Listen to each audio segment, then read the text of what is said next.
Of Tuesday, June 7th, 2022. This council meeting is being convened by electronic means as authorized under Part 14 of the procedure bylaw. If a council member attending by electronic means loses connection during the voting process, staff will get you back online as quickly as possible. Video of council members speaking, presentations, and vote results will be projected on the live stream when available. Council members that are reminded that in accordance with Section 14.13 of the procedure bylaw, members must enable their video to confirm quorum.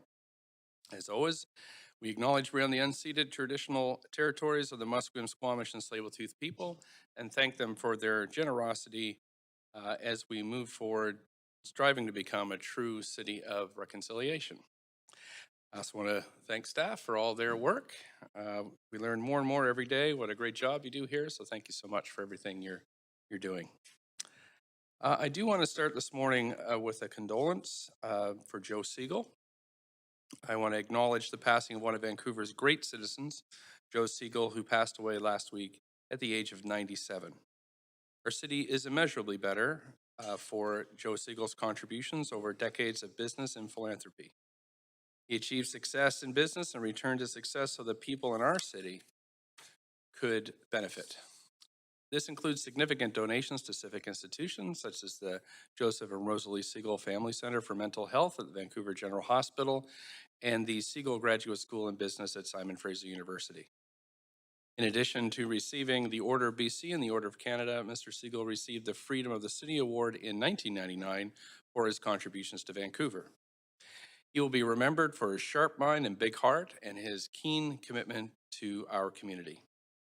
So on behalf of council, I offer condolences to Mr. Siegel's family and legions of friends and associates he leaves behind, and thank him so much for his lifetime of generosity to the people of Vancouver. Thanks very much, council. Clerk, can we have the roll call, please? Mayor Stewart in the chair. Councillor Carr. Councillor DiGenova. Present. Councillor Fry. Present. Councillor Swanson. Councillor Hardwick. Present. Councillor Wiebe. Present. Councillor Boyle. Present. Councillor Dominato. Present. Councillor Bly. And Councillor Kirby-Young. Present. You have quorum, Mayor Stewart. Thanks very much. I'm issuing a public notice here pursuant to section 164.1, subsection 2 of the Vancouver Charter. Public notice is hereby given that council will give consideration to amend procedure bylaw number 12577 at the council meeting on June 21st, 2022. In terms of the plan for the day, excuse me, any comments and agenda items can be sent to council using the web form on the city's website, and that's also on Twitter at VanCityClerk. Also, due to our long-standing commitment to equity, diversity, and inclusion, I remind council that when addressing speakers and staff, we avoid using gender honorifics and instead refer to the person by first and last name, role, or title. On the agenda today, we have 3 administrative items, 1 presentation with an accompanying report from guest presenters, 1 communication, 5 reports, 15 referral reports, 27 bylaws, 4 administrative motions, 7 council member motions, notice of council member motions, new business inquiries, and other matters. There is no public hearing this evening, so we'll just be doing council business today. We'll break at noon for lunch and in camera for 1 hour, returning at 2 p.m. And if needed, we'll go till 5, and then if needed, we can return at 6 to finish the business.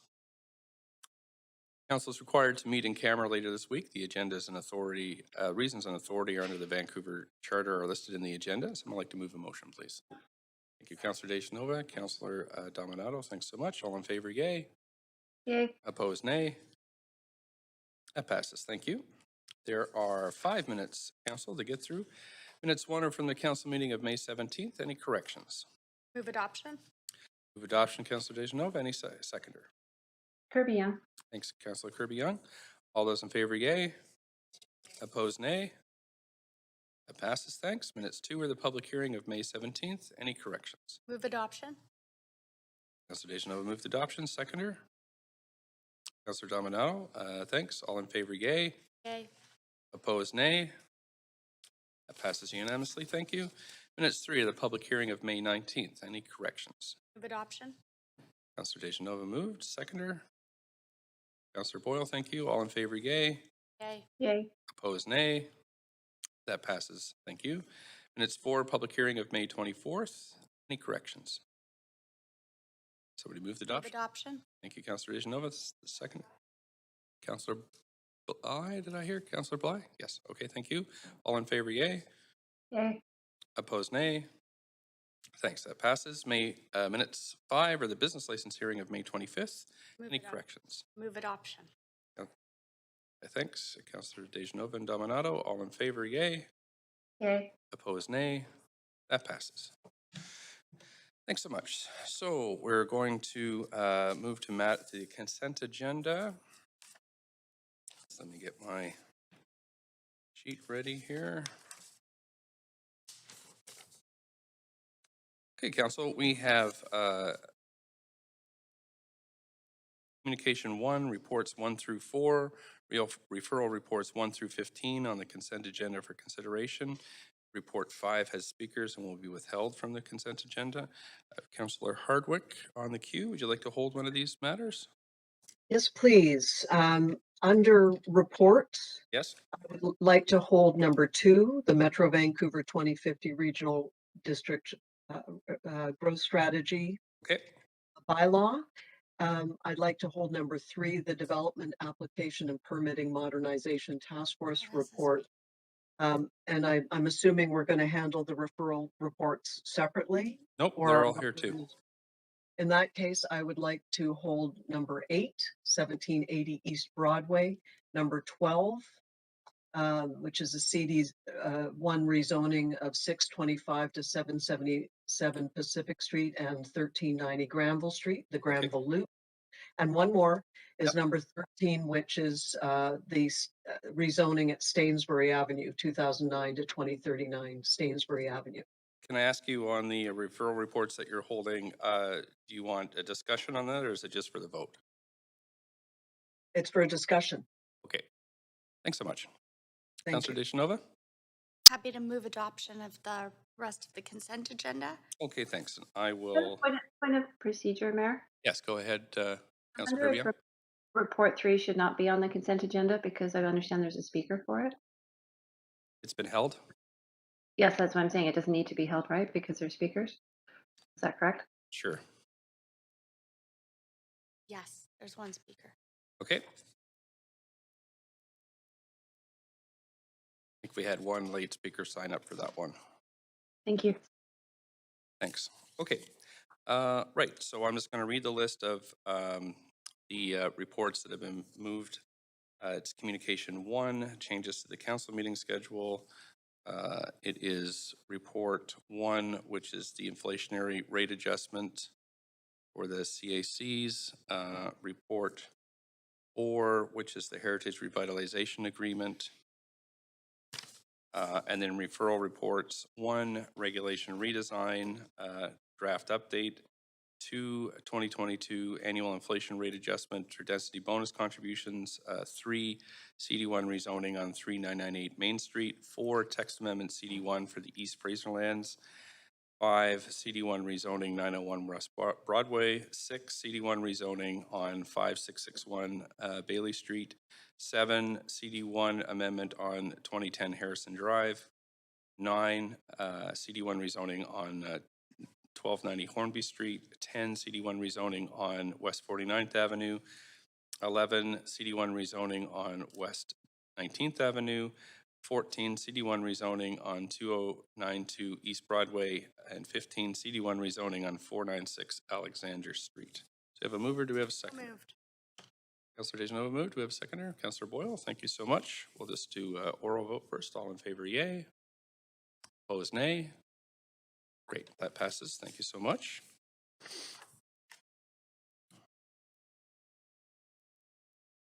Okie doke.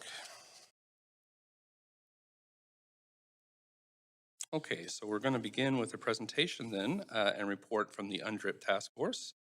And I'm going to, this is kind of the first report from this committee, so we're looking forward to it today. I'm going to pass the meeting over to our guests, Councillor Kristen Rivers from Squamish, Councillor Dennis Thomas from Tsleil-Waututh, and City of Vancouver, Councillor Boyle.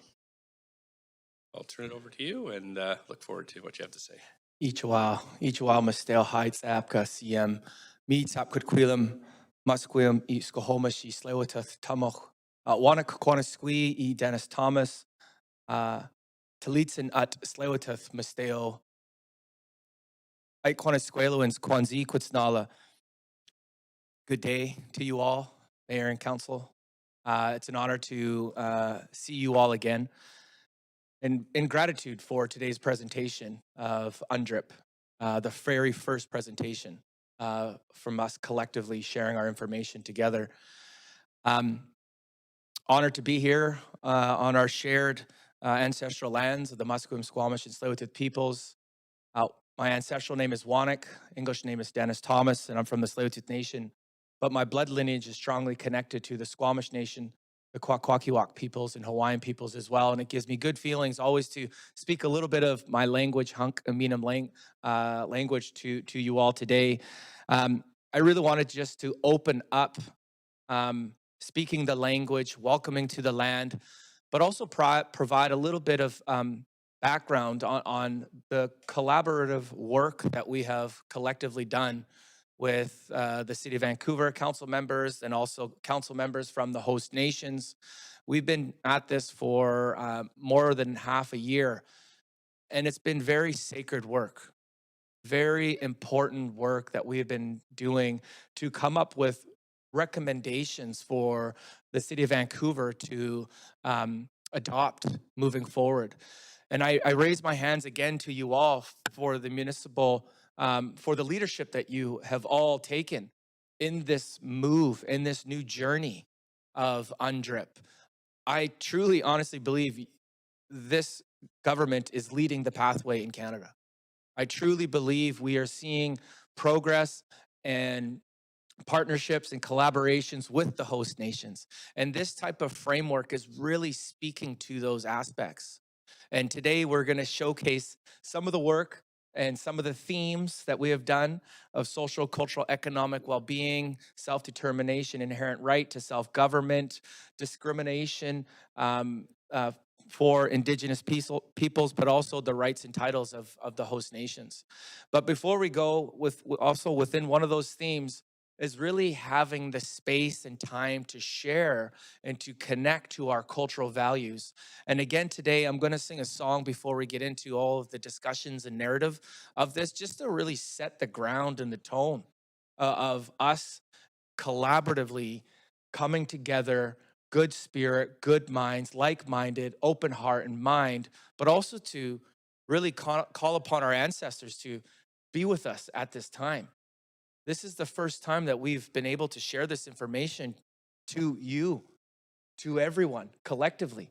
And I really think it's just an honorable and a cultural thing to do. So this song is composed by our great late leader, Chief Dan George. It was known as the prayer song, but it also got a nickname from my late uncle, Leonard George, and the Coast Salish language group.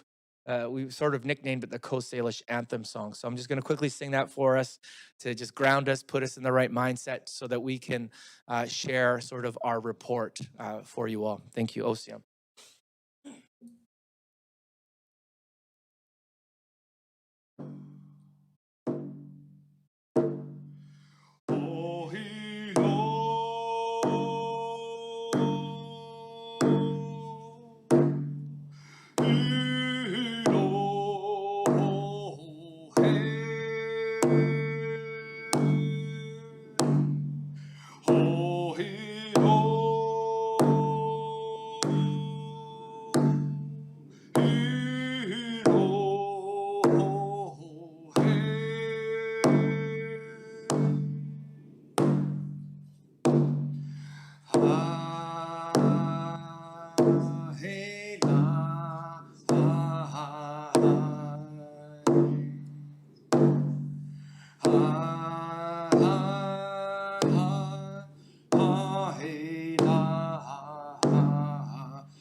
Thank you so much for opening us in a good way, Council. It is strange to be on this side, but wanted to acknowledge both that that Councillor Howard Grant had hoped to be here to present as a team and had a last-minute conflict, so sends his regrets. And I already can't remember the second thing I was going to say, so I'm going to stick to my notes. Oh, yes. So this has been a team effort. I have been very grateful to co-chair this task force with Salem from the Squamish Nation and to sit around a table, to government table, and think ahead to the work that we have to do together. It's been a really powerful experience and really grateful to get to be at that table alongside Councillor DiGenova and Councillor Swanson and Councillor Carr. I'll go to the next slide. Our report today is to provide an update on the task force's work so far. Oh, is there a button? Learning a new thing. Our work today is to provide an update on the task force's work so far and to present early actions for City of Vancouver Council's consideration. We'll start with a background on UNDRIP, give you a bit of an overview on the UNDRIP task force itself, and then move to recommendations, as you will have seen in the report. And so I will first pass it over to Councillor Rivers.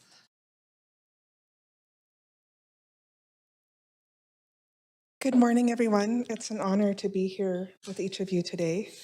I woke up this morning thinking about this presentation with hope in my heart and full of gratitude. Today is a new day in the era of reconciliation, and yet again, the City of Vancouver is leading the way, not only nationally, but across the world. So like I said, it's an honor to be here. My name is Tialtalot. I come from the Squamish Nation, and I was raised being told by my grandmother about how we have always worked together. My great-great-grandmother was the first person to hop in the canoe from Mission Reserve when she saw that the city was on fire. We have a history of collaborating and seeing the success of that collaboration. The last initiative that I can recall was the Walk for Reconciliation, which was the previous council. And I think that acknowledged the harms of the residential school and showed the survivors that the city deeply cares. And I think this council is continuing that work by creating a lasting framework that will have implications for generations to come. So, like I said, it's really a deep honor to be with each of you, to work with each of you. I'm excited thinking about my daughter's children are going to, I think, look back on this work and say that was the time when the shift happened. So we're in a profound moment. And if you're feeling anything coming up, I think it's because it's an acknowledgement that this is going to have lasting implications.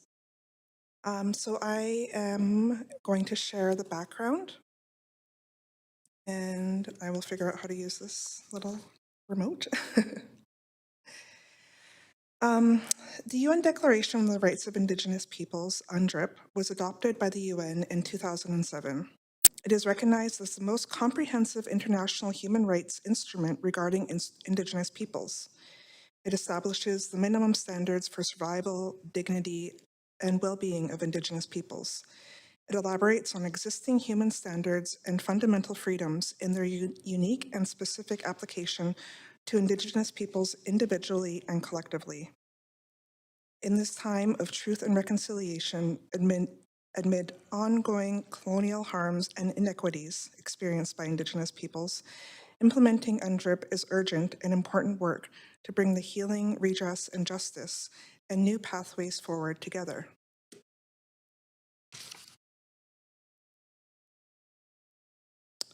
UNDRIP sets out the collective and individual rights that constitute the minimum standards to protect the rights of Indigenous peoples and to ensure their survival, dignity, and well-being. This includes rights related to self-determination and self-government, equality and non-discrimination, culture and language, identity, religion and spirituality, lands, territories and resources, environment, Indigenous institutions and legal systems, health, education, community, respect, and promote rights set out in treaties, agreements, and other constructive agreements.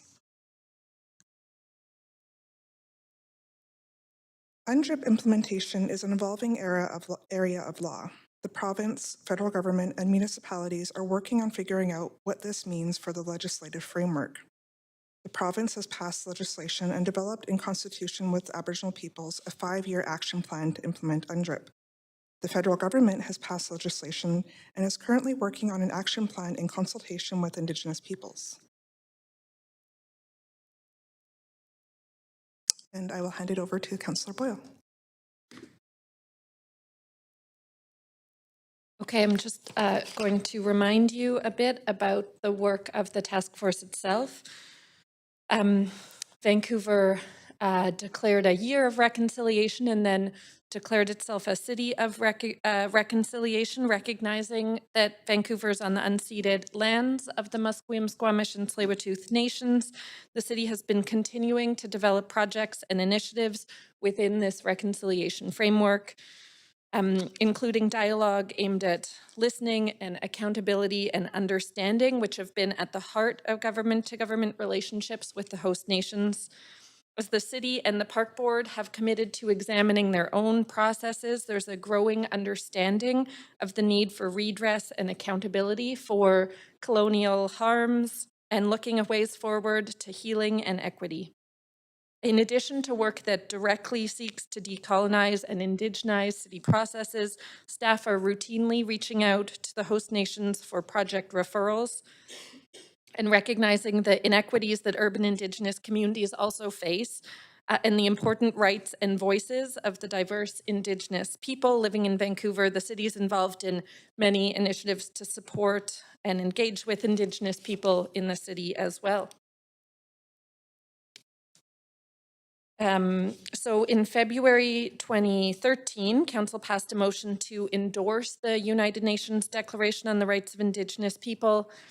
In March 2021, this Council passed a motion to establish an advisory committee composed of MST and City of Vancouver councillors to implement that declaration. The task force scope of work includes consulting and collaborating with Musqueam, Squamish, and Tsleil-Waututh on the development of the committee's report, considering the role of UNDRIP and the urban Indigenous communities today living in Vancouver, recognizing the importance of both title and rights in UNDRIP implementation, seeking ways to engage women, youth, and elder voices in the development of the report's recommendation, building on past and current work in the City of Vancouver on reconciliation and the implementation of UNDRIP, and considering the BC Declaration on the Rights of Indigenous People Act, DRIPA, as a model.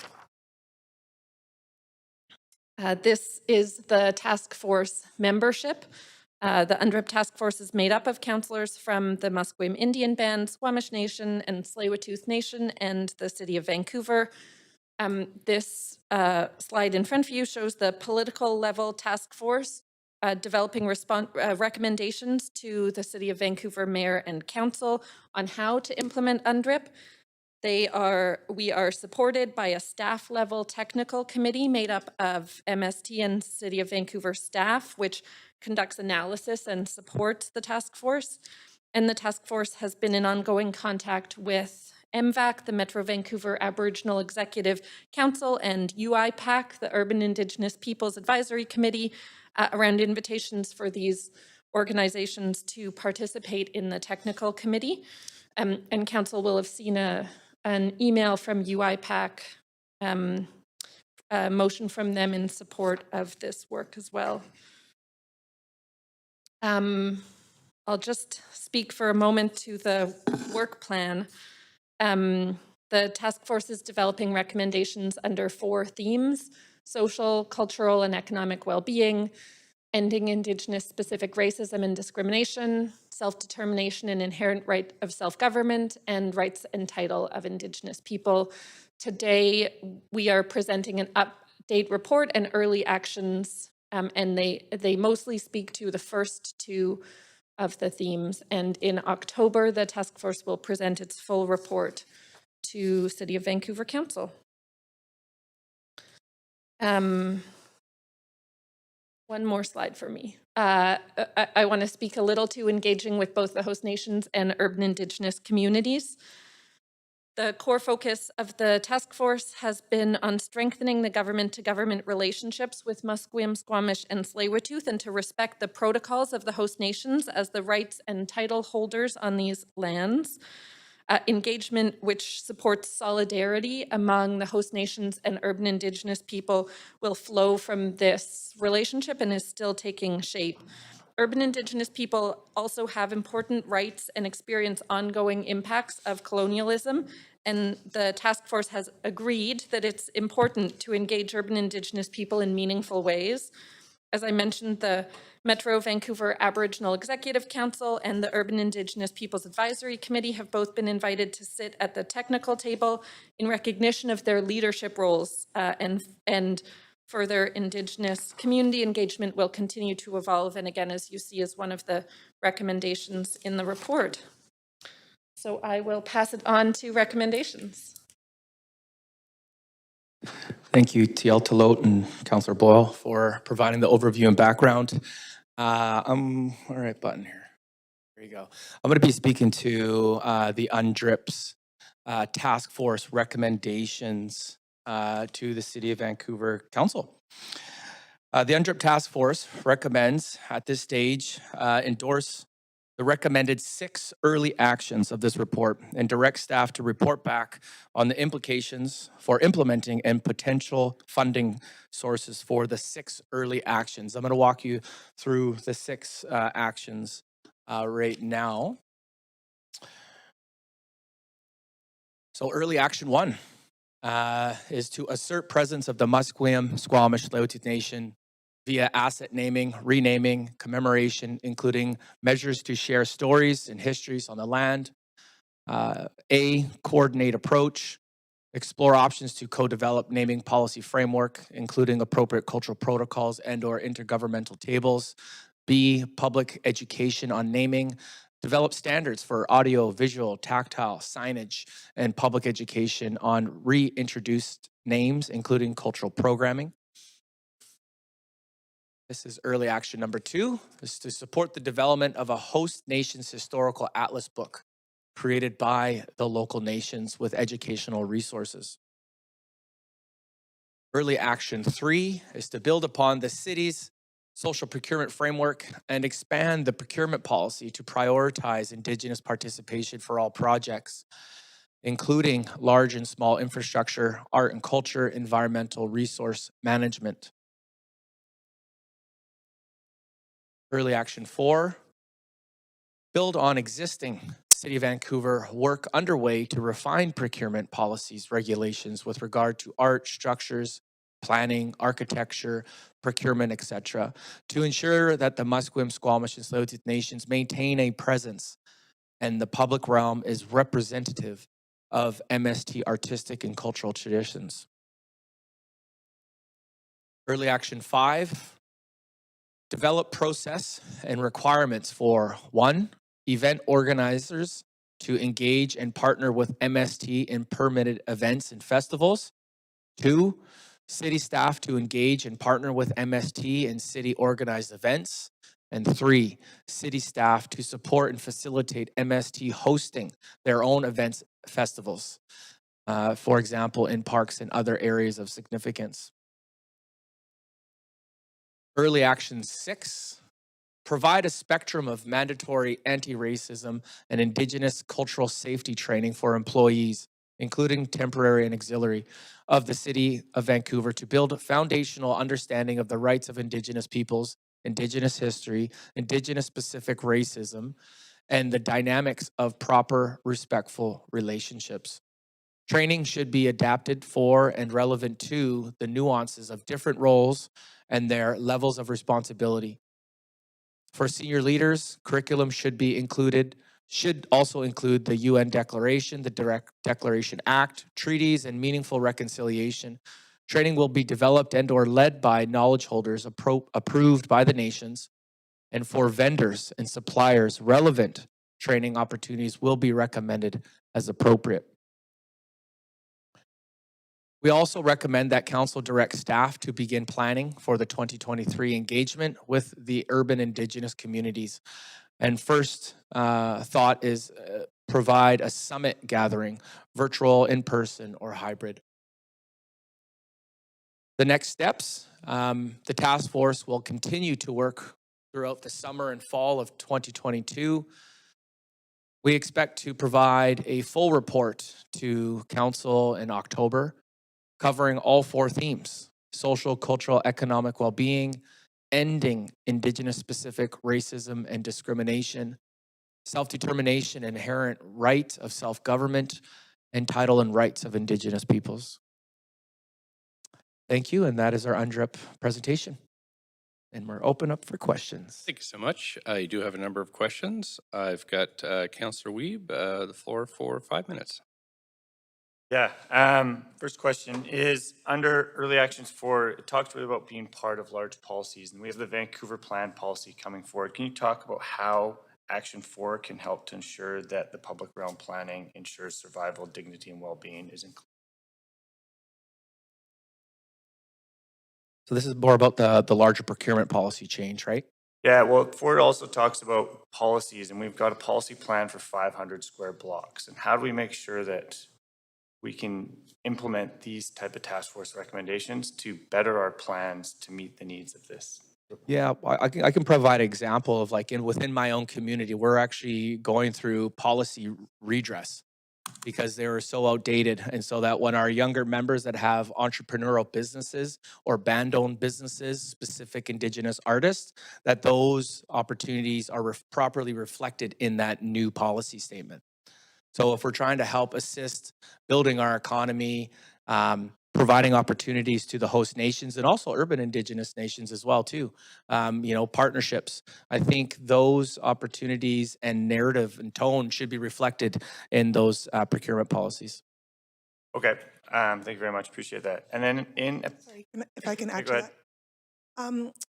The Squamish Nation Council recently had a presentation from the folks from the city on the Vancouver Plan and the folks that are leading that work. And we had brought up the UNDRIP task force, and they said that they were aware of the work and they're going to be reaching out to the task force to ensure that the principles from the work that we're doing are brought into the Vancouver Plan. Okay, thank you very much. In Appendix D, it talks about the history of City of Vancouver reconciliation. It quickly talks about the colonial audit. However, in 2021, our IGR team worked with a consultant, and one of the recommendations was to work with this committee on how we start to move that work forward. Can you talk about how that will be included in recommendations maybe moving forward, and how the City of Vancouver can start to do a colonial audit to really understand the dark history of Vancouver and how we can do the truth telling to move forward with this difficult work?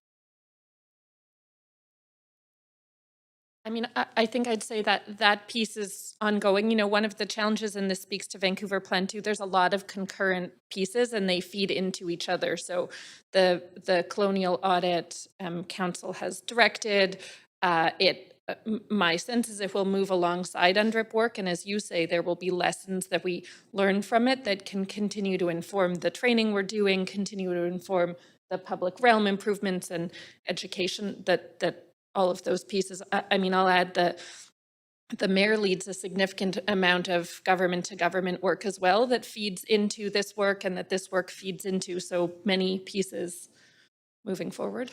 Okay. My last one's actually to staff. I know we were in the hiring process for a director of Indigenous Relations. I'm wondering where that's at so we can better support the work of the UNDRIP committee.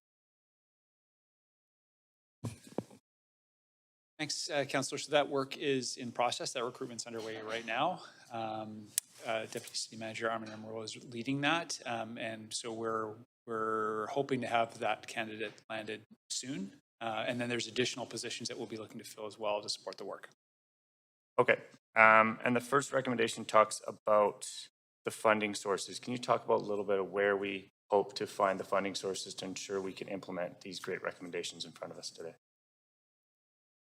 This council directed some funds already for the 2022 budget, so that's what we're operating with now, but additional, just trying to remember what early action two was around a host nation atlas book, I think. But so there's funding that we're operating with now, and some of that funding will go towards could go towards the proposed summit for the following year. And like all of our work, it will, I suspect, be a budget item we look at each year in terms of the priorities that we budget for. Okay, thanks a lot for this work. Appreciate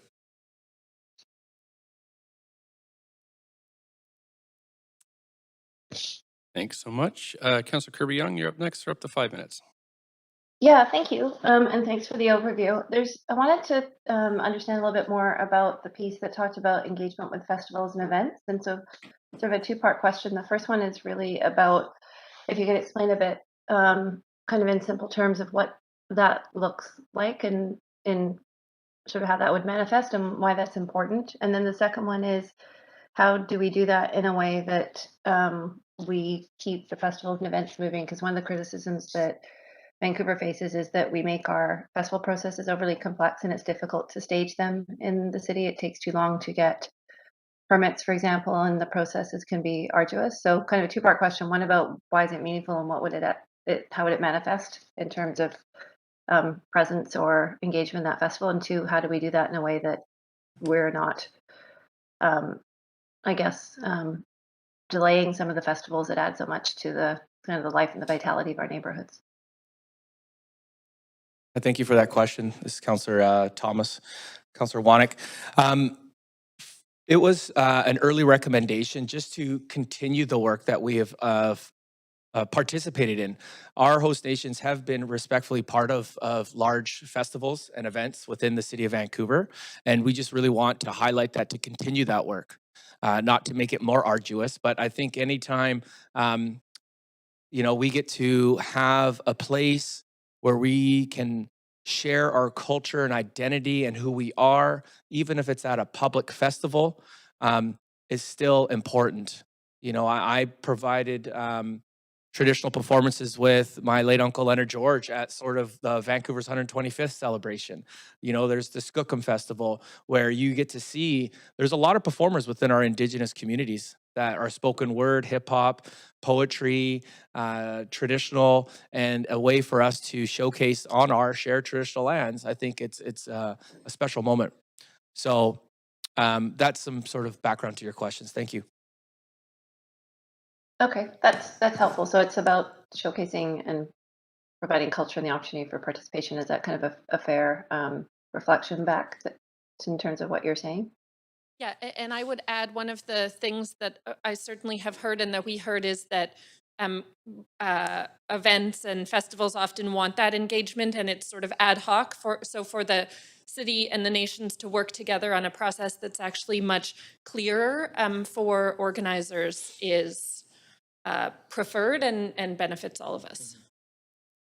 I might just add, it's another opportunity for the recommendation for policy or for procurement. We do have a lot of other Indigenous entrepreneurs that have food trucks, and we know that food trucks are very important for those events, and also event planners, designers, for us, and artists to be hired to do possibly, showcasing live sort of talents. So I think, it's an endless opportunity. It's a great recommendation. Thank you. Those are great examples. Thank you. Appreciate it. Thank you. Councillor Bly? Thanks. Thanks very much, Mayor, and thank you for the presentation. It's exciting to see the first iteration of this work coming out. So I just had a couple questions. I've just spent the last 5 or 6 days at FCM, and one of the conversations was around staffing to support reconciliation. So it just flags for me, particularly in small rural communities. So granted, not the city of Vancouver in that sense, but actually just curious about the staffing capacities of the MST, the Musqueam, Squamish, and Tsleil-Waututh, and if you've engaged with your staff teams and how they feel about this body of work progressing and what that does in terms of their ability to respond and work with our staff. Yeah, we have technical staff on the task force who this is at the heart of all of the work that they do, because this work has implications across the board, not just for UNDRIP, but for every aspect of our day-to-day lives. And so they're excited about the work, and we have the capacity, but we always welcome more support. Fair. Okay, great. Just a quick question around the recommendation. I think it's around naming. Yeah, recommendation 1. So we have a civic asset naming committee, and I just was wondering if you could mention a little bit more about how you see this recommendation, and maybe it's for Councillor Boyle, given that you are also chair of the nominations committee, but how do we sort of imagine this work playing out collectively? Yeah, it's a great question, again, with sort of many parts trying to move in the same direction. And Councillor Carr is the liaison on the civic asset, and Councillor DiGenova, who are both also on the UNDRIP task force. So it's an overlap we've seen for sure. That committee, the civic asset naming committee, in my understanding, has been asking for some direction as well around how to do this, well, what the proper protocols are. And so that's the work that recommendation 1 is directing, that would include and guide the civic asset naming committee. Okay, wonderful. That's excellent. Recommendation 6 is around training, which I think is a really great addition.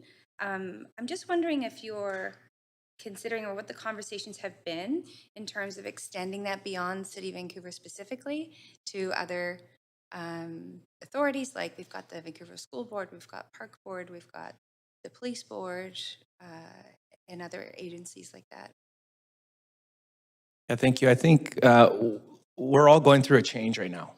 I sit and I'm starting to meet different levels of government, different municipalities. They, again, kudos to the City of Vancouver because they haven't started this process. And so they're probably looking for guidance. So we're being leaders in our own way.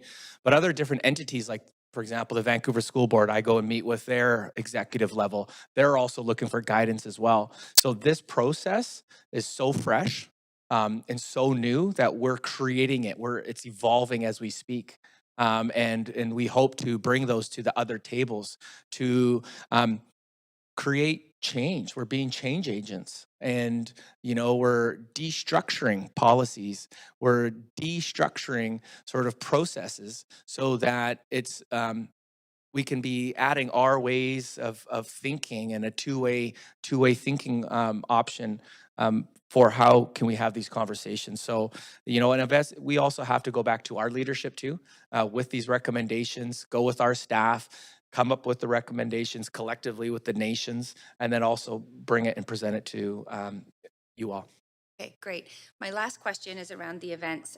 Similar, just to clarify that the intent is really to showcase, as Councillor Kirby-Young said, to highlight our Indigenous partners in these events. Skookum's a great example. Hopefully that'll come back. But it's not to further complicate, so to speak. So sort of vetting, I don't know, an event in some community through a process, because we do hear that there are quite a lot of checks and balances that need to happen. So if it's not an event that lines up or one that the MST would like to participate in, I'm using that as an acronym, of course, I just want to make sure that it's not to sort of further complicate the permitting process, but simply just to showcase and highlight our partners. And we're all just nodding. But yeah, you are. You can't hear that, so. Yeah. Okay. Yeah, just in my past experiences within, 15 years after the Olympics, we've never really had an issue with special events. It's more about that opportunity of like, wow, okay, we get to perform here. We get to have this. And every single year there's something new of like bringing in Takai Tours, one of our band-owned businesses, to come down and possibly provide options for if it's a kid-friendly festival, then to have those opportunities to provide other activities. Great, that's my time, but thank you very much for this work. Councillor Dominato. Thanks, Mayor, and thanks for the presentation this morning and for all the work of the task force. Just a couple of follow-up questions. One with respect to early action 6 and the focus on education and training. Have you looked at the work the province has undertaken in this area with public servants? And just, I'm always of the view that let's not reinvent the wheel. And so if we can, borrow from other jurisdictions who are doing work in this area, have you looked at that or considered it? I haven't, but certainly DRIPA has been a guide on a bunch of this, and we know there are very strong leaders and facilitators from the host nations who do this work as well. So I totally agree. We don't need to recreate it. There are lots of examples institutionally and expertise locally. Yeah, no, great. I think it'd be worthwhile conversation. And then my second question is with respect to early action 3 around the social procurement framework. And it may be that I have to pose the question to staff. And it's just, I'm just trying to ground myself in understanding how that recommendation aligns with existing international law and trade agreements with respect to procurement. And so it may be more of a question suited to staff. And I don't know if they could, through you, Mayor, around how that works with existing trade agreements and what examples we have in other jurisdictions as well, where we are doing that work and embedding that as part of a social framework. So maybe staff, if you could address that, that'd be great.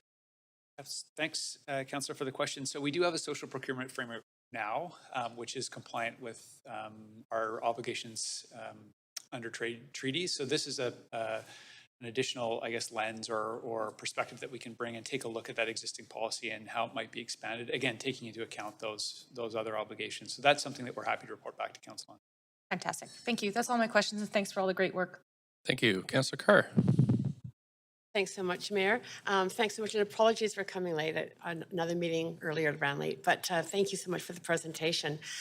So I noticed that you're talking a lot about the first one, asset naming, including sharing stories on the land and art and the expression of your culture. And I'm wondering, I have put in an amendment to the Broadway plan, our first plan after this is forwarded to us, that has opportunities in it. Can you think of some examples that you could share with council and the public that's listening about what that might look like, sharing stories in the land or art and the expression of your culture and values in the landscape? Yeah, just off the top of my head and just through some of the other projects that I've been a part of, one of the things is tactile, different techniques, audio, visual, sort of having a center, maybe a place of significance. We'll have like a board, where you can actually have the different languages. You can touch a button and you can like hear how to pronounce it. That's one of the things that we think. I run to a lot of people that don't know how to say my nation, right? And I would love to have like an audio button for them to hear. And I think there's a lot of other words that that it'd be great to have. That's just one example that I'm thinking. That would be like the audio visual type of program. Great. Thank you. Appreciate that. Councillor Dejanova. Thanks. My question's more of a technical one, and I really appreciate the report that came to council. I also appreciate all of the effort that you put into your presentation, and I didn't see that on the city website. So maybe this is a question just to see if the presentation could be posted on the city website for those who want to view it later. I'm sure I don't technically know how to make that happen, but lots of people do. I'm sure It's we can make question that happen. period, Yes, so I have to ask as a question. It is posted now. It is posted. Oh, perfect. I looked a couple of minutes ago and it wasn't, so staff were on it faster than I thought. And I'll just ask one other question, and that is in regards to some of the comments that were made by Councillor Thomas about the idea of procurement for events. I remember back when last term when we were hosting special events, and that was a partnership with the city, that we went beyond actual procurement and offered apprenticeships to different members of the nations. I mean, that you would select and that they would work in with some of the different event production teams and vendors. And I'm just wondering, are those opportunities that you're also looking for beyond that? 100%. Okay, so that's included. 100%. Yeah, I think that's, like even within my own community, and I know Musqueam, Squamish, there's other people that are in film and television. They're in audiovisual, they're in special effects, they're in event planning, they're grips in film sets. So I think all of those aspects really play a part in holding those special events. So, and I think any of those mentorship, apprenticeship opportunities is really key because it gives them that little bit of insight of how that industry might work or if they like that industry. So that's a great comment. Thank you. Thanks very much. I'll just thank you all for your presentation. It's an honor to have been on the task force. You to be on the task force. Councillor Swanson. I've got two questions. The first is, how do you see the collaboration with the urban Indigenous folks rolling out as this task force proceeds?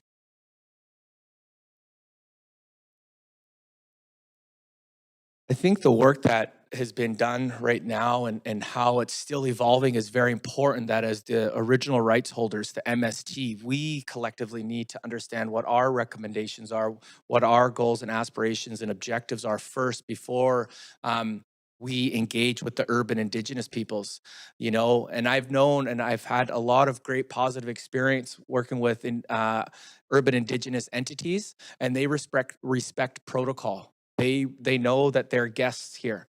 And whenever there's even a small event, a canoe naming, they reached out to all of our chief and council and asking permission and wanted to follow protocol. So we do have a great urban Indigenous population here. And I find that they're very respectful. And really, I think that we're actually meeting with MVAC, I think, within this week or next week.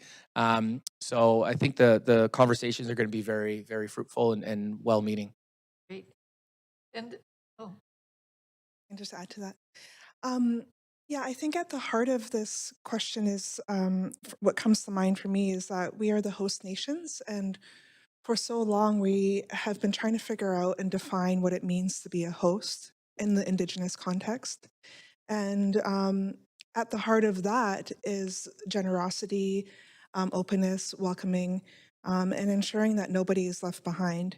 So there's room for everybody in this work, and as we evolve, we're defining what it means to be hosts. so then the second question is, given that this whole city is on your land, how come you're not asking for very much?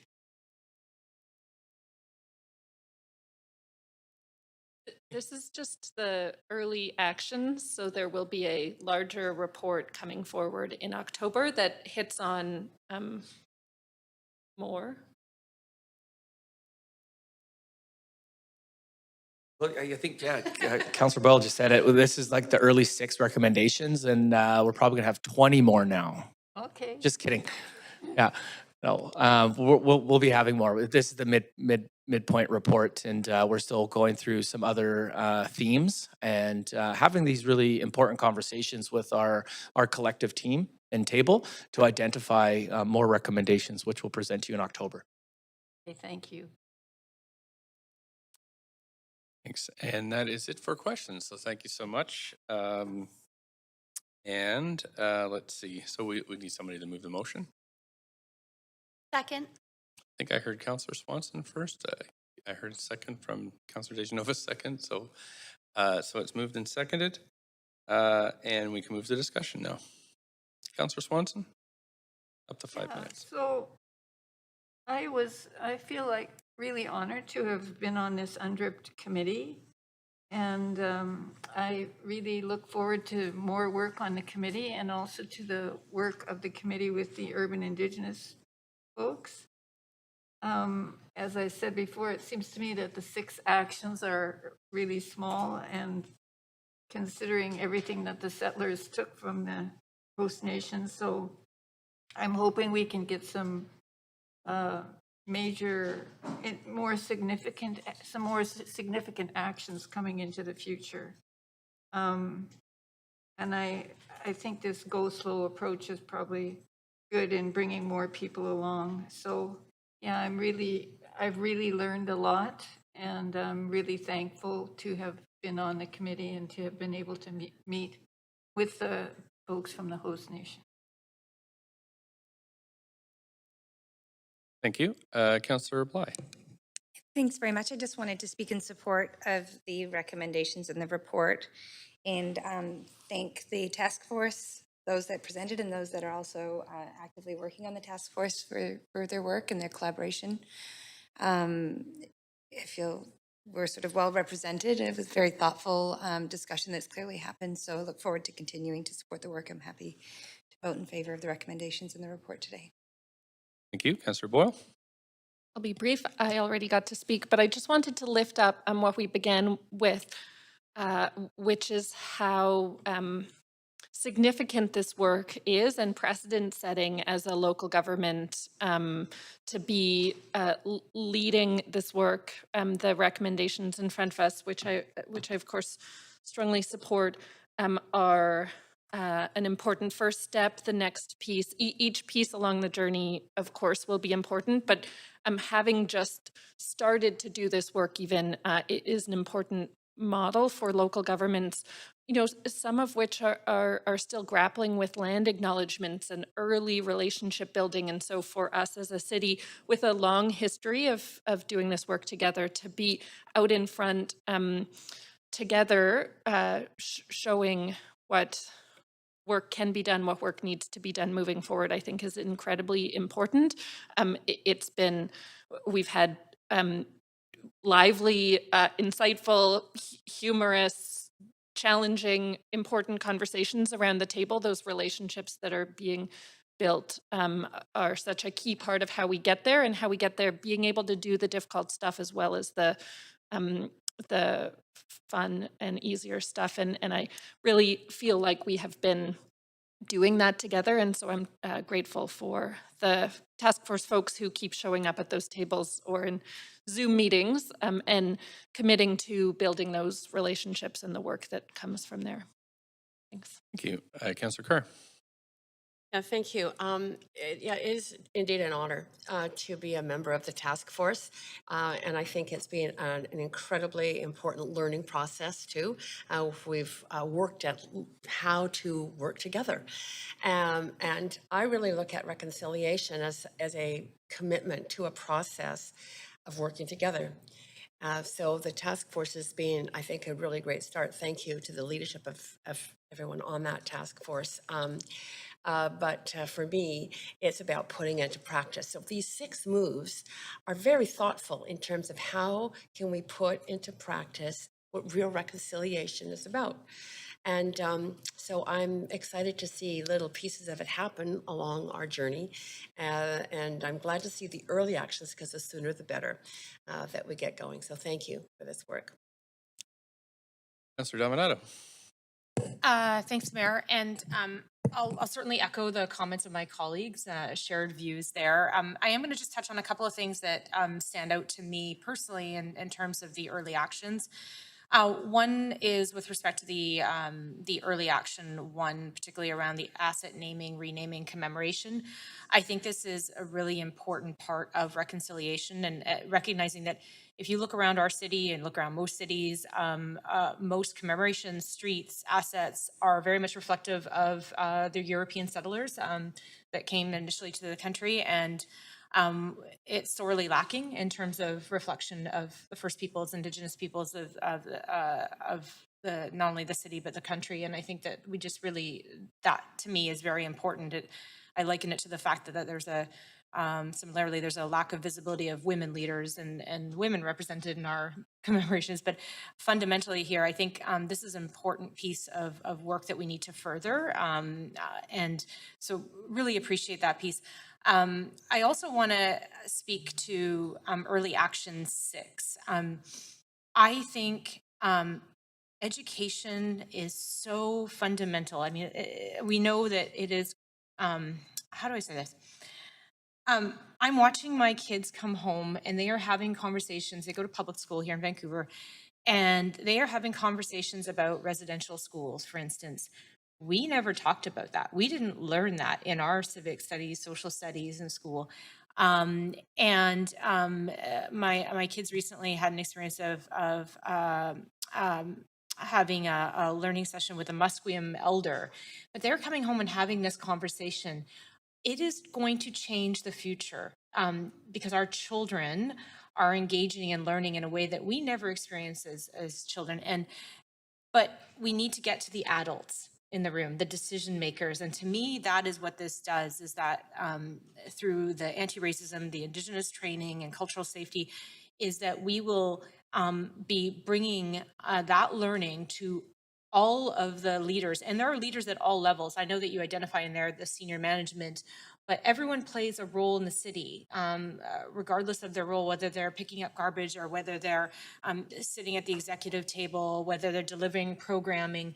And so to have that understanding and knowledge and to have that lens in their work, I think is pivotal, and I think will make a big difference in the work that we do. So I'm only going to touch on those two items, but they really spoke to me.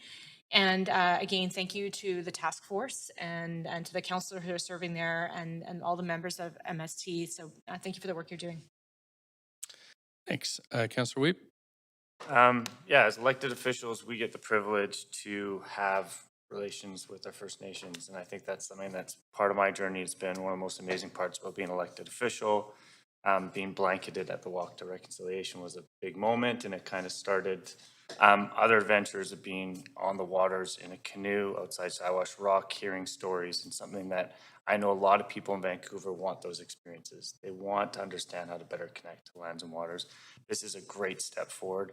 I look forward to seeing how we can better share the stories. I think the story of the Musqueam runners, something that people love to understand, the two village sites and how someone would run across the city of Vancouver and what that looked like, because they can really start to understand their place in the city. Most people in Vancouver don't have a tie to the waters and need to, because I think that's really important for us to together collectively find ways to connect better to the land and waters, understand the traditional shorelines, understand the harms, but also grow as a future. So I love this work. I continue to be excited that more people are going to be involved in it. So the more we can grow this work, the better. So thank you so much. Councillor Kirby-Young? Yeah, thanks, Mayor. Also very pleased and honored to support this work. I think it was just last week.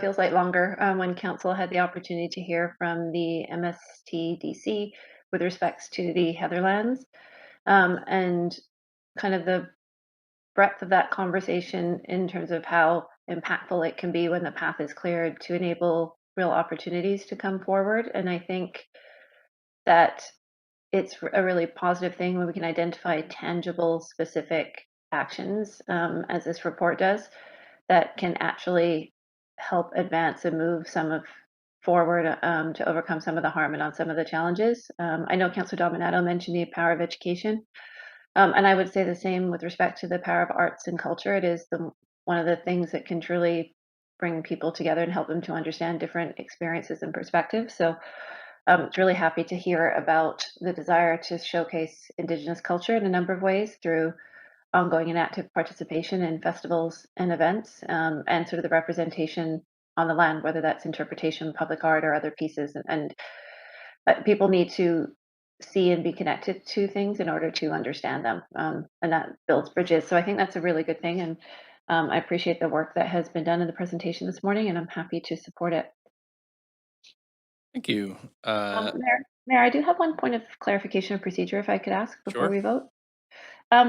I just wanted to clarify, because I know this was moved and seconded, and I notice on page 10 of the report, it says that these are recommendations council are being asked to adopt. But I see that while we were having this conversation, there's a news release that has gone out already from the city on this that says that council was provided with a report. So I just want to clarify if we are receiving a report, if we're actually being asked to adopt these recommendations, because we don't usually see a release go out while council is still having a debate or Sure. discussion. I haven't seen the release. I just been sharing here. I will check with the city manager and perhaps they can report back to us.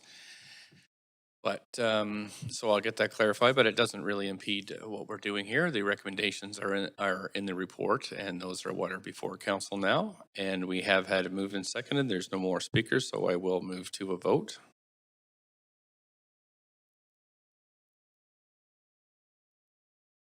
So no clarification on the question prior to a vote, Mayor?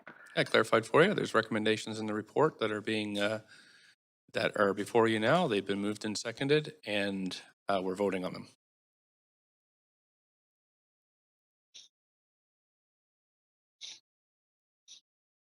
And we just need your vote, Councillor Kirbian. There we go. Thanks very much. Those are unanimously adopted. Thank you so much, Council. Thanks to the committee for all their work. And we look forward to your future reports. Thank you so much.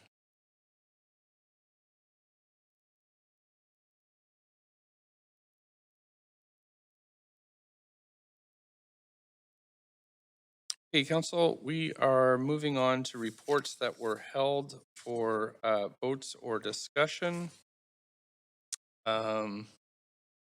We have report number 2 that was held by Councillor Hardwick.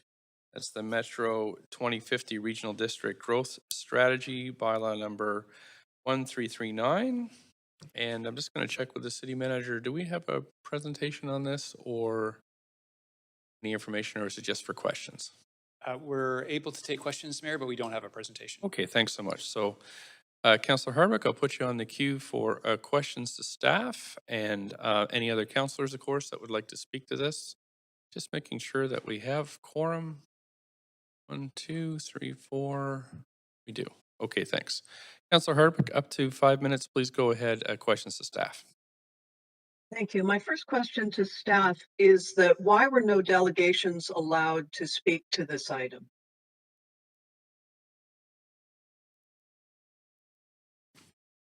Councillor Mayor, it's Chris Robertson, Assistant Director, Citywide and Regional Planning.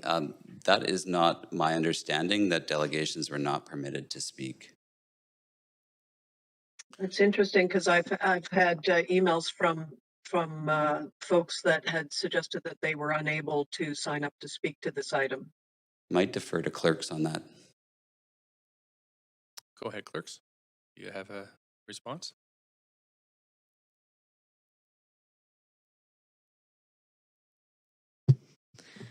We don't typically open the speakers list for those reports that are to receive for information only. But are we not making it, okay, so we're just receiving this for information, we're not endorsing it. It says that we're accepting the proposed strategy, so to me that is more than just receiving it. B says that we accept the report. Maybe I just going to pause your clock here, Councillor Hardwick, and then just take just to make sure we get a clear answer to your question, and maybe we'll take a few minutes recess just so we can. It is 10:42. Let's come back at 10:47 with an answer to your question. Thank you.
you know how to change the name of a group chat in Jabber to read the title of the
City manager has a response for you.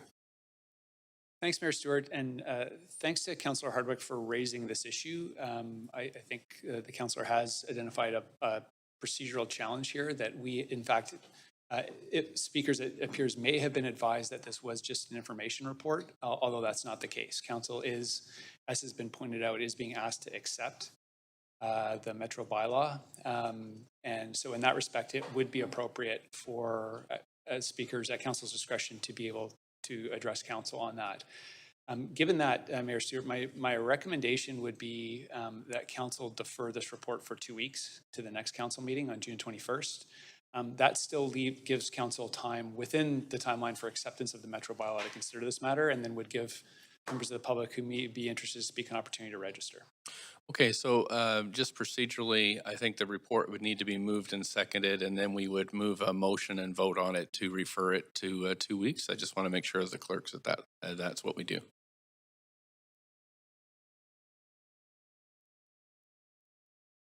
Okay, so we just need it moved, and we have some speakers on the list here, but so we need, after we've moved and seconded the report, we would need to move a motion to postpone it until the June 21st. Can I just? Happy to move it, Mayor. So I'm just going to go through the questions. Second.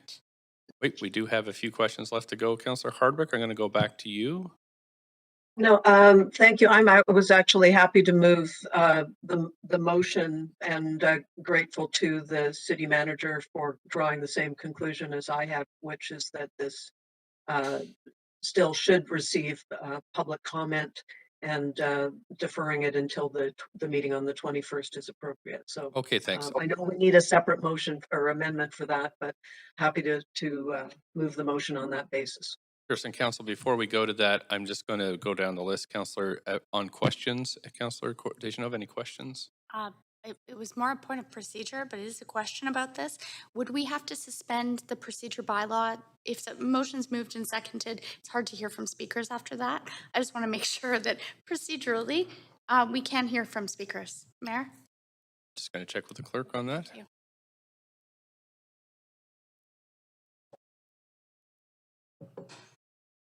The motion would could specify that we hear from speakers, and that would be good. So if somebody wants to consider that when we move the motion, I'll suggest the motion that we move verbally, and then we'll have a mover and seconder. Councillor Weeb, any other questions? Yeah, before we move it, I think it'd be helpful if staff kind of talk a little bit to the recommended edits by the City of Vancouver team in this report, so that we have a bit of context that we can kind of utilize over the next 2 weeks before our next report. So I'm wondering if you could speak to a little bit Appendix B and some of the recommended edits responding to the Metro Vancouver responses to the City of Vancouver requests. Sure, I'll just pass that over to Ingrid Wang.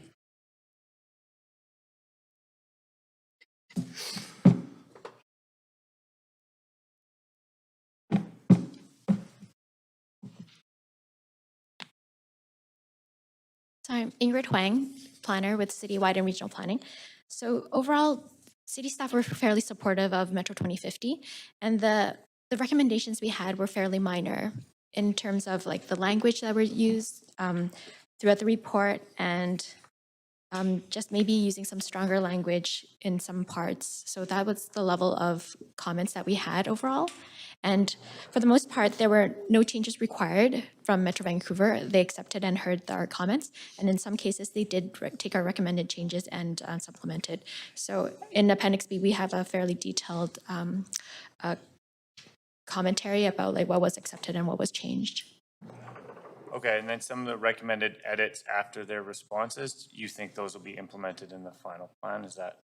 They have already. So the ones that the recommended edits or Metro Vancouver's response and the recommended edits have already been incorporated into the current draft. Okay, and I'll just do one more question. The creation of the Metro Core to include the Broadway plan area instead of a frequent transit development area, can you talk about how that was voted in and how it became not a frequent transit development area, but really became a Metro Core? Like, when did that get expanded to that size to become a Metro Core from having the Broadway planning area still be a frequent transit development area? So the Vancouver plan is a separate process. So should that be approved and go forward, and if staff and council decide that we want to expand the urban center, then we can put that forward as part of the RCS update, the regional context statement update. So that hasn't been approved and decided at this point in time for the regional growth strategy document. Okay, but in the regional growth strategy, it already has the Metro Core, including Broadway plan area. So just, Sorry. yeah. Well, so the original Metro Core boundary does include the Broadway plan area. But however, it does stop at Burrard Street. Is that what you're referring to? Okay, so it's just, it would extend it to Vine. Is that the difference? That if we pass the Broadway plan, we'd be expanding the Metro Core to Vine? Potentially, yes. Okay, thank you. Okay, thanks. That's it for questions on this item. So council, I'm suggesting that somebody move a motion that this item be postponed until the June 21st council meeting, and that the public also be permitted to speak to this item. So moved, Councillor Dominato. Second. Councillor Dominato, I heard Councillor Carr second. Maybe we can call a verbal vote. All in favor, yay. Yay. Yay. Any opposed? Great. Okay, thank you so much. We're going to move to item number 3. This item has a speaker, council, just so you know. And this is the Development Application and Permitting Modernization Task Force. And we're going to turn it over to the city manager for a report to us. And we can have questions, hear from the speaker, move and second the report, and then move to discussion.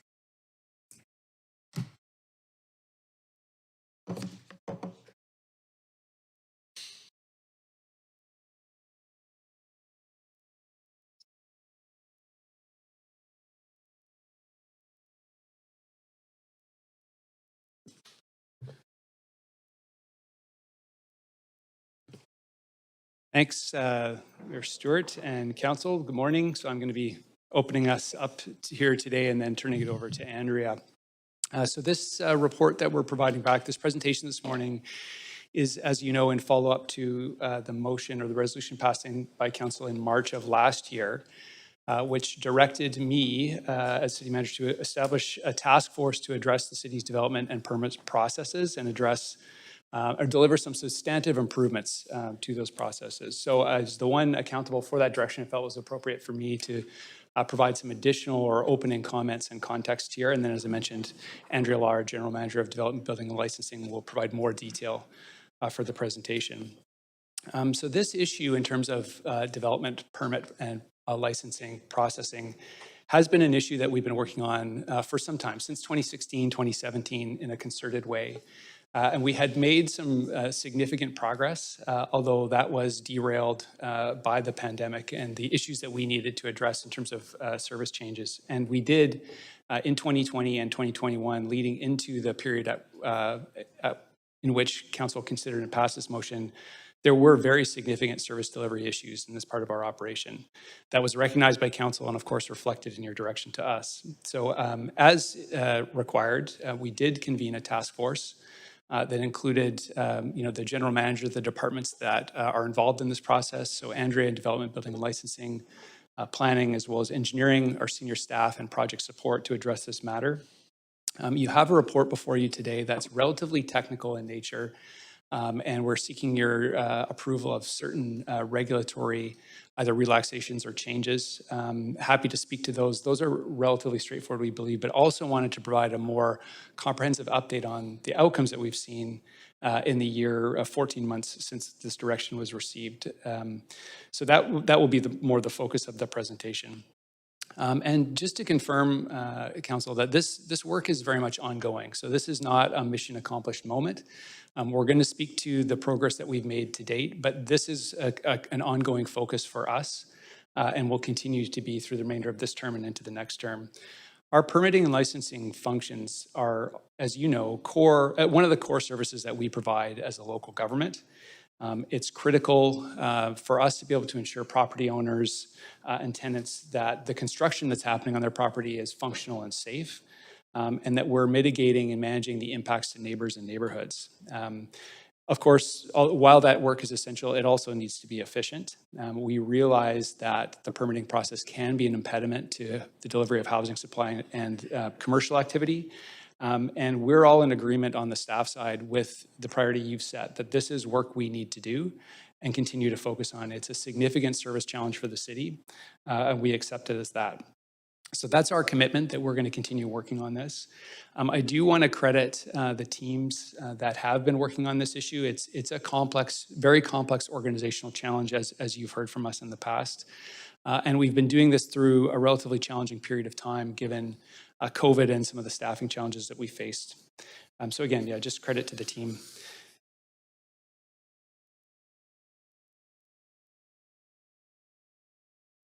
I'm not getting this to move.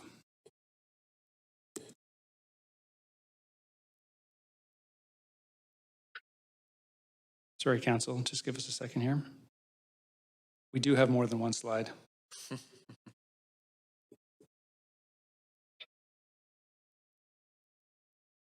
Not sure why this isn't advancing.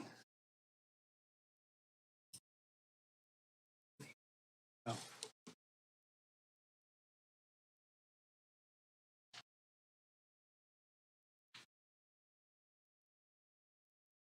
Still not going.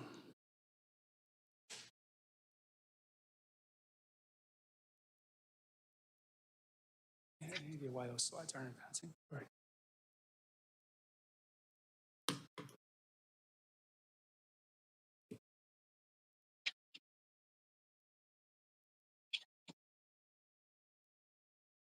You bring this.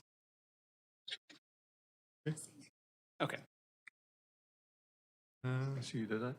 Wait. Oh, you have to manually do it? That's weird. Might take. Sorry, you might just. So yeah, Denise, if you can, for some reason this is. Just give us a second, Council. Sorry about this.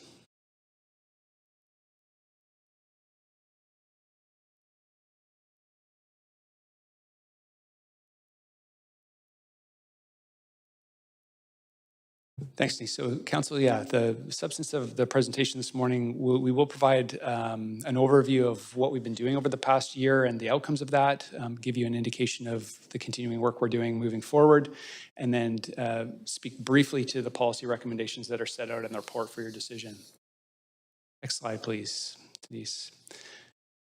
So, Council, to recap, the motion that sets the direction for us from March of 2021 set out both the goal, which was reducing the backlog of permits and licensing, specifically focusing on smaller scale projects, and then set out a number of additional deliverables around producing data. We'll speak to that today. Our recommendations on how to modernize the processes, and you've heard back from us at numerous points over the past year with specific changes, regulatory changes in that regard. User fee adjustments, we will be coming forward with our annual user fee report, and that's an issue that we continue to look at, is ensuring that we're calibrating those fees correctly to the work required.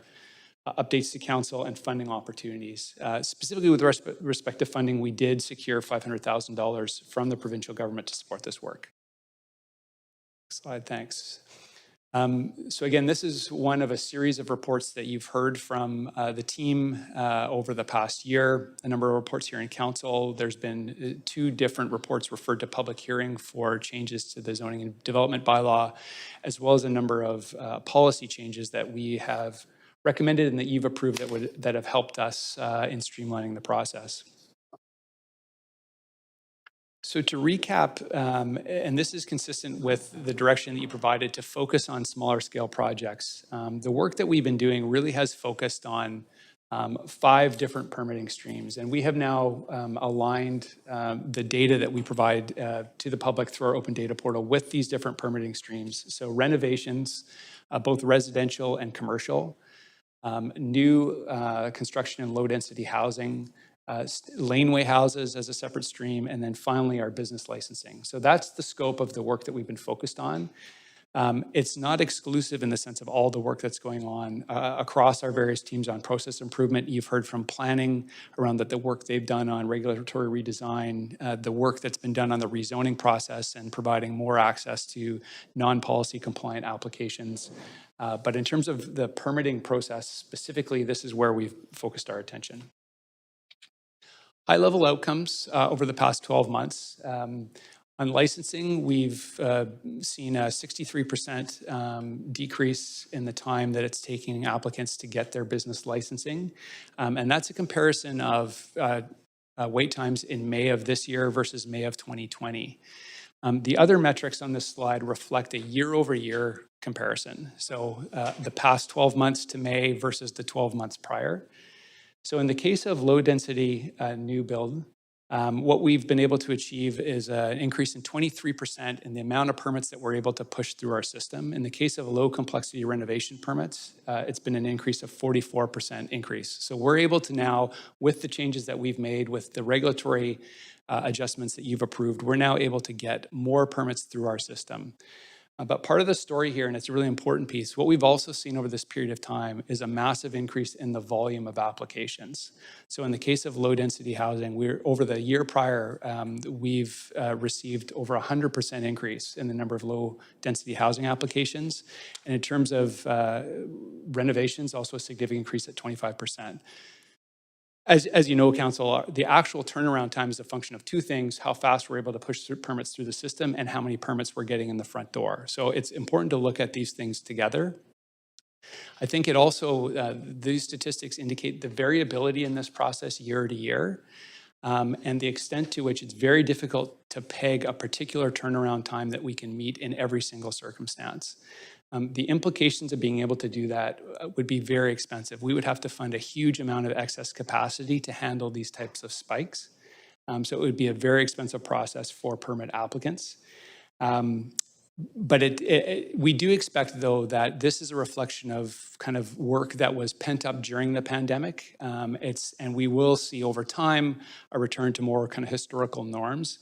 And that's where these improvements in processing throughput will really start to pay off. And I'll show you a transition to the next slide here, which indicates just the throughput and the extent to which, in fact, it's really over the last 6 months that we're seeing the really major improvements. Like I say, the previous slide, those were year-over-year data.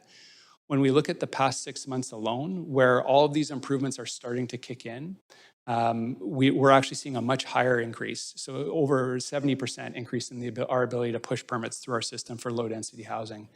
So again, as we move forward and work through this significant kind of spike in volume, this will translate going forward into much quicker turnaround times end-to-end for low-density housing permits.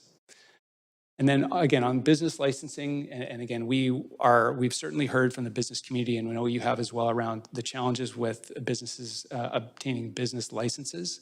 Put a lot of emphasis on this. We've still got a lot of work to do, but have seen significant improvement in our ability to provide businesses with their license applications.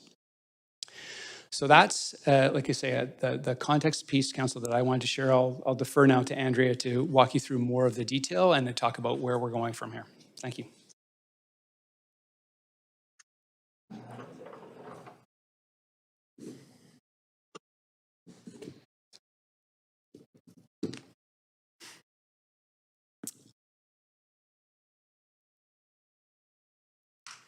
Thanks so much, Paul. Thank you, Council, for the opportunity to present to you today. So as Paul noted, I'll be speaking to some of the process improvements coming out of the task force initiatives, the metrics associated with these improvements, and also looking forward as we move into the next stage of our permitting and improvement work. Next slide, please. Sorry, previous slide, thanks. So we continue to work with our partners in industry to explore improvements, and we did see a keen interest from them to participate in this task force. We consulted with a number of industry groups over the course of the 14 months. 25 organizations were represented as part of the task force initiatives. We conducted 5 workshops and generated 70 ideas at the end of that. Next slide, thanks. So for those initiatives focused on simplification of application requirements, the new energy data collection model was one of the first initiatives implemented by the task force. By aligning the data collection with the most appropriate step in the process, we're seeing an impact specific to lower density, lower complexity commercial renovations, where we're saving a minimum of 2 weeks per application, for 3,000 plus applications a year. Next slide, please. We also looked at opportunities for doing things differently. Implementing risk-based reviews for low-density housing allowed our team to manage the surge in applications in 2021 and 2022, and is one of the most significant things we've done in the past 14 months to improve permitting.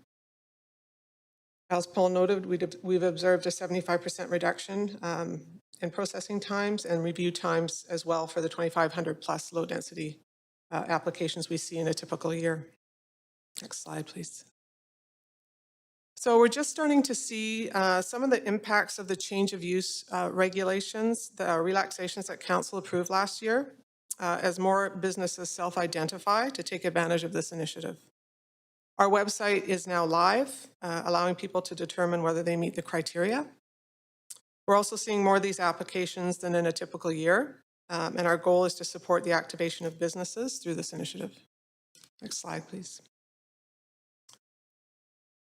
In the Services Center, we're shifting to a more customer-centric digital-first model, which provides customers with self-serve options if they choose. We acknowledge there's still a need for customer-facing transactions, so we continue to offer appointments with staff for additional support. Next slide, please. We created a streamlined process for standalone laneway homes, but we are seeing a need for industry to adjust to these reduced processing times. We are working with them closely to set expectations. It's a good problem to have, but at the end of the day, we're a little bit ahead of where they are. They're anticipating a certain processing time, and we're able to deliver, which is a good news story. For low complexity renovations, the direct to inspections process is now the fastest building permit we have at the city, and we managed to cut average processing times for this scope of work by more than half. Providing quicker turnaround times on these small renovations may encourage many businesses and homeowners to take out a permit rather than carry out work without permit. Next slide, please. Thanks. So around staff resourcing, early on in the task force mandate, overtime really helped to address the increase in applications that we've alluded to while developing long-term sustainable solutions. We've been working closely with Teresa's team in PDS to move landscape review positions into DBL to drive efficiencies and integrate our reviews.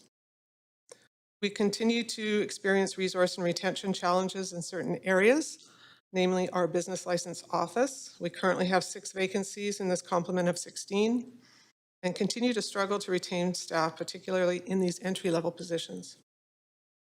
The good news is many are staying within DBL or the broader organization, but we remain in a cyclical pattern of recruiting, onboarding, and training. We've identified and are exploring opportunities to automate more of our licensing processes to allow more self-serve options for simple transactions. Next slide, please. So with respect to regulatory reform, allowing for the issuance of a building permit for excavation and shoring before a development permit is issued has resulted in cost and time savings for projects with strategic significant city priorities. As council is aware, to qualify, the developments must include cultural and recreational uses, dwelling uses, social housing and secure market rental, or any other use which the Director of Planning reasonably considers to be similar to the foregoing. We are also, as Paul mentioned, reporting back on tree bylaw changes today and will be considered later. Next slide, please. So we are continuing our efforts to improve on the evolution of our data and metrics as it relates to permitting timelines. As we build on the data portal toward greater transparency of our timelines, it's important to acknowledge the positive and sometimes less positive stories that are being told. We are working through many of the aging applications in our program, which is good news, but this elapsed time is reflected in our current processing times. So as we continue to accumulate more data, we'll be looking for opportunities to tell a better story. Next slide, please. So the data we'll be reporting out on today is reflective of a comparative analysis timeframe and also a comparison of where we were leading up to the task force work. The application trends, as Paul noted, we're looking at comparative analysis from May 2020 to 2021 to May 2021 to 2022. When we refer to throughput, this is the number of permits issued over that same time period. And elapsed time refers to the date at which an application generates a permit number to when the permit number is first issued. And again, the application types refer to low-density housing, laneway homes, commercial renovations, and residential renovations. Next slide, please. So during this period, we experienced a 25% increase in application volumes for residential renovations, and we're able to employ staff overtime, largely to address the increase in the volumes. Ultimately, if the volumes remain constant at this time, a higher throughput would lead to quicker turnaround times. This chart shows an increase in the volume in applications we experienced in Q2, beginning in Q2 of 2021, and also the impact that staff overtime had in Q3 of 2021 and the throughput. Next slide, please. Similarly here, we see a notable increase in the application volume beginning in Q1 of 2021. We see an increase in throughput beginning in 2020, ramping up in Q3 of 2021 and sustaining through the rest of the year as a result of one of the key initiatives implemented early in the task force mandate for commercial renovations, which was the change to the energy data collection model for lower complexity projects. Next slide, please. On this chart, again, we see the unprecedented increase in low-density applications beginning in Q2 of 2021 and carrying out for the rest of the year. We also see staff's response to this increase in the increased throughput, but keeping up with this increase in volume has been a continued challenge. Much of the increase in volume is a carryover from previous quarters where we saw lower volumes, and we believe it's also cyclical. We've utilized overtime to deal with the surge, but have not staffed up given the risk that demand returns to historical levels. And we are in a situation, end up in a situation where we're significantly overstaffed. However, we have used this as an opportunity to improve our process and improve efficiencies, which you saw on the slide previously, where the throughput trend was increasing over 70% since September. Next slide, please. We see a similar trend in laneway housing with a spike in applications and corresponding increase in throughput starting in the last quarter of 2021. Typically, leading up to the pandemic, we would receive a combination of 250 applications per quarter for standalone laneways plus new low-density homes. We experienced, so this just shows the increase in volume that we saw, how significant that was. We experienced some resourcing challenges also during the pandemic, which was accompanied by the surge in applications, so it was the perfect storm. In the absence of a scalable workplace or workforce to address these surges, we relied heavily on overtime and operational and process changes. Next slide, please. So this data represents the time a permit was created up to the time a permit was issued. This is reflective of our current processing times taken from the open data portal. The measurement is inclusive of staff time and applicant time in our end-to-end process. It's important to note that as we continue to drive internal process changes to speed up our reviews, as a customer-activated program, we rely on our customers' ability to respond to complete actions in order to drive down overall processing times. Throughput for new and aging applications, as well as volume, will obviously have an impact on these numbers. For renovations, the numbers have remained flat despite the increase in volume. We see a slight increase in low density and laneway homes, despite doubling in volume. As we implement changes aimed at driving down our internal reviews, we're finding it's taking some time for our applicants to adjust to our faster processing times, as I've noted. As an example, we have approximately 40 laneway homes waiting with an applicant for final permit action before we can issue. So these remain open in our system. So the transition time is something we need to work on with our industry partners. Next slide, please. So as we move into the next phase of permitting process and improvement work, it's important to reflect on the many lessons learned coming out of this work over the past year, as well as additional improvements to be realized, as Paul noted, as we continue to implement many of these task force initiatives. I want to acknowledge the work the task force has done and the heavy lifting of the impacted teams who have also been juggling these changes with the rollout of electronic plan reviews, adjusting to a return to work flexible work program, and an increased reliance on digital transactions and interactions. Next slide, please. So acknowledging that many of the quick wins around permitting have been largely addressed through the efforts of the team over the past year, 14 months. It's important to note that we have recently kicked off a more integrated program of work around the development permit process. This integrated program of work is more long-term in nature, and while we expect to see some improvements this year, it will take time for these initiatives to show benefits given the complex nature of this permitting process. So this slide identifies some of those key initiatives and will be a focus of the integrated work. Some of them we expect to see some early opportunities is in the services center and our approach to risk-based reviews, which we're going to be leveraging from the work we've done around low-density housing to other permit programs. Next slide, please. Coming out of the pandemic and given our ongoing digital transformation, staff recognized the pre-pandemic model employed in the services center is not sustainable. The services center has moved to a customer-centric approach, incorporating feedback we have received over the past year.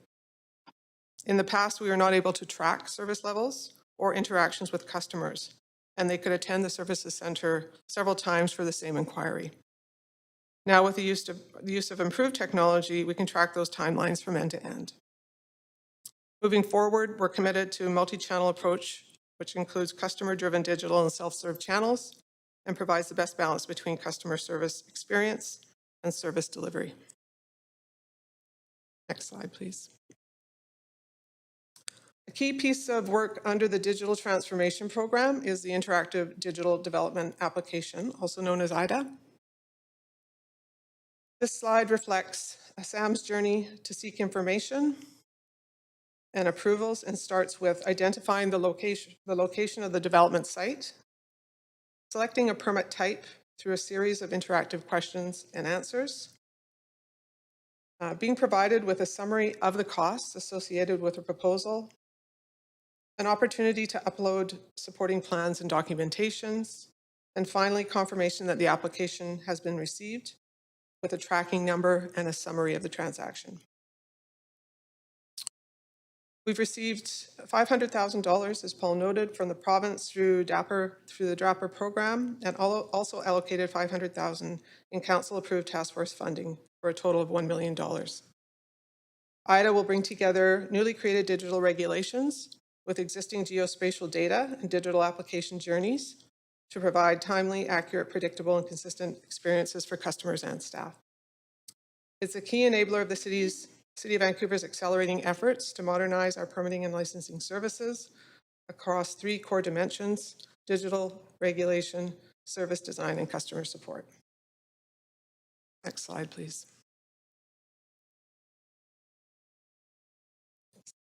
Next slide, please. So these are a summary of the changes recommended by staff and being put forward to council in the report today. These extensions will provide staff time to develop and bring long-term policy recommendations to council, such as updates to RS zoning and a review of the protection of tree bylaw. This report seeks council approval to extend the non-enforcement resolution approved on June 8th of 2021, requiring detailed design and landscape guideline reviews for 1- and 2-family dwellings in some RS and RT zones, the enforcement of specific sections of the protection of tree bylaw to December 31st, 2023. The report is also seeking approval in principle to change back to the requirement for a tree permit to 20 centimeters or greater, down from 30 centimeters diameter, currently defined in the 1-year pilot in the protection of tree bylaw. That's the end of our presentation today, and we have staff available to answer questions. Great, thanks so much for that. We do have a number of questions from council, starting with Councillor Dejanova, up to 5 minutes. Thanks very much. I really appreciate the report and the presentation as well. I'm just going to try and get through all of these questions in one round if I can.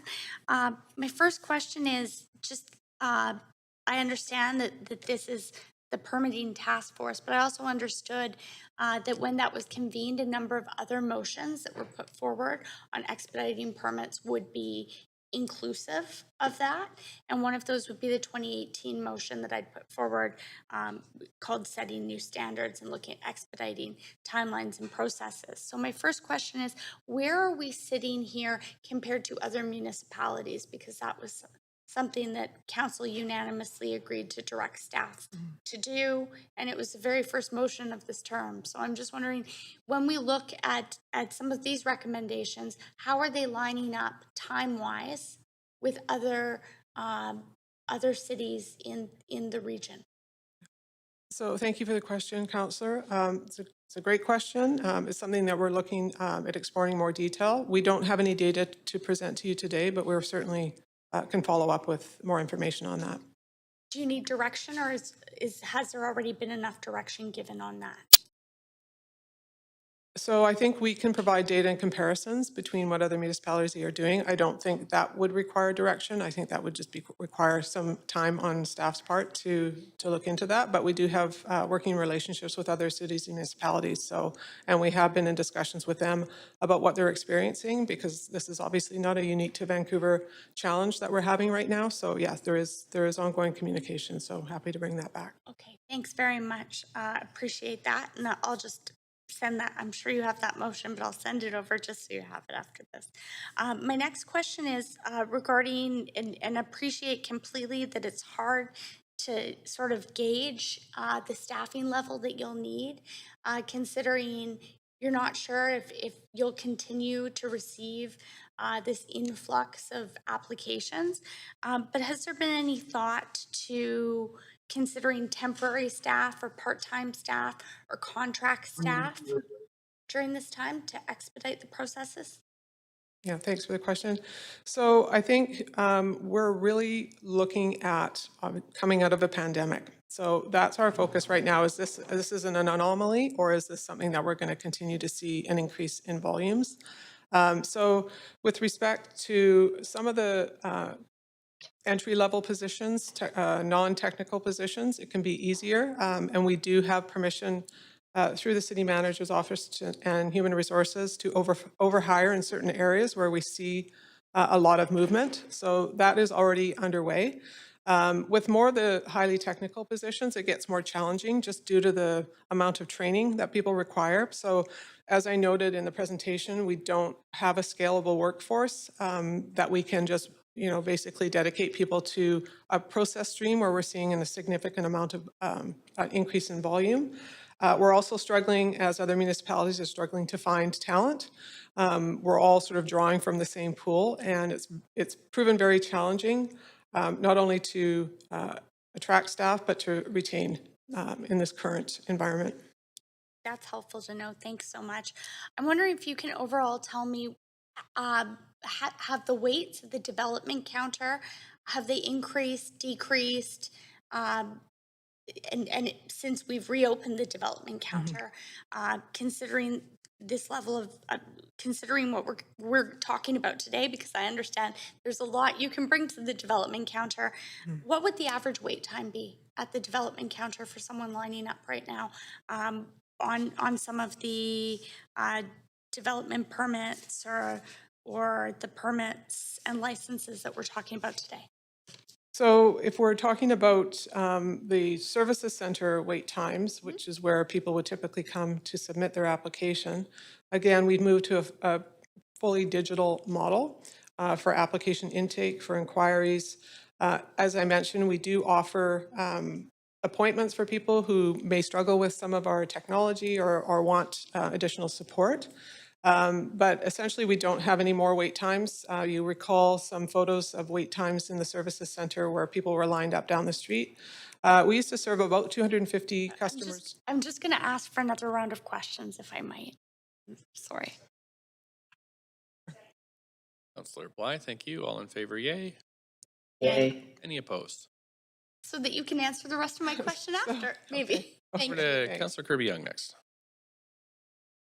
Yeah, thanks, Mayor. I have a number of questions, so might need a second round, but I just want to start with the specific recommendations in the report, and it's asking us to extend for 2 years these sort of simplification where we're not requiring all of the components. Some of it is guidelines versus checks, et cetera, on the lower density simpler projects, why, if it's been in place for 1 year, we're extending it for 2 years, and then we may bring forward bylaw requirements, why would we not just make those changes now and try to simplify the bylaws? And the related question to that is reference to making home, and that perhaps that might impact the bylaws, but that presupposes council will adopt something or the manner in which it's adopted. So I'm trying to understand that and separate those in my mind. Why do we not just move forward now? Why are we going to continue something for what will be a total of 3 years before we start making more decisive changes to bylaws and make them simpler? So thank you for the question. So just to clarify, this is in reference to the report that's before council today. Okay, so maybe I'll just ask Jason if you would mind coming speaking to that. Thanks.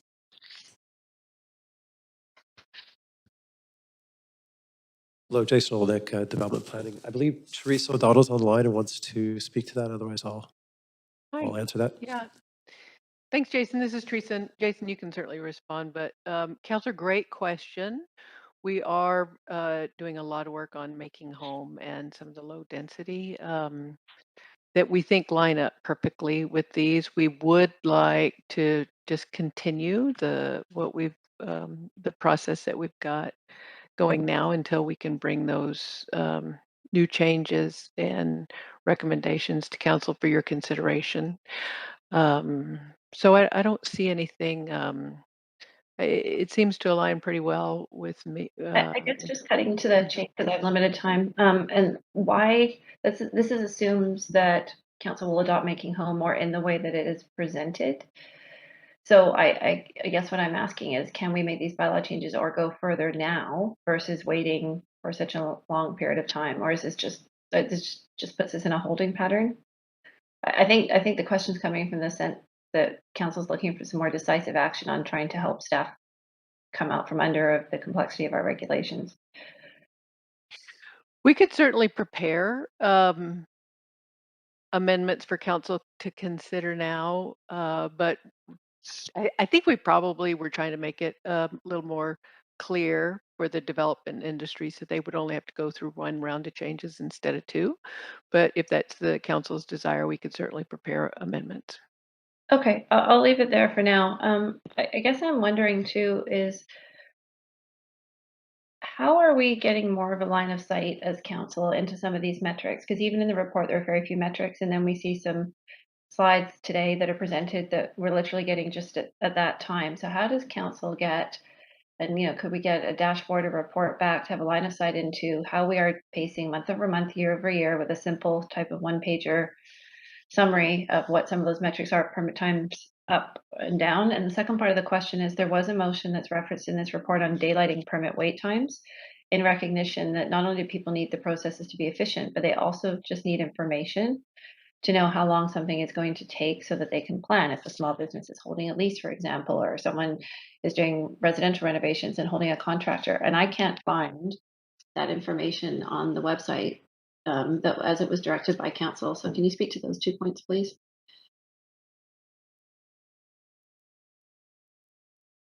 Thank you for the question, Councillor. So, yeah, I think we are working on a dashboard in preparation for the sort of displaying the open data portal more accurately. So yes, we're certainly working on a dashboard to that effect to answer that question. I think around processing times, it does get more complicated. We've been talking to Surrey. They're rolling out an initiative around committing to a permitting processing time. So we're having discussions with them about what that could look like. Ideally, as I've noted, this is a transactional process. We require heavily on the applicant. When volumes are high, we'll take in an application, review it to a certain point, and then let the applicant know there's outstanding items that we require, and then we move on to the next application. Sorry to jump in, Mayor. Could I move for a second round before I run out of time, please? But we've had a second round moved and seconded, so you're welcome to come back on the list after. And that's the time. So I'm next on the list and have 2 questions. My first is following on Councillor DeGenova's. I have had a number of inquiries and discussions with English as second language speakers who found it difficult to they were used to in-person discussions at and then through COVID that mostly shut down, and then had a very tough time adapting their organization to more online processing, which they weren't familiar with, and most of it's in English. Can you give us a sense of how you may be tackling that? Yeah, thank you for the question. So we are conducting a survey right now to gather feedback. Again, appreciating that may not capture the people in question. So thank you for that feedback, and we'll certainly take that away. But yeah, we are gathering information through a survey to get feedback on how people want to interact with us, noting that not everybody is going to be able to navigate our digital platform. So a lot of the feedback we've heard so far is positive. We are looking at running workshops in the services center and looking at different opportunities to better deliver information where needed. So yeah, thanks for that feedback. Thanks. And I know it's a difficult transition, so thanks for all that work. But perhaps focus groups with those communities that are engaged might be a worthwhile endeavor. My second question is, as you mentioned, guaranteed wait times that we're seeing. I've had some discussions with U.S. mayors that had the states kind of impose this on them, and it caused a huge amount of problems, but also there may be some merits in it. So I'm wondering if you've done any work looking into these kind of programs where you'd have a guaranteed approval, which happens, I think Minnesota does that. So you apply, if you don't hit by a certain date, you're automatically approved, or you have your fees entirely waived or partially. Have you looked into those kind of programs and have any comment on them? We are aware of the programs. We haven't had time to sort of delve into them further.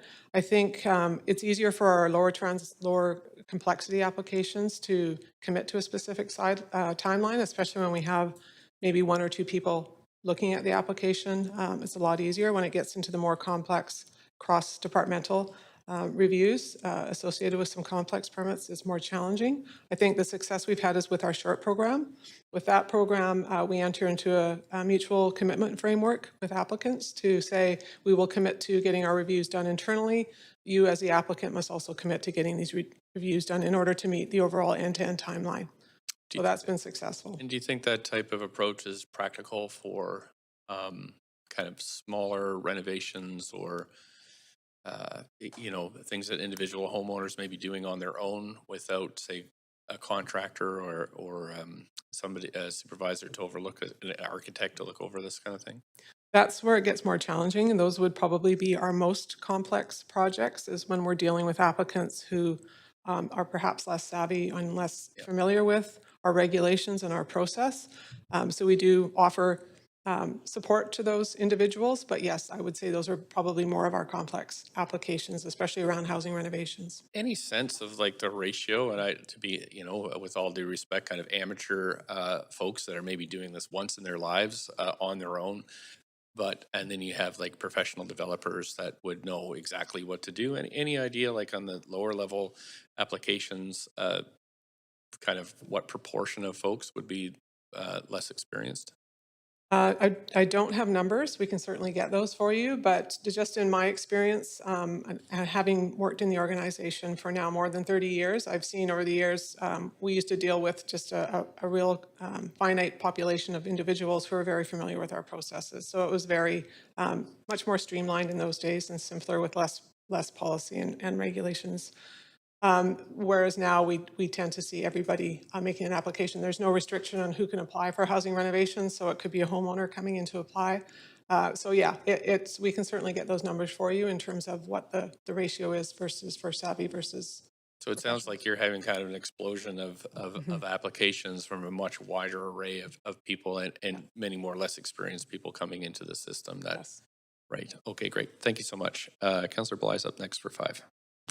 Thank you very much for the update. I just have a question, and it's sort of thinking outside the box, so there may not be a direct answer right away, but really it's related to the influx of new applications Is there a way that we could start to think about how we can be more responsive in those times that can oftentimes be quite unpredictable, and so that there isn't so much the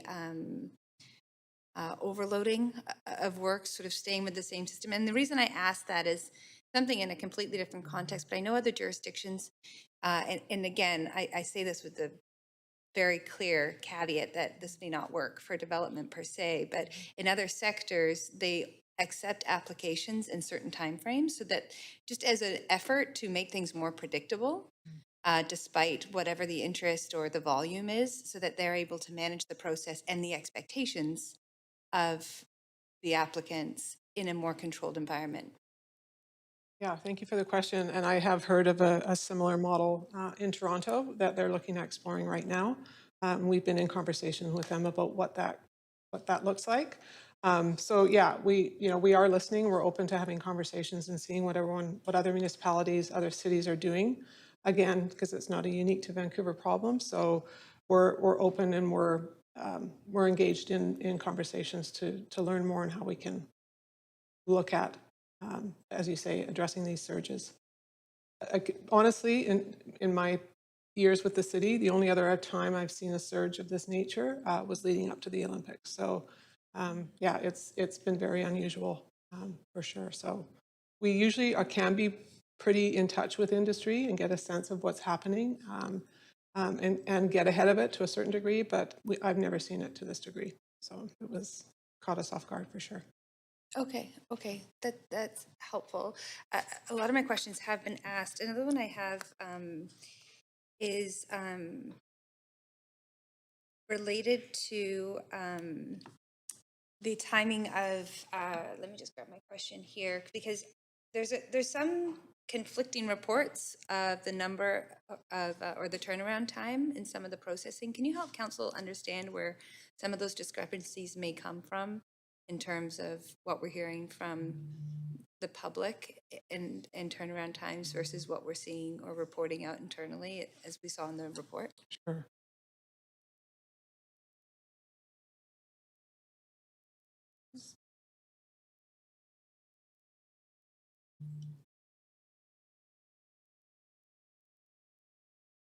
Thanks.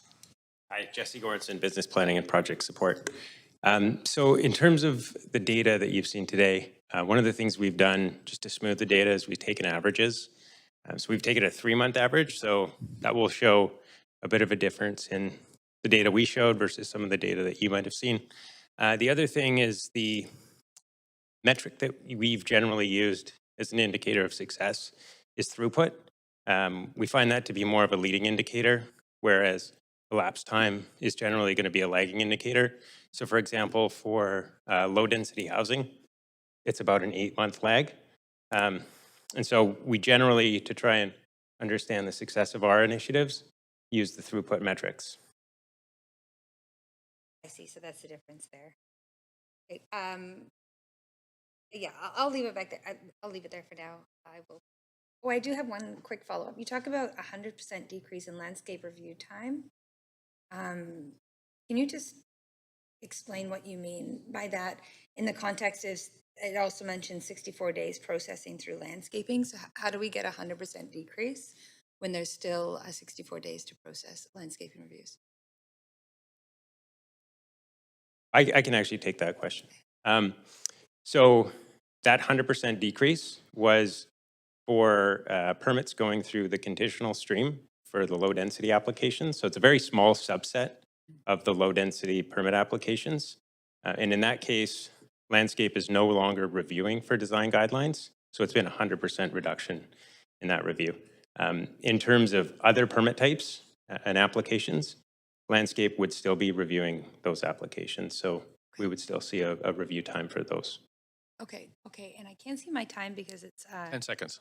10 seconds. I'll go back on the queue. I You do have a have one second more round. question. Okay, thank you. Thank you, Council. We're just at 11:45, Council. Just a reminder, we have a speaker as well. Councilor Dominato, up to 5. Thanks, Mayor. In that vein, I'd like to move to suspend the procedure bylaw rules to enable the speaker to speak now before lunchtime, and then we can continue questions after in camera. Sure. We have a seconder, Councillor Bly. Okay, I'll do a verbal vote. All in favor? Yay. Any opposed? Okay, great. So we'll suspend the rules and we have one speaker. I'll stop your clock here, Councillor Dominato, and I will move to the public timer. We have Avi Barzilay. Great. Thanks for being patient. And hi, Avi Barzilay. Barzilay, thanks very much. Up to 5 minutes whenever you're ready. Good day, Council. My name is Avi Barzilay. I'm a licensed residential builder operating exclusively in the City of Vancouver, and I've been in business for 10 years. I'm here today to talk about permit processing times for small-scale residential projects. Permit wait times are currently the worst I've ever seen. In light of a housing crisis and economic uncertainty, I would like Council to take immediate action on this dire issue. To fix the problem, we first need to understand the scope.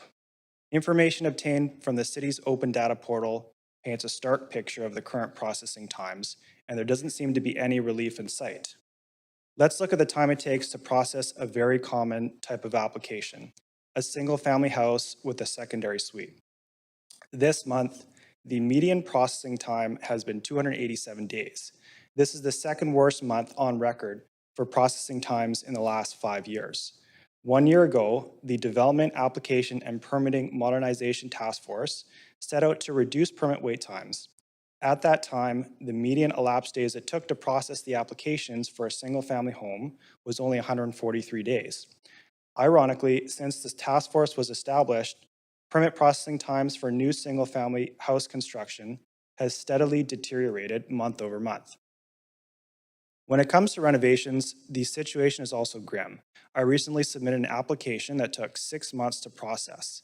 It's a simple project that requires no additional square footage, and the house essentially remained the same. It took 5 months before my project was even seen by a plan checker.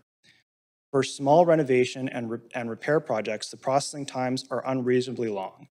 Information from the open data portal shows that for residential renovation projects under $75,000, the average wait time was about 96 days in 2022. I do not work in multifamily, but again, the open data portal shows typical building permit processing times at 365 days, and this doesn't include the time it takes to approve a development permit, which I'm told can take just as long.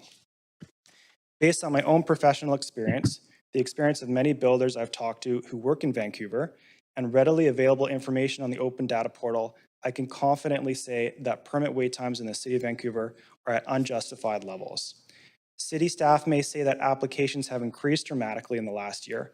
I won't dispute this, but I do question why the planning department can't rise to meet the challenge. We had a bull market in housing in 2016 and 2017, and although processing times were slow then, they weren't nearly as slow as they are now. Is it because the planning department has not fully returned to work?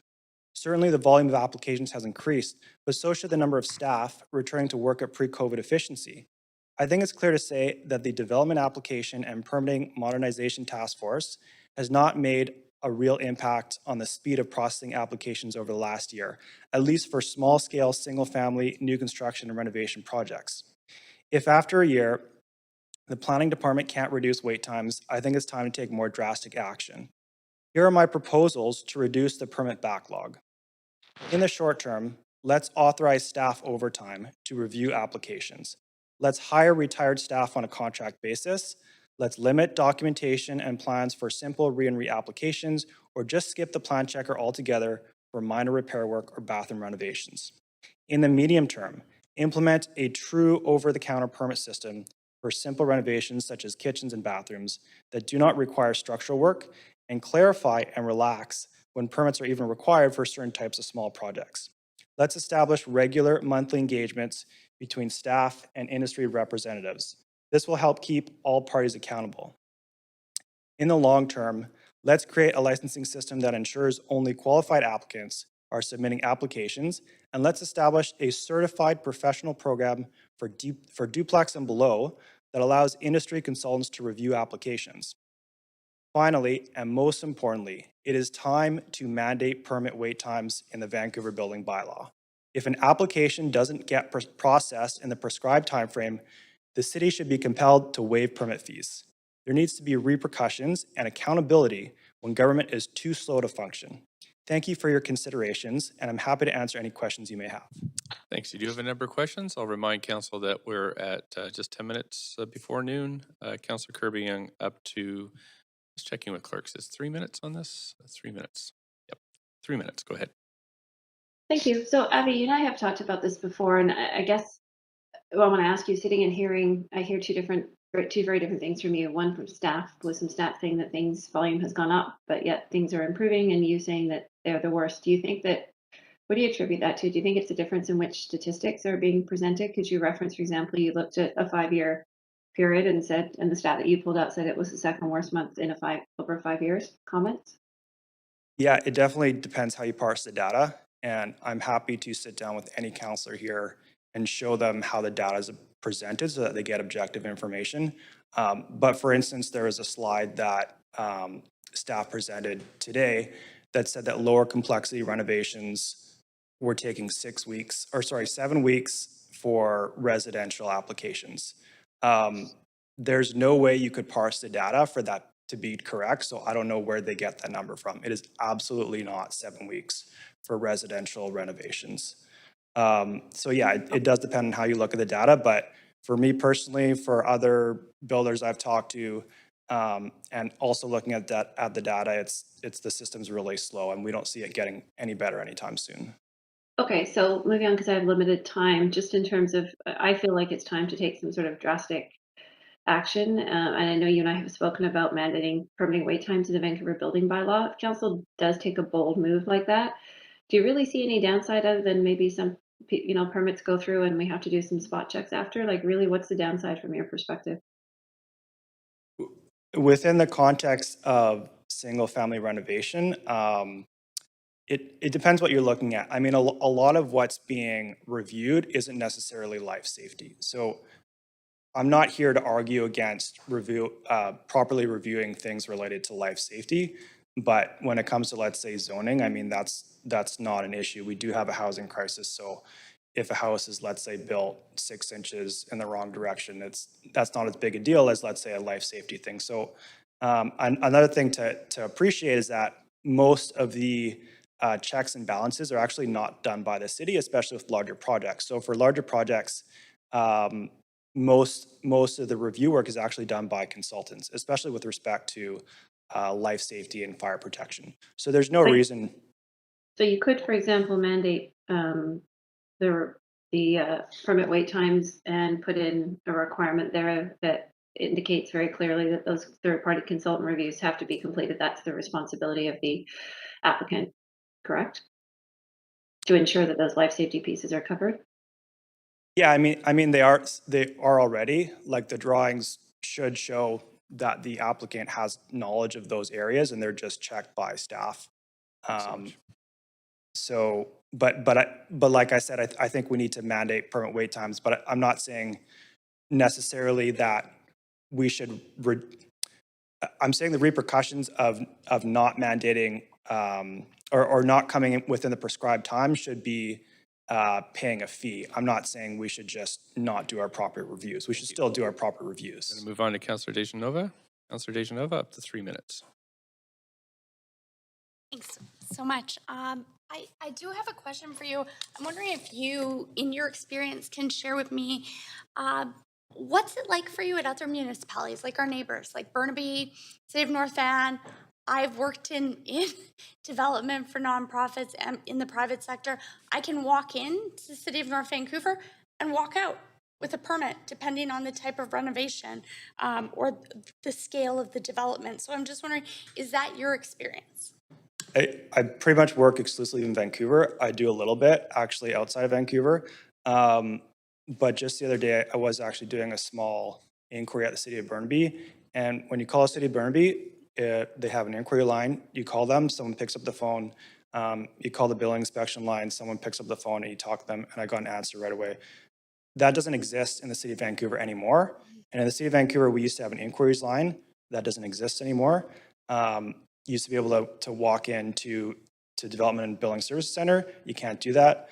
So, I mean, when staff here says that they are customer-centric and customer-focused, I'm not really sure how they can justify saying that when everything's sort of online and sending emails. I wouldn't really consider that customer focused. I only get 3 minutes, so sorry, I'm gonna move right on to my next question, and that is, we have different ways of doing this here. I mean, we had moratorium. I thought that was a bad idea. I voted against that to give direction to staff. Here we are, our wait times are up. I'm gonna ask you, do you think it's about trying to find a way to expedite the process we have? Or should we be deregulating some things? Like, for instance, a lot of different municipalities don't require a whole development permit for something that should just be an a la carte building permit, or, as you said, an electrical permit, a plumbing permit. You don't need a DP first and then to get all of these other permits after your DP. Do you think that it's important that we look at overhauling the system? Yeah, both. It should be about deregulating and also looking at how applications are processed.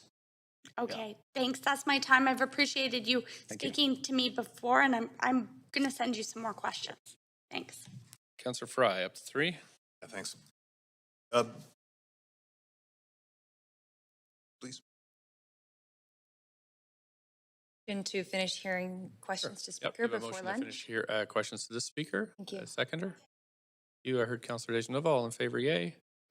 Opposed, nay. That's good. Okay, Councillor Fry, please continue. 3 minutes. Thanks for that intervention, Councillor Bly.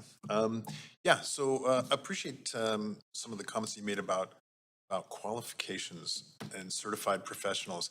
I get lots of inquiries around this kind of thing, and certainly there seems to be builders and renovators out there that maybe aren't professional and varying degrees of skills and expertise, and obviously we do have to maintain some sort of standardization. So I push back a bit on the deregulation, but let's walk through the idea of how do we filter through the guys who know what they're doing and should move faster. We've heard talk in the past about even a concierge type system, like a single point of contact that can be that rather than multiple touch points. Yeah, really good question. And I also want to thank the mayor for asking staff about just the number of applications, to quantify the number of applications from applicants that are, quote unquote, amateur applicants. I think that's a really good metric to see if we can sort of resolve that part of the problem. Like maybe that's a really big issue, but I honestly don't know.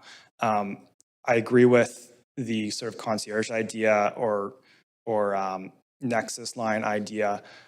I would support licensing, and we've done this recently with installation of HVAC equipment in the city of Vancouver. So now if you want to install a heat pump, you have to, it's not super onerous, but you have to take a quick course for the installer and you have to go through that process.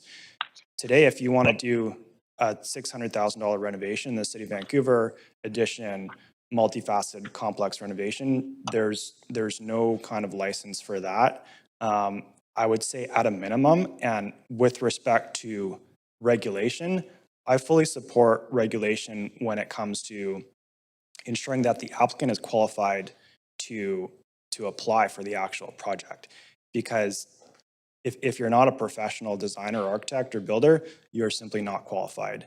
And at the most basic level, it doesn't have to be too complicated, but at the most basic level, it could be something as simple as an online test that tests the applicant on zoning bylaws and building bylaws specifically, as well as some other site processes. It doesn't have to be too involved. It can be even open book, but at least when the applicant now applies, no one can say that they haven't been informed of the regulations that exist, because you have this kind of barrier to apply. So I fully do support that level of regulation for sure. Just to circle back, you're saying there's no licensing requirements right now for somebody to walk in and. So for a new house, yes. Anything for a new house, and also a substantially reconstructed house that is essentially new because 90% of the components are new, yes. Anything below that, no. So, I mean, I said you could do a $1 million renovation. There is no licensing or regulatory block preventing a homeowner who has never hung a picture from submitting an application or even being the general contractor on that project. I have to stop you there and move on to Councillor Bly. Thank you so much. Thanks very much. And thanks, Abby, for your vocal advocacy on this issue. I think it's been helpful, and I appreciate the time we spent already talking about it. I just have a quick question. I posed this question to our staff team around the idea of being prescriptive in terms of time frame, that we can accept applications in certain contexts and all. And I hear, you know, the Toronto pilots. What's your take on that? To be honest, I'm not totally sure what you're referring to or what So your idea is. basically what they do, and I'm just going to use it as an example, is they will set certain time periods throughout the year where they can accept applications. And then when they've fulfilled that time period, then applications will be closed, for example, and then they'll be processing. And although it sounds restrictive, it actually creates a more controlled environment where they're able to be more predictable. So for example, if we were to suggest setting turnaround times, and if not, the permitting is, you know, the fees are waived or what have you, we'd have to also control the environment better, because you can, as you can imagine, the number of additional applications that came in those 3 months in 2021, that we would really be putting ourselves at risk operationally. So there would have to be a middle ground there. So I'm not sure if that helps explain what the program is or not. Yeah, yeah, sort of. I'm not sure. I'd have to understand more about how that works. It's I haven't heard that idea before. Yeah, maybe it works. I have to look into it more. Okay.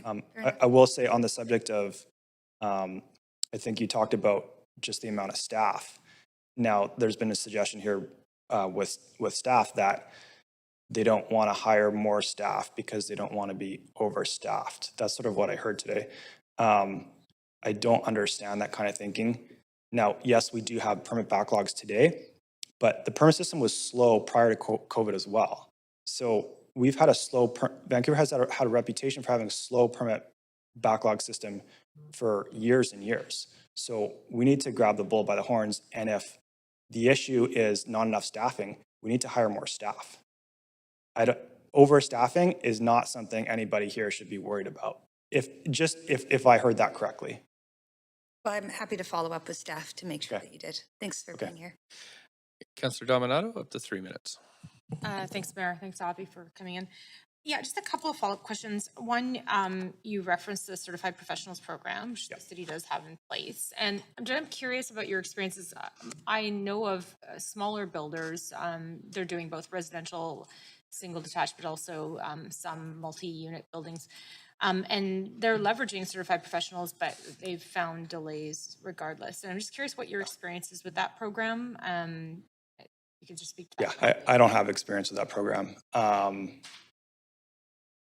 In either case, I think the idea is to have, some people are suggesting, well, let's just let architects kind of submit their proposal, and if they're a trained architect, let it go through City Hall. I'm not suggesting that. I think obviously we do need regulatory oversight, but within the framework of having a private sector consultant that still is beholden to the city and as a representative of the city, that totally makes sense.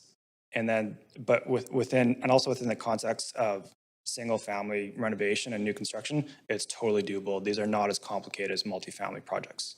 So yeah, I think we should be pursuing that. Okay, thank you. And I want to go back to the comments and questions around adding staff. I believe from the presentation, staff have been leveraging overtime and in trying to deal with the backlog. We've had in the past an instance, I think about a year and a half ago, where staff came to us and said, we have a backlog in terms of doing curb cuts in the city. So we have undertaken a procurement and contracted out some of that work in order to deal with that, because it's short term. So you're not adding FTEs. What are your thoughts on that in terms of on a short term basis where you'd be maybe contracting out some of that work over and above the overtime that's being exercised? Yeah, 100%. I support that.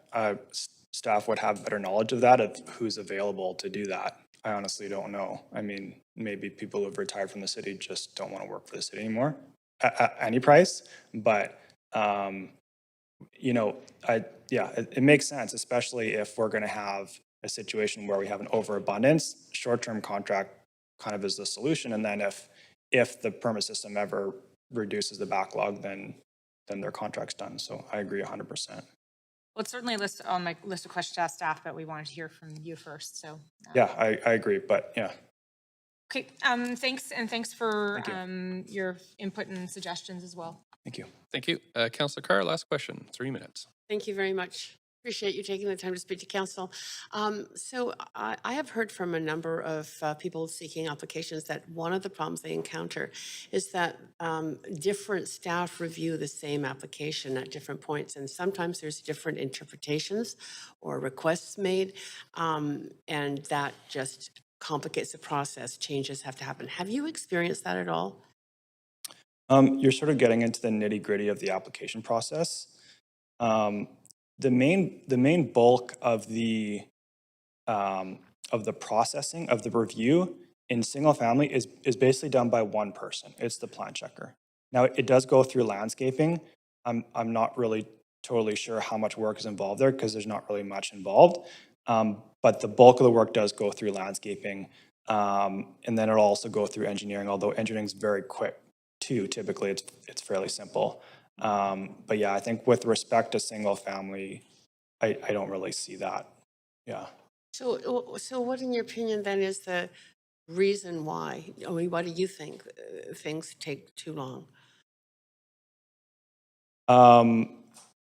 Yeah, as staff said, like there is an increase in applications, so that's true. But I don't work, I don't work in the city of Vancouver. Maybe there's also a disconnect between the leadership and what's happening with staff on the ground processing applications. Just I think based on what some of the comments I've heard today from senior leadership. I don't know, you'd have to ask staff. Like there's certain little things processing applications. So for instance, just communication sometimes can be a little bit silly, especially if you can't call into the city and make a simple inquiry, or you can't go into engineering, for instance. You used to be able to walk in, they'd have 20 or 30 staff there, and you could resolve your issue in a 15-minute conversation face to face. Last time I went in, there was one person working there. So, it's a lot harder to resolve a complicated thing through email with staff that is hesitant to get back to you in a reasonable time. That's, communication is a big issue. Yeah. Okay, thank you. Appreciate it. Yeah. Thank you so much for your time today and speaking to us and sharing your experiences. Thank you. That's it for questions for you, but really thank you for coming in. Thank you very much. Thanks. Council, that's it for questions. We're going to now break for lunch. We go in camera from, let's say, 1:05 until, and back here in council chambers at 2, then continuing to 5 with this item. So thanks, everybody, and we will see you in camera at 5 after 1.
Test, test. Irina, can you hear me?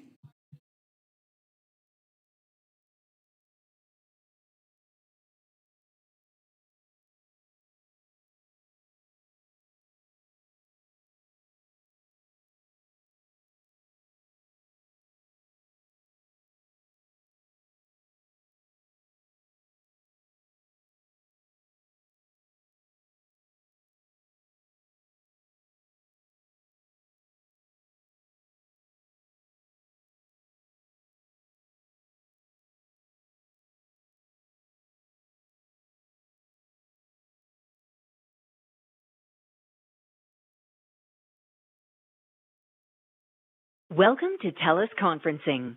To join the conference, enter your access code followed by the number sign.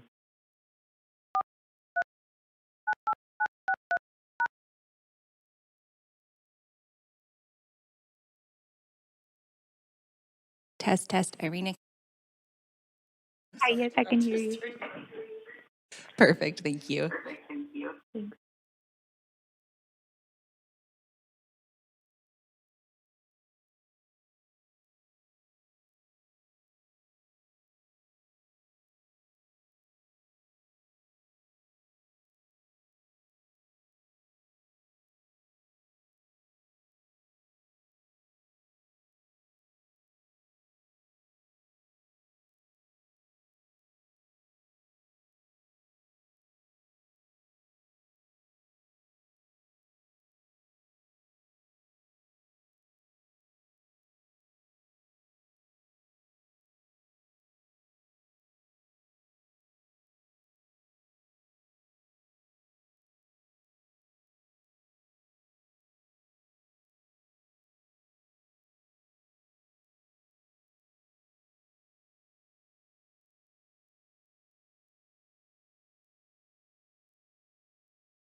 Hi, Councillor Swanson. It's Tina in the chamber. Can you hear me? I can. Hi, Tina. Perfect. And we can see you as well. Thank you. Do we have anybody else on? Okay, his Hardwick came in, I guess.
Hello, Councillor Hardwick.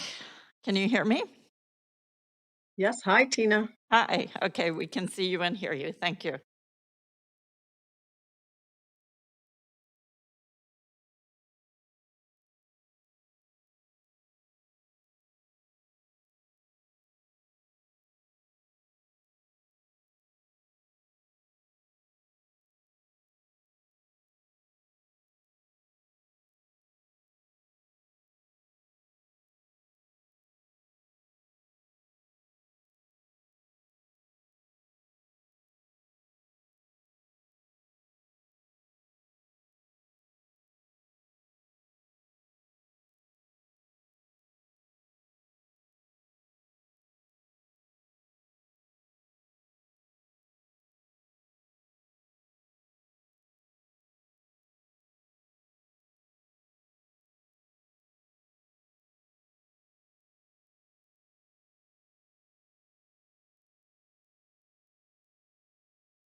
Oh, 1, 2, 3. Okay. We're going to start back in. Thanks. Call the meeting to order. We're just going through questions to staff on the permitting task force, and we have Councillor Dominato. You have 2.5 minutes left for questions. We just broke because you'd moved the motion to hear from the speaker. I think you'd asked a question and then broke, so might. No, well, I've marked your timer where you ended, but you do have a second round if you need it. Okay. Thanks, Mayor. Thanks, just wanted to follow up on a question I actually asked the speaker, and it was with respect to dealing with the backlog. So I imagine with the allocation of $1 million that some of that funding was used to cover overtime costs, presumably. I'm just making an assumption, but you can correct me.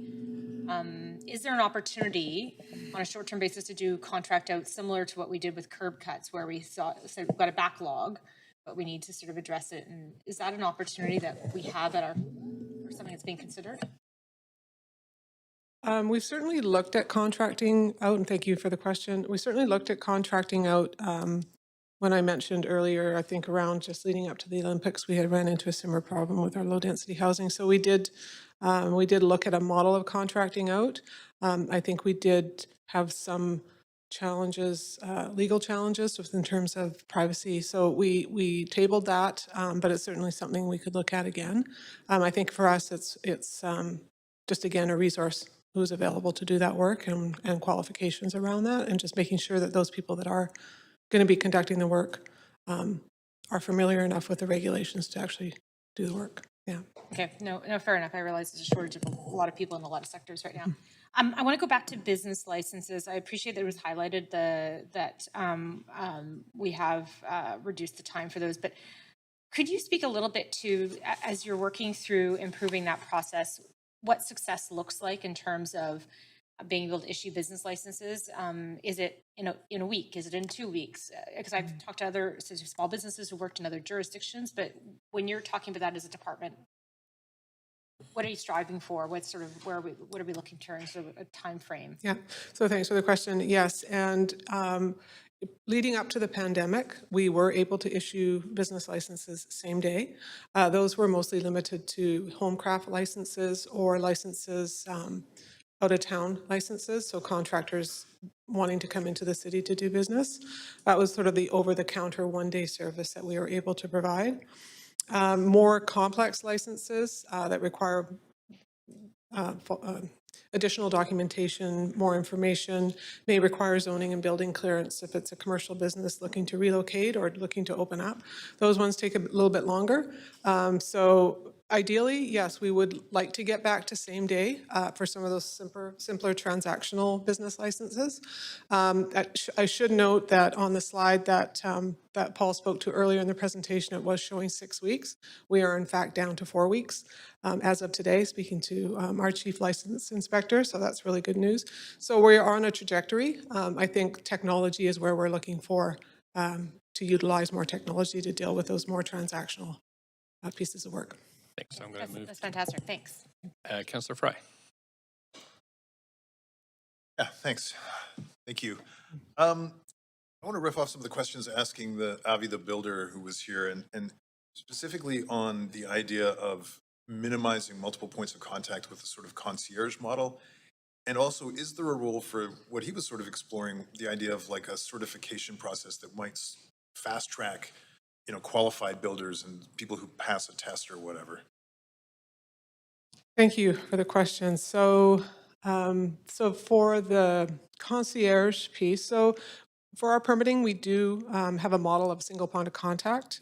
We do have project coordinators who are the single point of contact for less complex applications, and then we have project facilitators who serve as sort of the single point of contact for more complex applications that you see through rezoning and major developments. So we have sort of focused on that model, so it is there. Certainly opportunities to refine that based on feedback that we get and what could be, how we can make that more successful. And sorry, just remind me, the second question was around the notion of having sort of a qualification process that would fast track qualified builders or. Yes, so you may recall, some of you may be familiar with our ASAP pilot that we ran a few years ago, where we did a sort of a white glove concierge service to applicants who demonstrated that they could meet our timelines and requirements. So we did pilot that. It was successful. It was for a small percentage of applications. And just the time commitment alone, we found that it just wasn't sustainable based on our staffing model. But there is that opportunity there that we could certainly explore, having done it in the past. Yeah, I mean, I definitely, in my own experience with people reaching out because they have a permit delay and stuff, and some of them have no idea what they're doing. And, yes. And it's reflected in the process being delayed, but it's really almost their own fault to some extent. Curious if there's been any analysis of how we have sort of, triggers, like cost-based triggers, like so you go over $100,000 or whatever in the reno, and then it triggers a bunch of other upgrades. Has that been part of the analysis at all? Yes, it is. So it's a function of our building bylaw. So based on the scope of work, that can trigger additional upgrades based on the occupancy, based on the scope of the renovation. So there's a number of factors that can trigger building upgrades. You also get into sewer and water upgrades with renovations, which often people aren't aware of. Getting to a certain scope of renovation size can trigger an upgrade, which obviously adds additional cost. Though, because I recall it was based on a set monetary value. So yeah, so the cost of construction, so the cost of the renovation, yes, it is based on that in terms of the building bylaw fees. And does that change with inflation and construction costs? And I can certainly, I don't want to speak to what the impacts of inflation are. The building bylaw fees we deal with annually through our inflationary fee report. So we can certainly get back to you with more information on what impacts that has on an annual basis. Okay, thank you. You, Councillor Swanson.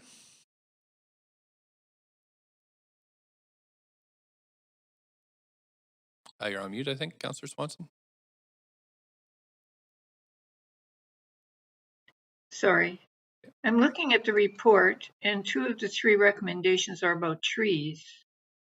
And I think it's saying that the recommendations call for us to protect smaller trees than we are now, but then not to enforce that regulation. Is that accurate? Not sure, Oscar, or Jason, if you want to speak to that? Thank you. Just have someone from planning to speak to that.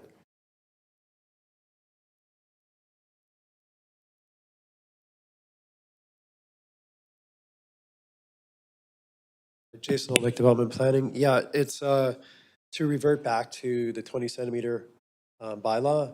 And then the enforcement is related to that, that we would no longer, or that we would begin to enforce that again. So it's just bringing back the bylaw the way it was a year ago. But you would enforce it. Yes, we would enforce, correct. So the non-enforcement aspect of that, just to be clear, is that there's an arborist report requirement that is sometimes, it's written in the bylaw for like really small renos, bathrooms, things like that. We would not enforce that, so we would continue to not do that. Okay, so just tell me again, if you could go through the 2 recommendations, I think it's B and C. One of them calls for changing the diameter, and the other one calls for exactly what? I'm sorry, just let me grab my notes real quick.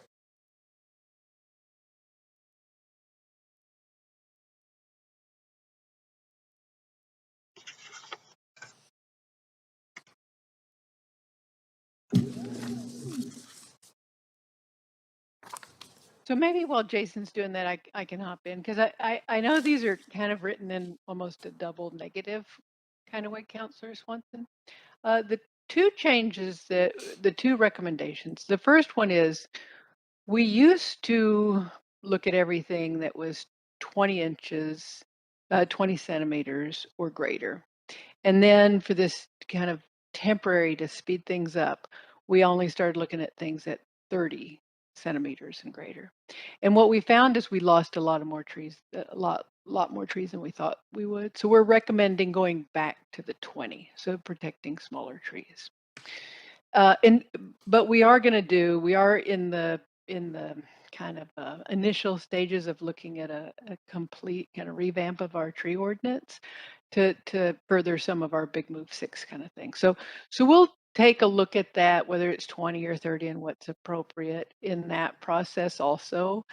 But because when we started this last year, we thought we'd only lose like maybe a couple hundred trees. We've lost like 600 trees. Okay. That was a lot more. So that was the first one. The second one recommendation is another thing that we were doing is for like small renovations, like Jason said, bathrooms or kitchens.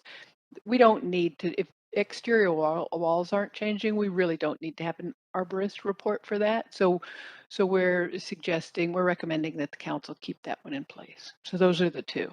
So that's B, where it says not to enforce certain section of the protection of tree bylaw to continue to enable faster processing, but it's just where there's no outside walls moving? Yes, Councillor, that's correct. Okay. Okay, thanks. Sure. Thank you. Councillor Harbuck, you're up next. Right, thank you very much. Mike, I have 3 questions. I'll try and get through them quickly. The first is, will heritage and character house groups, resident associations, as well as the public have any input into the proposed changes to the design guidelines and the zoning schedules? So that is, that's part of our recommendations also, and I know Jason is here and Marie might be able to help us with this. But currently there are 15 RTRS zones. The changes that we're working under now eliminates the conditional reviews other than roofs and height and that kind of thing in 9 of those RTRS zones. If the counts, and we're recommending folding this work into some making home, the making home provisions. It'll come back to council next year. However, if council wanted to move forward with making these changes permanently, they could do so now. We could prepare that bylaw, but there has not been public consultation on that, on those changes. So the answer to the question is, will there be public consultation is maybe, but not necessarily. If the council directs staff to prepare the bylaw and bring it forward, the bylaw change would be a public hearing, but that would be the only consultation, and unless council wanted to give us direction otherwise. Okay. Are the design guidelines still accessible on the city's website? I couldn't find them. And will this continue even where enforcement is reduced? I don't believe that we've made any changes to the website. Jason, please correct me if I'm wrong about that. The reason is designers should have access to the design guidelines to hopefully get voluntary compliance. Yeah, yes, they're still on the website. They're also available. So that will be maintained then. Yes. Okay, then. Unless the bylaw repeals them, of course, we'll take them down at that point. Rather than just reducing design oversight, is the process being improved by allowing more site review for renovations rather than trying to do every amendment through office review? So more site review versus more office review. Thank you for I think I can take that if you like. Teresa, is that in reference to just small renovation projects or just all projects in general? I think it's for renovations Yes. primarily. So we historically have had an over-the-counter program that was referenced earlier today. The over-the-counter program has become more complex over the years. So this new initiative, this straight to inspections, is sort of bringing back that over-the-counter process where it simply goes from the first person who reviews the application right to the inspector in the field. So it's really cutting out that permit processing piece of the process. So significantly saving time. But what happens to the site review? So that's done by the initial point of contact. That's done at that time, and then they would hand it over to the inspector, who would then go out and validate on site the work that's proposed. Right. Thank you very much. Thank you. Councillor Weeb. Yeah, first question, why do we think that more trees were removed than first anticipated, recognizing our urban forest is so important to us as a city?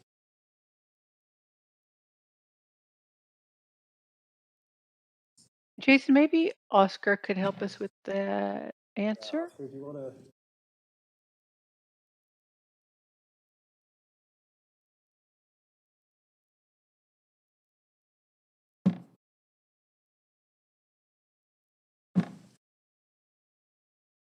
Thank you, Mayor and Councillors, for the question. In response to this, we had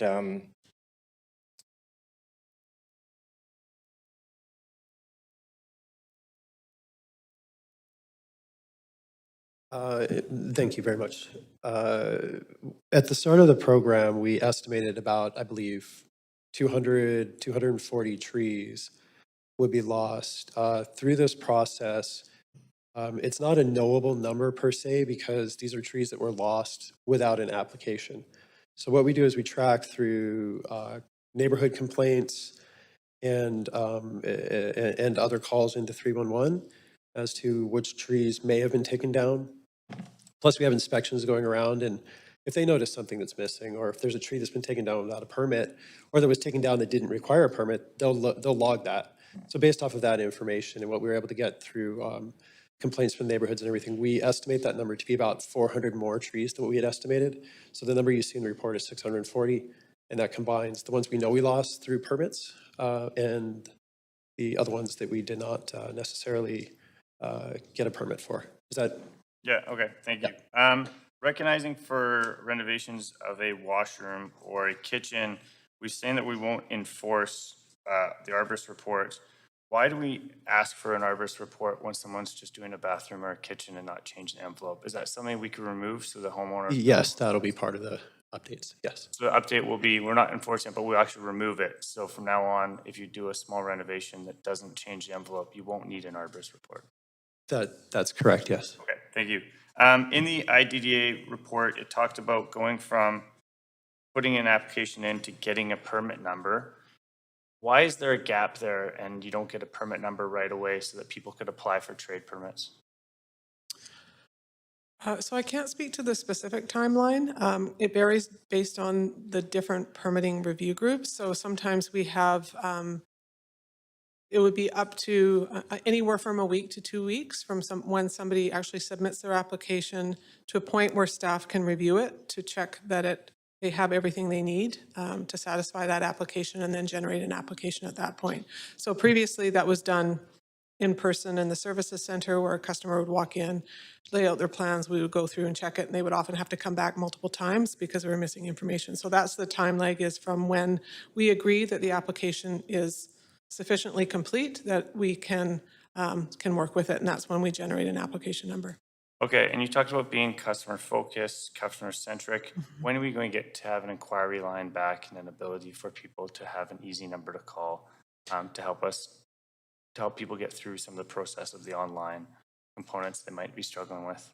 So we have been receiving pretty good feedback. So if you're receiving other feedback, we'd be welcome to hearing that. We do have 311, so we've leveraged 311 to support many of the calls that were previously received through the phone center that was focused in DBL. So we have a continuous process improvement program with 311 staff to help bring them up to speed and answer inquiries. But we've also, for questions that they can't respond to, they're now logged and tracked so that we have an actual tracking system in place to understand how long people are waiting. I understand that up until a few weeks ago, it was about a 10-day wait. We're now down to a 3-day wait. A 311 call. And how about the concierge service, about having one key contact throughout a small renovation or project instead of having to deal with different departments? So again, DBL offers that project coordinator role where the project coordinator is responsible for coordinating all of those internal reviews and external reviews if there's any. So yeah, it is a single point of contact model. I think where we're running into problems is some of the challenges is just satisfying what are those review groups, what are those baselines that we need to commit to in terms of our processing timelines. And so that's broader work that we're doing with PDS and engineering and other review groups that feed into our permitting process. Thank you so much. Appreciate those answers. Thanks. Councillor Carr, you are still on your first round of questions, so I'm going to move to you next using our new button, see if it actually works. Here we go. Good. Okay. Thanks very much. So I'm just, most of my questions have been asked. A couple, though, arose from the speaker. So I'm wondering if you could respond. The speaker said that it took him in a fairly small project, 6 months to get approval, but he said something that intrigued me. It took 5 months before staff even looked at the project proposal. Can you just explain how that could happen, or is that rare, or what? Yeah, so it would be helpful to have a bit more understanding about the specific details of the project, but I know there was a suggestion that staff wouldn't look at it until Landscape had provided their clearance. I think, we try and run our processes as concurrently as possible, but in the case of landscape reviews, often we're not going to start reviewing the project until we understand whether or not any trees that are proposed to be removed can be removed, because that can have significant impacts on potentially redesigning an entire project. So we don't want to start a review until we have some assurances that that is going to be complete. So that would be, again, I can't speak to the 5 months delay. That seems very lengthy, just based on the work that we're doing. So I'd be happy to follow up and see, sort of do more of a forensic dive into that project in particular. Right.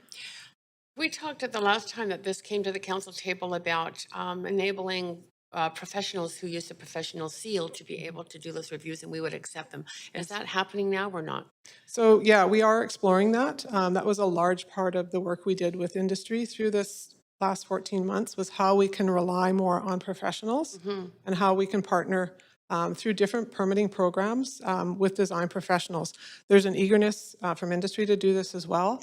One example we're working through right now is our sprinkler program, which many of you may have heard has had certain challenges. We're meeting with engineers of BC to work through how we can rely on that. They're excited to work with us. I think it's a real opportunity to improve how we deliver our processes and really look at what that model looks like and again, apply it to different permit streams. Yeah, yeah. It seems that if we're having trouble getting sufficient staff to be able to handle it, that's an answer. Yes. Last question. Others have mentioned before the ASAP or the concierge-like process. Is it possible? I mean, I think you said that a small number of applications, or a small percent now do it. Tell me how we could expand that. What are the barriers to expanding it so that it happens to more projects than currently, higher percentage?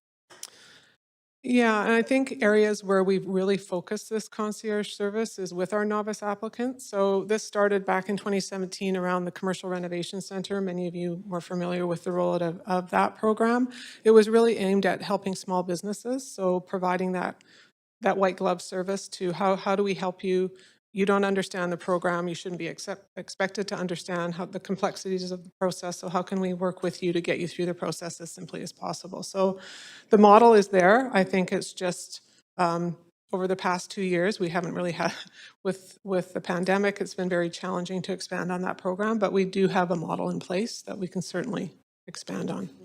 Tough work. I'm really appreciative of you and your staff pursuing every possibility in this regard. Thank you so much. Councillor Hardwick, you still have a minute and a half left on your first round of questions, so I'm going to give the floor to you.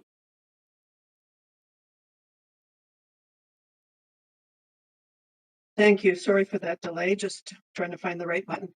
I asked a question about the guidelines being available online, and I've gone back and checked. And so it appears that the RS5 guidelines are, but the RS3 and RS3A guidelines are not available. Could staff please double check and respond to that, please? Oh, I think they've been lumped in together now, my understanding. Is that correct? I think they've been now incorporated in. They've been combined, Counselor. They're in the same document. Okay, thank you very much. Thank you. Let's see now. I think we are on to our second round. So we've got Councillor Kirby-Young first, up to, I'm just going to reset all timers. There you go, Councillor Kirby-Young, up to 5 minutes. Thank you. So following up with respect to staff, I think, Andrew, you had referenced that a dashboard was in the works.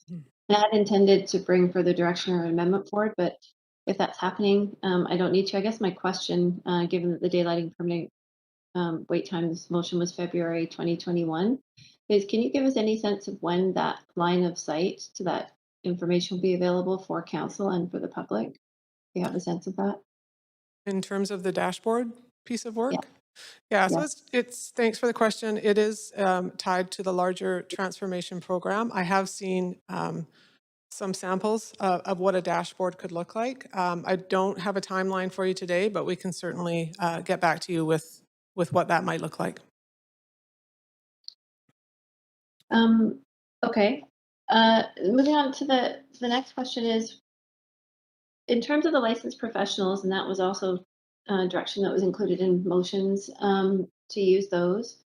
And you said you've been working on that with different task force groups. And again, in recognizing sort of the pressures in terms of volume and complexity of regulations on staff and some of these things that are going to hopefully alleviate some of that, do you have a sense of when we might see some policy amendments coming forward that would enable use of professionals and away from the hands-on from staff? Like what might we actually see changes coming? I think we'll see changes coming pretty quickly with our sprinkler program. I think this is sort of the first opportunity where we've seen some real excitement from industry to partner with us on this. So I think we're hopeful that we'll see something coming through within the next 4 weeks, at least a model that we're going to look at. Again, as you know, these regulatory processes take time. We're really trying to look at driving efficiencies through our permitting process, and obviously the role that industry can play will be fairly significant here. We're just not sure what that role is yet and what they're willing to commit to.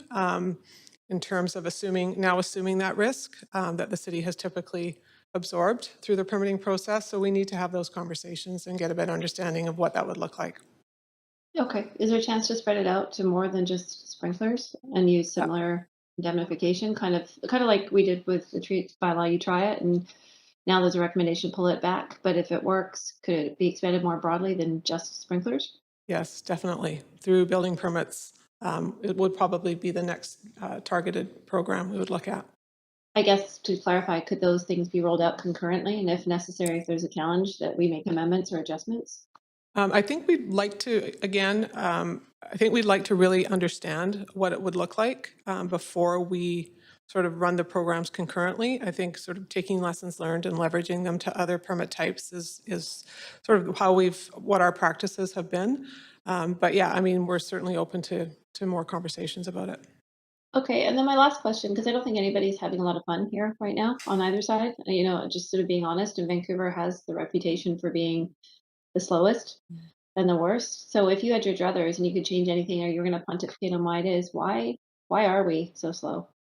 Like fundamentally, if resources were not an issue, what would you change, and how would you fix it?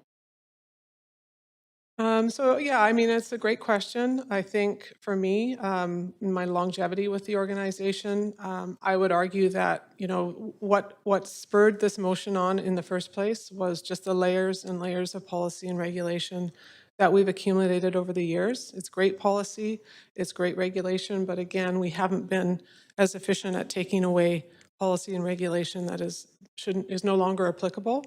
So it's very confusing for our applicants, it's very confusing for staff. So I think the work underway in planning is the right work to start really digging into the regulations. It's not just land use regulations, it's building bylaw regulations, it's all associated regulations. So I think that's, to me, is where we should be focused. What does that timeline look to you? Like, are we talking months, years, like realistically? I think realistically, yeah, we're not talking months. It's complex work. Yeah, and again, you know, our building bylaw is aligned with the provincial bylaw, it's aligned with the federal. So all of those things have to be considered when we're looking at changing regulations. Okay, I'm gonna leave it there because I'm at time. Thank you. Councilor DeGenova. Not here? Okay. Me. So the speaker that we had today had thrown out a bunch of statistics, and for me, it was quite interesting because the applicants are all going to be focused on the time it's taking to get their permits through, but you've introduced this idea of flow through, through flow. And I'm just wondering, is there anything that you know, we don't have a back and forth with the members of the public, so I'm wondering if there's any additional information, statistical information you'd like to provide to us, just to respond to what you heard? Yeah.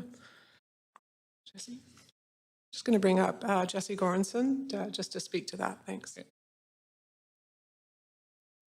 Thanks for the question, Mayor. Yeah, so with respect to the data you've seen, so when we embarked on this work, the mandate was to reduce the backlog and improve processing times. And so the best way to do that is to increase the number of permits that we issue in an average day, right? And by that measure, we've generally been successful. However, that hasn't in all cases translated to quicker turnaround times. And that's a function of the volume, right? And so that's one thing that is really important to note in all this. We did actually have a look at the data that was referenced by the speaker. So he looked at June 2022, which actually happened to be the worst performing month in terms of median processing time, and compared that to June 2021, and that actually happened to be 1 day away from the best performing day. So it's sort of coincidental in that case. Keep in mind, we're only 7 days into June, so that's a really small sample size. I think it was 8 or so permits. So in our data, and to account for the variability, and also build a representative sample size, we took a 3-month weighted average. So if you look at what that would mean for the archetype that was referenced by the speaker, so this is a bit different than the data was posted on the slides, because that data included duplexes and also single families without a laneway. But if you look at the 3-month weighted average for the archetype record, represented by the speaker. Looking at March, April, and May of 2021, the median elapsed processing time on the average was 171 or 172 days rather. And then for the previous 3 months this year, so March, April, May 2022, it was 236 days. So that's still a 37% increase. It's still significant, but it isn't the 100% increase that was implied. I've also noted that elapsed time is a lagging indicator, and so some of the permits that were reflected in the June data for this year were actually applied for back in May and June of last year.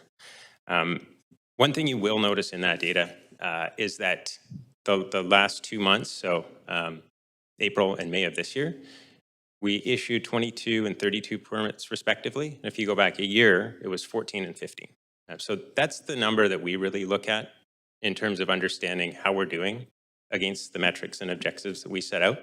And so again, by those, things are improving quite a bit.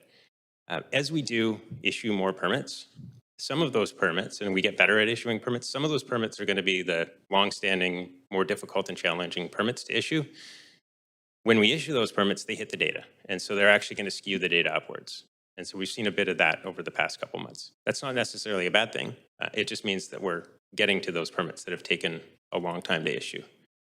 The only other point is just on that, the 7 weeks, was it 7 weeks for low complexity renovations? We did double check the data. We want to make sure that we're not producing any data that's incorrect. It is correct, and we pulled it directly from the open data portal. So any member of the public can go and confirm that themselves. So it's possible that it was a different type of a renovation, a more complex renovation that was being referenced. And that data does not represent the more complex renovations. Can I ask you if you ever thought about doing a kind of a calculator where, you get those for mortgage rates where you can kind of go in and calculate what it would cost? Have you ever thought, like, with the data that you have, it seems it might be possible that people could actually just type in what their, kind of project and what their average time would be? Is that something that you've ever thought of? Yeah. It just gives them some predictability. Yeah, so thanks for the question. So, with the work we're doing around the interactive digital piece, IDA, that is, again, not committing to specifically when we'll be able to deliver on that, but that is what we're thinking of doing in terms of that end-to-end journey is not only what can I expect through this process, what are the costs, what am I expecting in terms of real time, and what that predictability is. That's what we're hearing all the time is I'm less concerned, obviously they are concerned about how long it takes, but I'm less concerned about that and more concerned about predictability. I want to be able to have people on site, so I need to know when the permit will be issued, so. Great. Okay, thanks so much. Councillor Weep, you have a second. Yeah, you've talked about a higher than number of permits, but we are hearing from the industry a lot of people aren't going for permits. How much do you think we're capturing through the permit process, and how much of the industry do you think is no longer coming through the process, recognizing the complexities we put on the industry? Yeah, I mean, it's a great question. We do have data on work without permit that we gather. Again, that work without permit comes to us as a complaint. So we don't really, obviously can't track work that is being carried out without permit, but it is a good question. And yeah, we know there is work without permit. We just don't necessarily track that information. Okay, and the IDA program, you can't give a timeline, but the goal is we will have a very streamlined digital program online that you'd be able to know each stage and what's next. It would be a clear kind of timelines. So that's the goal, is we'll have a user interface that will be very easy for the public to know. Put in their property, it pops up what you would need to do depending on what you want.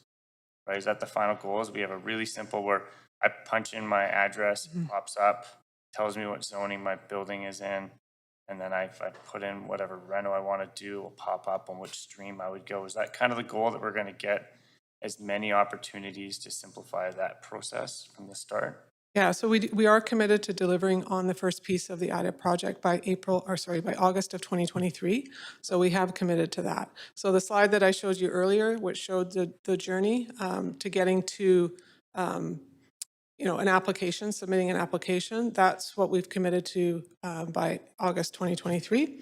And then building on that, we would be looking at timelines. Now, how do we give predictable timelines on top of that? But we don't have a timeline on that yet. Okay, so the 6 first parts that were shown in that graph. Yeah, that's on track. So again, we're building the pieces of that technology map separately. So it's not flowing in one linear direction. So, but yes, we are committed to delivering on that in August of 2023. And if people have trouble going through that process, they would call 311. It would be a touch point. Yeah, if they needed. Touch point to call to be like, I'm stuck on number 2, need a quick answer to help me through. And there'd be someone to answer that call. Some interactive, opportunity, or it'd be a drop-down menu, or chat function or something. Okay, perfect. Thank you very much. Appreciate that. Thanks. That's it for questions. We have somebody move the report. Oh, a report, please. Or the city manager, do you want to? Yeah, thanks, Mayor. If I might just really quickly, a couple of points just to close. One is to acknowledge, again, the complexity of this issue, and there's been a lot of discussion about that here, including several specific ideas, either that councillors have heard from the speaker or otherwise, and just to provide kind of an open invitation that the team is happy to engage with you at any point to talk through those things. They may be things we've tried or haven't tried. But again, it's sometimes difficult in a forum like this in 5 minutes to get into the details and some of what the mechanics of those are. But just to kind of state that those are conversations we're happy to have anytime. I also think, Mayor, if I may, it's important to come back to the point that Councillor Kirby-Young raised just around transparency to council here. So that's a big part of the report here today, was to provide data, including specific metrics on what the current turnaround times are, and you've heard lots of explanation for that. And we're working on how to make that information more easily accessible and useful for the public. We have now, and in direct response to council's motion around provision of data, we did make more data available to the public through our open data catalog. So the data that the speaker referenced, I think that's an example of that. We've provided kind of a snapshot here today. That's certainly something that we can take back as we're working towards more of that transparency. Happy to continue to provide council with updates on this. So I hear that request. I think that's entirely legitimate, and we'll continue to do that. The other piece, just to speak quickly, and it was a point that has come up in a couple of questions and the speaker mentioned as well, just around the interim, the notion of using overtime and retired staff and so on. Just want to again give credit to the staff. Over the past year, have been doing an immense amount of work. There's only so much overtime we can ask our staff to do, and as you might expect, they're tired. So there is a limit to how far we can go using overtime as a strategy, and I think the team's been balancing that.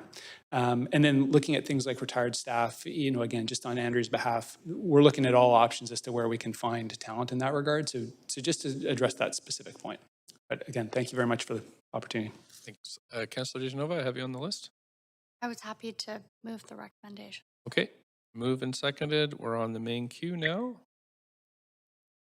You want to speak to this? Councillor DeGenova, you moved it, so did you want to speak to this? You don't have to. I'm just saying that you have to. Okay. Okay, I'm going to go. And then Councillor Carr. Thanks so much. I really want to thank staff for this work. I know that there has been, that you can't always predict what types of applications or permits or applications for licenses that you will bring in, and that this department does a lot. It deals with everything from licensing and fines and enforcement to also issuing large development permits and small business licenses as well. So I do appreciate this. I think that it would be difficult to say that if we have a task force and we've sent them out to with a mandate to come here and throw a bunch of amendments at them at the last minute, it would maybe derail the work that they're doing. So although I understand, and I think we all agree, and I've heard from staff that this isn't where we want to see it in its final stage, it's moving in a good direction. I would like to see it also, though, instead of looking at how we can just expedite processes, I want to see how we can actually also use some of the tools of deregulation and look to those other neighboring municipalities. And I just wanted to ask a point of information quickly, if I may, Mayor, through you, the city manager. And that is that motion that I had noted before, that was the first motion that this council voted on, and it was a unanimous vote, called Setting New Standards, that looked at level setting with other municipalities in the region and using some of their tools, that is not something that has been put aside or has been reprioritized. That is something that this task force is looking at, and that is running in parallel to that. So that work is being done. Is that correct? Thanks, Mayor Stewart, through you. Yes, thanks very much for the question. That is correct. I know our team has had direct communication with Surrey around the work that they're doing, and we are looking beyond Metro, as I think you've heard, as well as any ideas. So we will continue to do that, and to be able to convey that back to council in future updates. So I can confirm that work is very much underway. Thanks so much. And then just one more question, if I may. 10 seconds. Completely different one. I'm already at 5 minutes? Oh, okay, well, I moved it, so I guess I got to close. I could ask my question afterwards at the end, if that's all right. Yep. Thanks. Councilor Kerr? Yeah, I'm happy to second this. I really appreciate the work of staff. Boy, this has been going on a long time in terms of the backlog, and I appreciate the context, which is we have a lot of people applying for permits, and that it varies in terms of quantity, and that's very hard to staff for the variability in that. But the times have come down. I appreciate that, and that you're looking at different ways. Not so much of what the speaker suggested, but the use of professionals, which council gave guidance to. I think that could really help. I'm really happy to see a reversal on the trees. Didn't like it at the time that it passed by council. Unhappy to see that 640, an estimate or so, trees came down that didn't have to. We need all the trees we can get, and we know that in our greenest city action plan and our climate action plan, that these are incredibly important measures that we need to take to secure a more livable and resilient city. So yeah, just thanks for all the work, and I'm sure it's not easy at times, but really appreciate everyone working hard at getting down those times. Thank you. Councilor Bly, I'm just wondering if you might take over the chair, as I'd like to enter in debate here. Great. Thanks so much. I just want to first thank the team for all their work on this, and I think the transparency is a huge part of what you're doing. So thanks, and it's nice to be able to discuss these issues. I have sent an amendment around based on some of the conversation from today. That just directs a bit more work for the permitting task force, and that is looking at this idea of guaranteed permitting times. Heard both automatic approvals and also fee waivers. So I'm interested in getting more information on this. I have, again, talked to some U.S. mayors about it, the kind of good and bad sides of it, but how that would mesh with our own policies here is, I think, really important for us to understand. So I've sent council this. Again, it's just to ask for a report back on how these types of ideas might intersect with the current policies that we have. Second. Okay. And I'm happy to just move the debate on this one. So thanks so much.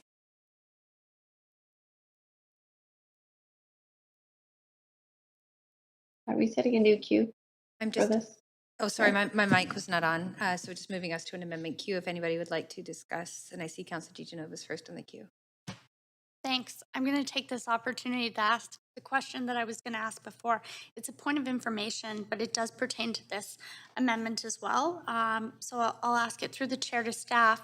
I'm wondering if is there another planned update to council this term on permitting and the task force? Is there going to be any more information coming back to us in a council meeting? This is our last planned update for the term on this topic, other than there may be other updates kind of more ad hoc that we would provide by memo. Okay, but any amendments that came forward, just to clarify, that would be something that you would be bringing forward, that follow-up information to the next council? Yes, that's correct. Thank you. Thanks. I'm happy to support this. I appreciate the mayor bringing this forward. I don't think that it goes far enough. As I said before, I mean, there were a number of different pieces that I thought that I could put in amendments too, but I'm concerned that maybe, you know, pulling staff in all of these different directions and looking at these different ways without sort of identifying overall whether or not the problem is regulation, deregulation. Is it fees? Is it the sheer number of applications we have, and we don't have, you know, the staff to deal with that? I feel like more time needs to be spent identifying that. So I'm fine with the way that this is worded. It's quite general.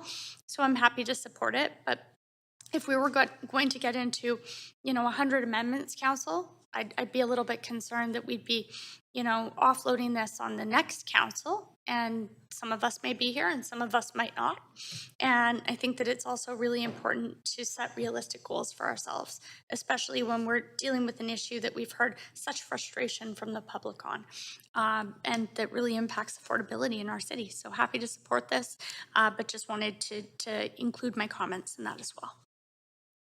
Okay, thank you very much, Councillor DeGenova. Councillor Kirby-Young.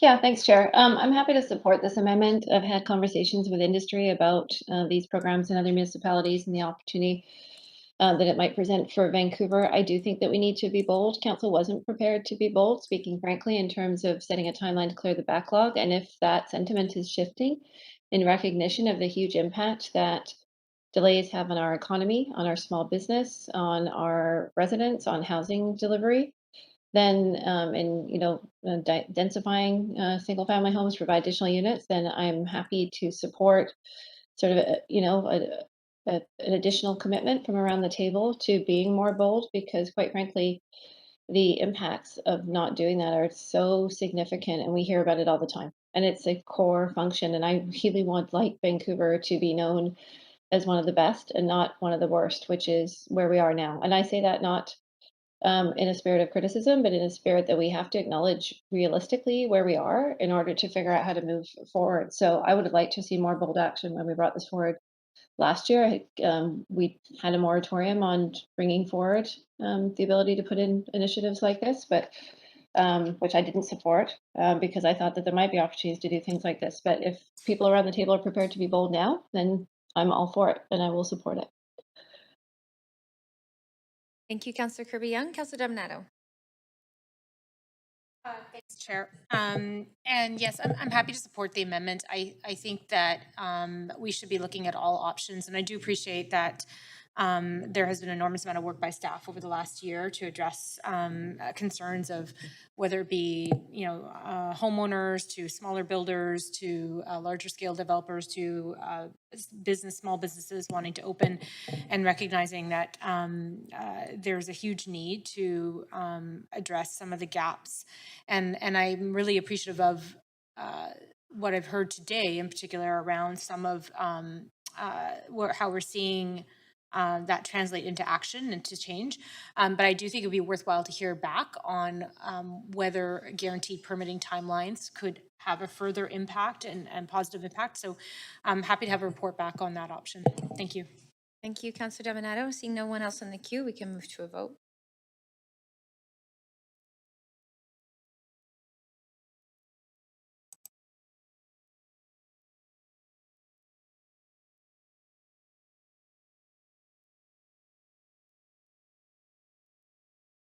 And that motion passes with unanimous support. Mayor, I'll hand the chair back to you. Thank you so much, Chair. And that's it for me. Again, just to say thank you so much to staff for, oh yeah, I'm out of debate now, sorry. On to Councillor Kirby-Young for 5. Yeah, just sort of in closing, you know, I sort of alluded to some of my closing comments in the last debate, is that we do need to recognize, we need to be bold, because we've got some deeply embedded and systemic issues, to the point that, you know, I would entertain any type of conversation from should Vancouver revert back to the provincial building code versus the Vancouver building bylaw, for example. And I know that that would entail a lot of extremely passionate debate with respect to the fact, well, Vancouver has stronger green building standards and all these things, but I think unless that we open things up and figure out what is sacrosanct and what is not, um, we heard from staff loud and clearly that the hole is there and the hole is deep. And without some pretty significant workflow and policy engineering, policy deregulation and simplification, we're not looking at material changes for likely years in the city without taking some pretty bold steps. And I think, and that was the intention, I think, last year with Councillor Domino and Addo and myself, at least trying to put the stake in the ground and clearing the backlog and setting the stage for streamlining some of these regulations. So I really want staff to hear that I think, and I'm really happy to hear around this council table now that we're starting to get a sense of that recognition. We get regular updates. For example, when we unanimously declared a climate emergency on how important that was as a priority for the city, and we get updates consistently, almost monthly briefings for council. We get regular updates back in the public eye for council. It's really tough to get a line of sight to the data of what the issue, what the problems are, what the current wait times are, where and which areas we're seeing the backlogs. I hear it all the time. We get lots of emails when we're out in the community. We hear from it. It's really difficult to do business in Vancouver. I'm moving my projects to Burnaby. I'm doing stuff south of the border. You hear about kind of the underground economy where people are not submitting for permits anymore. This is the reality of what's going on. Is people would rather do business in other municipalities. Their heart may sometimes be in Vancouver, but everybody's just acknowledging it's difficult. It's not a good situation for environment for staff to work in. It's certainly challenging as a counselor not to see how hard it is to dig out of this process, and it's not good service to the residents of Vancouver, and it's dragging our economy down, quite frankly. And so I don't think we can underestimate it. And I really hope that we can elevate this and get the same kind of data there so that we can all be having really informed conversations about where we are and where we can best move forward. I would advocate and support for simplifying some of those regulations and not delaying them necessarily. If staff can find ways to integrate some of them potentially with making home, if council adopts that, great. But we also can't presuppose what future councils are going to do. And if we don't need to do a landscape review now, and we already know that, just simplify the bylaw, take it out. Let's just try to like knock off some of those pieces that are pretty salient and I think pretty clear and move forward. So it's a really frustrating position to be in. I also think that staff are equally frustrated, and I hear that. And again, I want to acknowledge that. So I appreciate that it's a pretty big rock to crawl under from, but I can't underestimate the importance of doing it. It's fundamentally, I think, holding our city back. Thank you. Councillor Weeb. Yeah, we'll be supportive of the changes and the amendment. The 640 trees, I was concerned when it happened last time. 640 20-centimeter plus trees is significant. In a lot of cities around the country, like Toronto, it'd be replaced 3 to 1. So if you can think of almost 2,000 large trees would be replaced in Toronto, and we're not going to have one. And in our capital budget coming forward, we don't have capital spending for one tree. And so this is significant when we are trying to deal with the livability. We are trying to deal with the climate emergency and the health that comes from a healthy forest cover.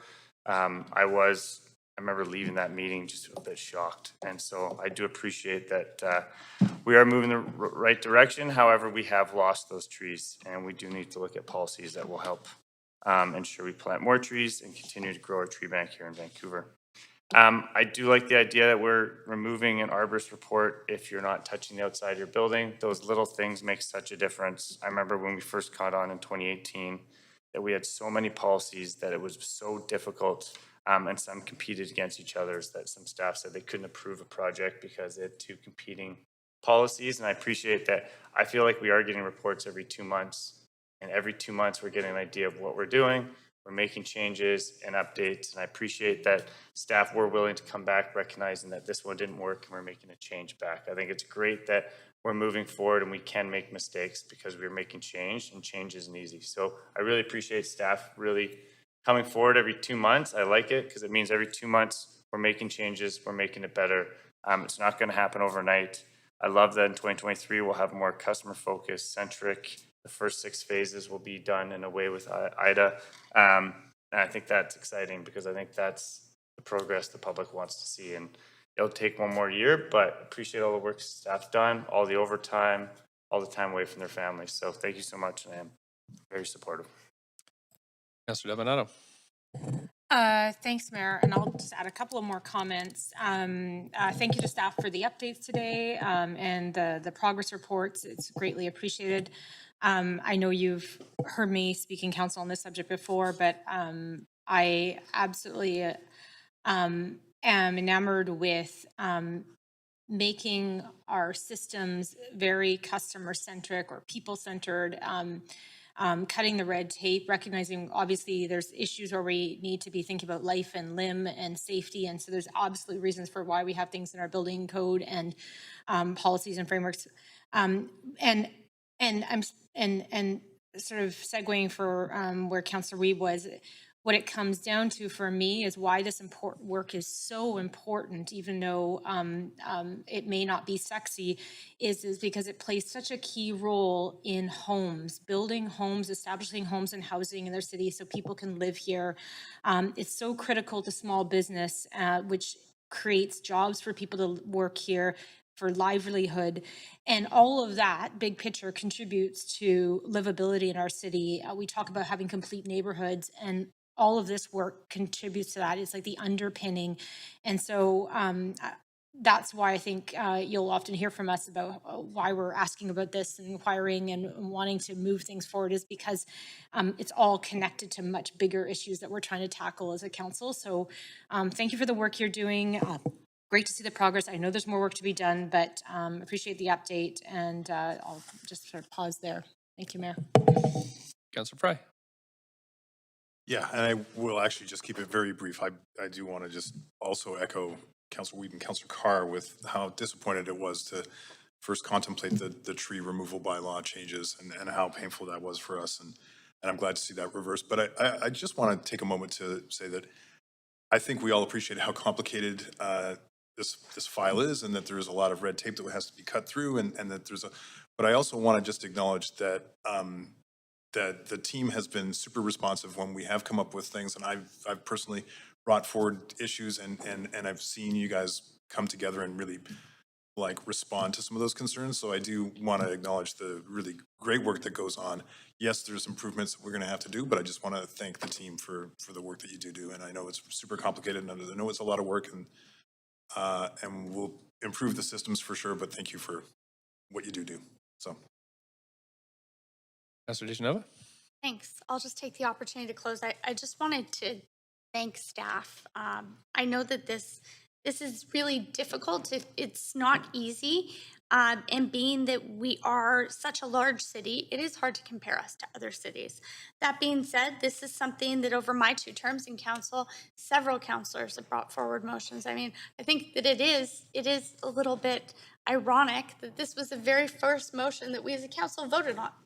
And it was a unanimous vote that we want to see this move forward. So appreciate, other councillors who've also put stakes in the ground. But I think previous councils, even before I was on council, were putting stakes in the ground here.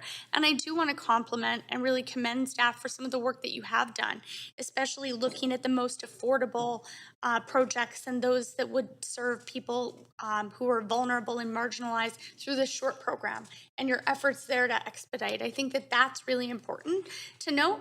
As someone who actually has worked in industry and has been at the other side of the counter with pro formas, with architects who are frustrated and different trades, and not just in Vancouver, in many different municipalities, I think that we have to not only listen to industry and consider what we're doing here in the city of Vancouver, but I think that we have to go outside of that and also consider not only regionally what's happening, but I also, speak to people from different countries, and I think it's really interesting to see what can be brought to the table.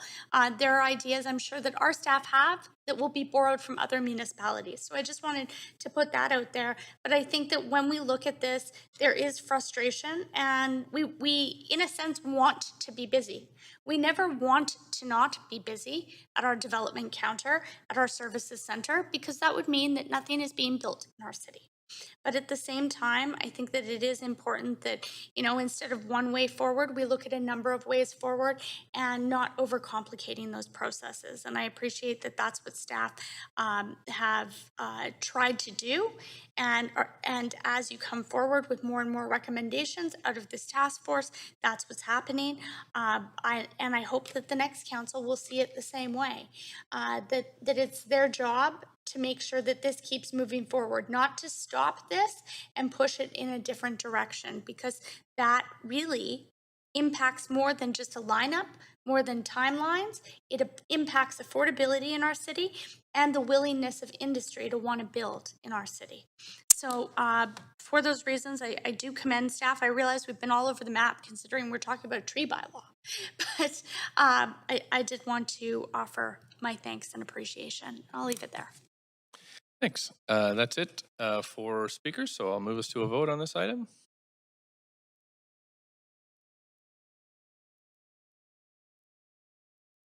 All right. There we go. Thanks very much, everybody. That is unanimous. Thank you so much to staff for all their work and answering all our questions. Next, we're moving on to the item number 5, graffiti abatement grants. We do have some speakers to this item, council, but I will wait for the city manager just to get his, we have the team in place here. That's great. Just again, if anybody has a conflict of interest, I'm supposed to remind you on each item, but I'll remind you here. If you have a conflict, please let me know. And there are, I think we do have a slide presentation. Folks want to see this, or are they? It's optional. I'm happy to move to waive. Yeah, we don't need, if we don't have a request to see it, where we can just move. It's 9 slides. Okay, please go ahead.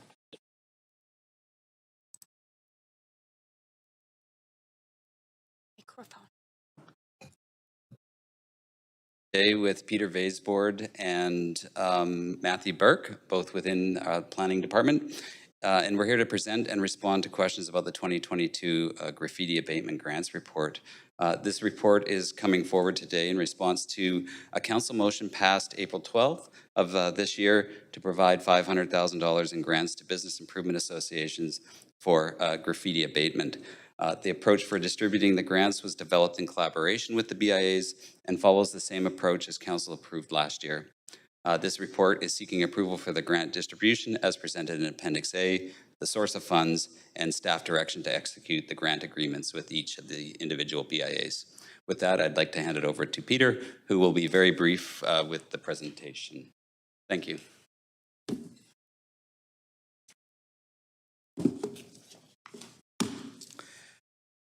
Good afternoon, Mayor and Councilors. So Council will recall approving one-time grants to the 22 BIAs last year for graffiti abatement totaling $500,000. On April 12th of this year, Council approved a motion to allocate an additional $500,000 to the BIAs for graffiti abatement funded from reserves. It is recommended that, if approved, the grants be allocated to the BIAs in the same allocations as 2021. The BIAs have reported that the allocations fairly and equitably distributed funding where needed. The term nuisance graffiti distinguishes tagging from art and approved expression, and it refers to lettering or marks applied without authorization, usually on private property. It's important to distinguish graffiti on city-owned property from private property. The city contracts with Goodbye Graffiti to remove tags on city-owned property. Property owners are responsible for removing graffiti on private property.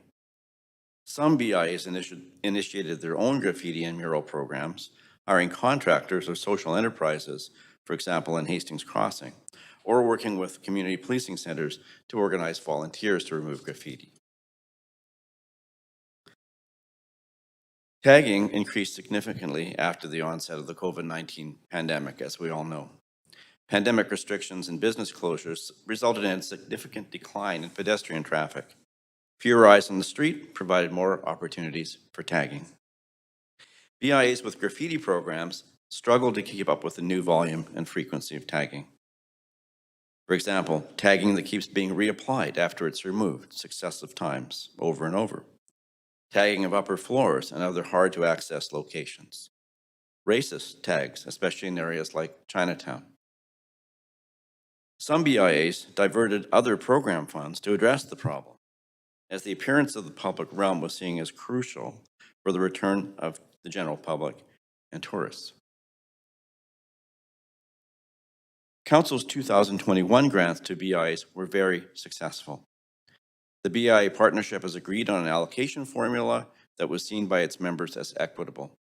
The allocations were in tiers of $50,000, $35,000, $25,000, and $10,000. The allocations took into account the relative size of the BI areas and the magnitude of the problem in the area.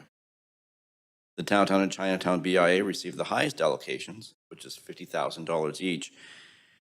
Neighborhood BIAs, further from the core, generally received smaller allocations because of a lesser need, and usually smaller areas as well. The city required that the funds could only be used for graffiti removal and related work. The funds could not be used as a replacement for existing graffiti budgets, but must be used for additional graffiti abatement. Funds not used in the current fiscal year could be carried over. The expenditure of the grant funds were audited, like all other BIA expenditures, in a separate audit stream for transparency. We have heard from the BIAs that the funds were much appreciated and made a significant impact on their efforts to address graffiti on private property and the appearance of the public realm in the city. To date, we have received no complaints about the 2021 grant program or its implementation.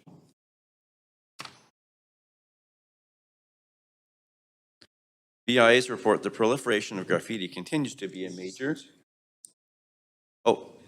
Oh yeah, I should have asked to have it advanced. So we are on, nuisance graffiti continues to be a challenge. BIAs report the proliferation of graffiti continues to be a major and visible problem, particularly in the Northeast Downtown Peninsula and in Chinatown. It is important to note that addressing graffiti is urgent as summer approaches. In particular, the return of summer pedestrians and shoppers, reopening of patios, and the tourism and cruise industry just starting up again this year. New for 2022, the proposed grants would include the creation of new murals to aid graffiti prevention, which will also help beautify the public realm and create public interest. Next slide. Staff have identified $500,000 to be transferred from the General Revenue Stabilization Reserve. The proposed grants are authorized under Section 206(1)J of the Vancouver Charter, whereby BIAs are deemed as contributing to the beautification of the city. Thank you. Thank you. Do you have a number of questions? Councillor DeGenova first. Holdover. Councillor Swanson. Councillor Swanson. Holdover. Holdover. Councillor Fry. Holdover. Not a holdover. Not a holdover. Okay, we have a winner. Yeah, thanks. I just, appreciate the update here. And I'm just curious, we just got an update from Engineering GM about the sanctioned graffiti zones that was mentioned in earlier in the motion about a year ago with nuisance graffiti that sort of led to some of this granting stream. Has your department been in conversation? I know this is something that we talked about working with local businesses and BIAs, and I'm wondering if you've been part of that conversation, where we see that going potentially. Has there been any feedback from the local BIAs, in particular Chinatown and places that are especially hard hit with that kind of? Our team hasn't been involved directly, but those are different streams of the process, and there are staff on the call who might be able to address that question. Yes, Councillor Fry. Chris Robertson, Assistant Director, Citywide and Regional Planning. We have Margaret Witkins on the line who might be able to respond to the process, and we would expect to be part of future conversations around that. And so the BIA coordination is a role that was in Citywide and Regional, and we would certainly be involved in that work. Okay. Margaret? Yeah, this is Rachel Magnuson here with Margaret and for Manager of Street Activities. So yeah, staff have been focused so far on doing some research around the experience of graffiti walls across North America. And we'll be following up with BAs and also the street art community in the coming months. And we'll be coordinating also with planning and our other colleagues in DBL on this work. And I'm wondering if you could just sort of articulate what your sort of initial scan has kind of indicated, because I know certainly the graffiti art community is interested in there's certain folks in the community that are very keen to advance this work, and I know that there's certain BIAs, and it seems like an opportunity we could really galvanize. And is there? Yeah, absolutely. So one of the key takeaways from this research is just that community-based approach is really, really important to make this kind of initiative a success. So that stewardship of the wall and the community kind of art approach to it is really key. And so we would be looking for the kind of keenness of community partners and interest to move something like that forward. Obviously, there's other considerations around location and that it doesn't necessarily stop the spread of graffiti. Sure, fair enough. Is there anything that we could further do to encourage movement in this and in creating that alternate stream? Yeah, I mean, the part of the context here is our staff had been repurposed for pandemic response. And so we're just kind of gearing up now with some of this work and for some of the mural programs as well in general. Okay, last, and I think I have enough time to ask this. What about coatings? I understand that the Mural Fest guys have put coatings on their murals that have enabled the rapid removal of graffiti. Have we taken any of that kind of consideration around, like, as opposed to money for paint, money for prevention? Yeah, absolutely. So that's something that the mural program currently provides. So we can fund the anti-graffiti coating, which really helps with cleanup. Okay, thanks. Councillor Kirby-Young, up to 5. Yeah, thanks. Two questions, and I just going from memory because I don't have the presentation that you did, nor as I see it online. But I think there was a reference, Peter. You said with respect to being used for art projects. I just want to clarify: can these grants, in addition to incremental graffiti cleanup, also be used if the BIA wants to partner with some of their local graffiti artists to do specific pieces in their neighborhoods? Yes, and the motion actually included the term beautification. So in consultation with our BIA partners, we determined that that yes, this year new murals could be created, and those it would be up to the BIAs who they partnered with to actually do those murals. But if it's related to graffiti abatement, that would certainly be something that they would consider. Okay, that's good to know because I know that that's come up with community with some folks that would like to, that are part of, as Councillor Fry said, the graffiti art versus the graffiti tagging or vandalism component. The other question I have is, would they have access for that to sort of some of the paint program through the city delivered paint programs? That's another question that's come up. Would that be applicable or not? So I'm not sure. I understand what I didn't sure if I heard you. Well, the city had for cleanups, we provided access to free paint, et cetera. Can that be used for some of the art projects too that the BIAs might choose to use some of the funds for? Could they access paint for that?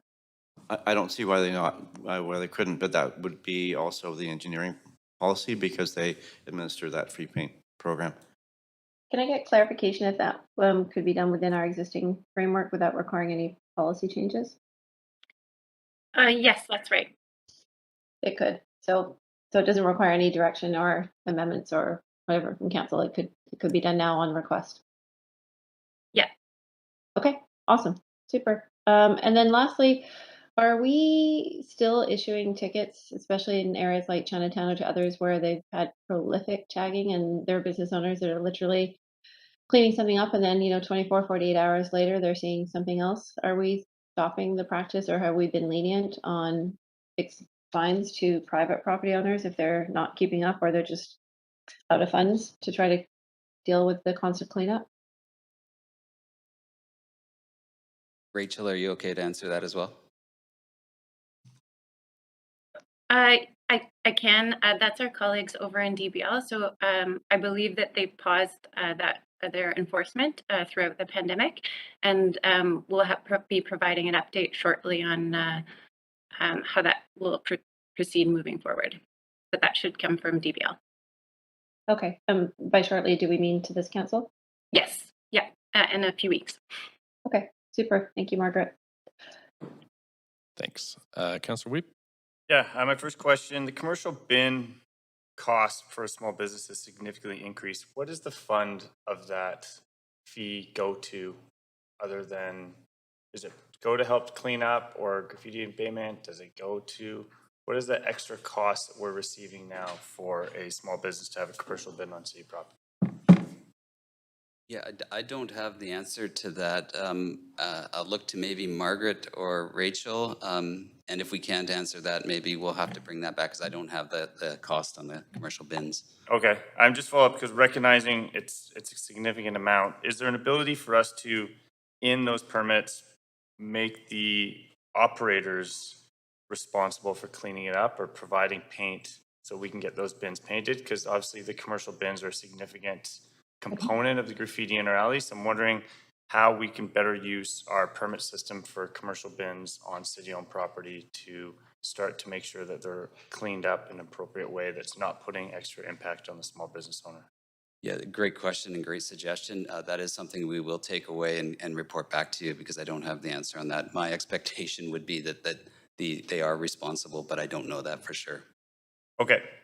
Second one, recognizing that it's not just public and private space, there's a lot of utility poles that have significant graffiti. What is our relationship with the utilities to make sure that all the BC Hydro poles, the telecom boxes, all of those are continuously covered up and not have graffiti on them? And there's ability to use some of the beautification fund to start to do wraps on some of the poles and some of the other utility boxes that are scattered around most of these neighborhoods. Yeah, and I would ask engineering to support me here, but what I would say is if it's a city-owned property, I think the idea would be, you know, that we could have the ability to use city funds for that outside of the grant money that's being approved today. Other utilities, hydro, et cetera, I'm not sure if there is a process for doing that. Yeah, thanks, Councilor. I can add to that, subject to any additional information from colleagues in engineering. Our team in 311 has actually done quite a bit of work on this issue. And now, for example, graffiti complaints that are submitted through the VanConnect app that relate to third-party utility property are actually transmitted directly to those utilities automatically. So we are doing everything we can to make sure that those requests end up with the right party for remediation. To address the issue that you've raised there. In terms of you know, the other investments that those parties are making in wraps and things like that, I know BC Hydro has a program, but again, unless engineering has more information, that's something we would have to follow up on. Okay, it's great to know that the Van 311 app. My next one is recognizing there's lots of groups in the peer funding and peer networks that want to start to help and paint some of the street poles red in Chinatown and not just do micro cleaning, but start to do micro maintenance. Is there an ability to expand our micro cleaning programs to include micro maintenance to ensure that Chinatown, Gastown, some of the basic maintenance can be dealt with by some of the peer contracts that the PIAs and other organizations hire out? Yeah, again, I'm hoping my engineering colleagues have the answer to that. Thank you for the question, Margaret Witkins with engineering. And certainly the peer-based work for microclean has been a great success. And I think your idea is certainly one that we could take away for further exploration. Okay, because it was something we talked about 4 years ago over when the came into park board about what it would look like to do micro maintenance. And I know that in speaking to the union, it was something that they were willing to have good conversations on. And it'd be great to see moving forward. Thank you very much. Thank you. Councillor Swanson. Yeah, I'm wondering why we didn't put some money in here for the graffiti art community. Why is it all going to the BIAs?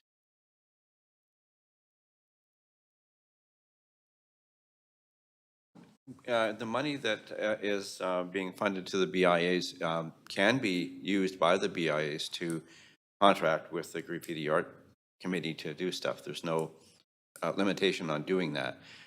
By funding the grants to the BIAs is a way to get the work done very quickly.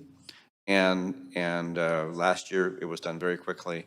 And there's this urgency to get the work done by the summer season and have the city looking beautiful in terms of tourists and visitors and people using the public realm. And there certainly could be some work done in context of working with all sorts of arts groups and social enterprises and others, but it's kind of difficult to engage if the programs are approved on a one-off, year-by-year basis. We don't have an ongoing program. Okay, I remember from last time we dealt with this, there were speakers from the graffiti art community who suggested that they could go around and talk to some of the taggers and maybe kind of divert them into walls that would be appropriate and help with their artistic skills and stuff. And so I'm hoping to hear from speakers coming up about that possibility. Because I don't know if it's good to have everything be at the discretion of the BIAs. Maybe some of it should be at the discretion of the actual artists. Councillor Swanson, Chris Robertson, Assistant Director, Citywide and Regional Planning. We did have staff from ACCS on the line. I think they have temporarily been truncated from this call, hoping to get them back online to talk specifically about the other art programs outside of the BIA graffiti abatement grant that is in front of you today. Okay, thank you. Thanks, Councillor Dejanova.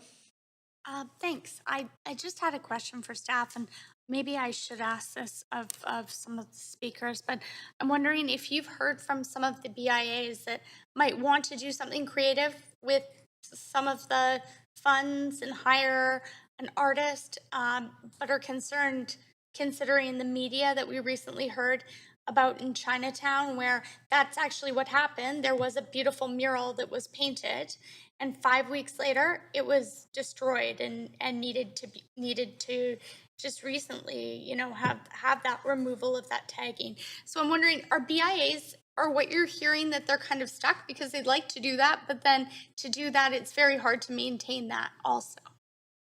Yes, so certainly our BIAs are a creative group, and some of the response in this year's graffiti abatement grant request report is addressing greater flexibility for things like that. I think I'll hand the specifics around the mural to Peter, and maybe he can comment more on that side of it.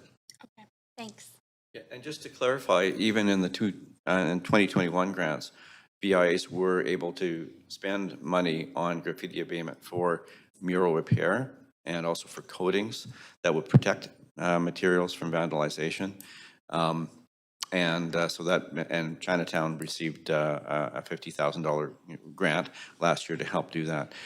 And I guess the problem is that there's a lot of graffiti and there's a lot of damage to murals, and it may in some ways be useful to separate the two, and you know, the graffiti abatement part, and maybe there needs to be more attention on murals and production of murals and also repair of murals, because it's certainly a lot of stuff happening. Now just a follow-up question to that, though. The repair of a mural is a lot more costly usually than graffiti abatement. Is that correct? I'm just trying to balance out how some of these BIAs that are talking to you, can you tell me, do they say, gee, we really wish we could have a mural, but it's going to cost us so much more to maintain that, so that's why they'd rather have the funds for graffiti abatement because of the maintenance costs of maintaining that if that is tagged over?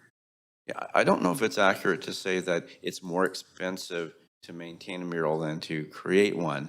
In the case of that mural in Chinatown, which was a real shame, it was really savagely graffitied. And you know, if you got a tag here or a mark there, it's one thing. But when you have that kind of extensive damage, yes, that's going to cost a lot more money. The other dynamic is that murals are no longer always universally accepted by taggers as something that's sacrosanct because other artists have done them. So it's an interesting problem. Thanks so much. Councillor Damanata?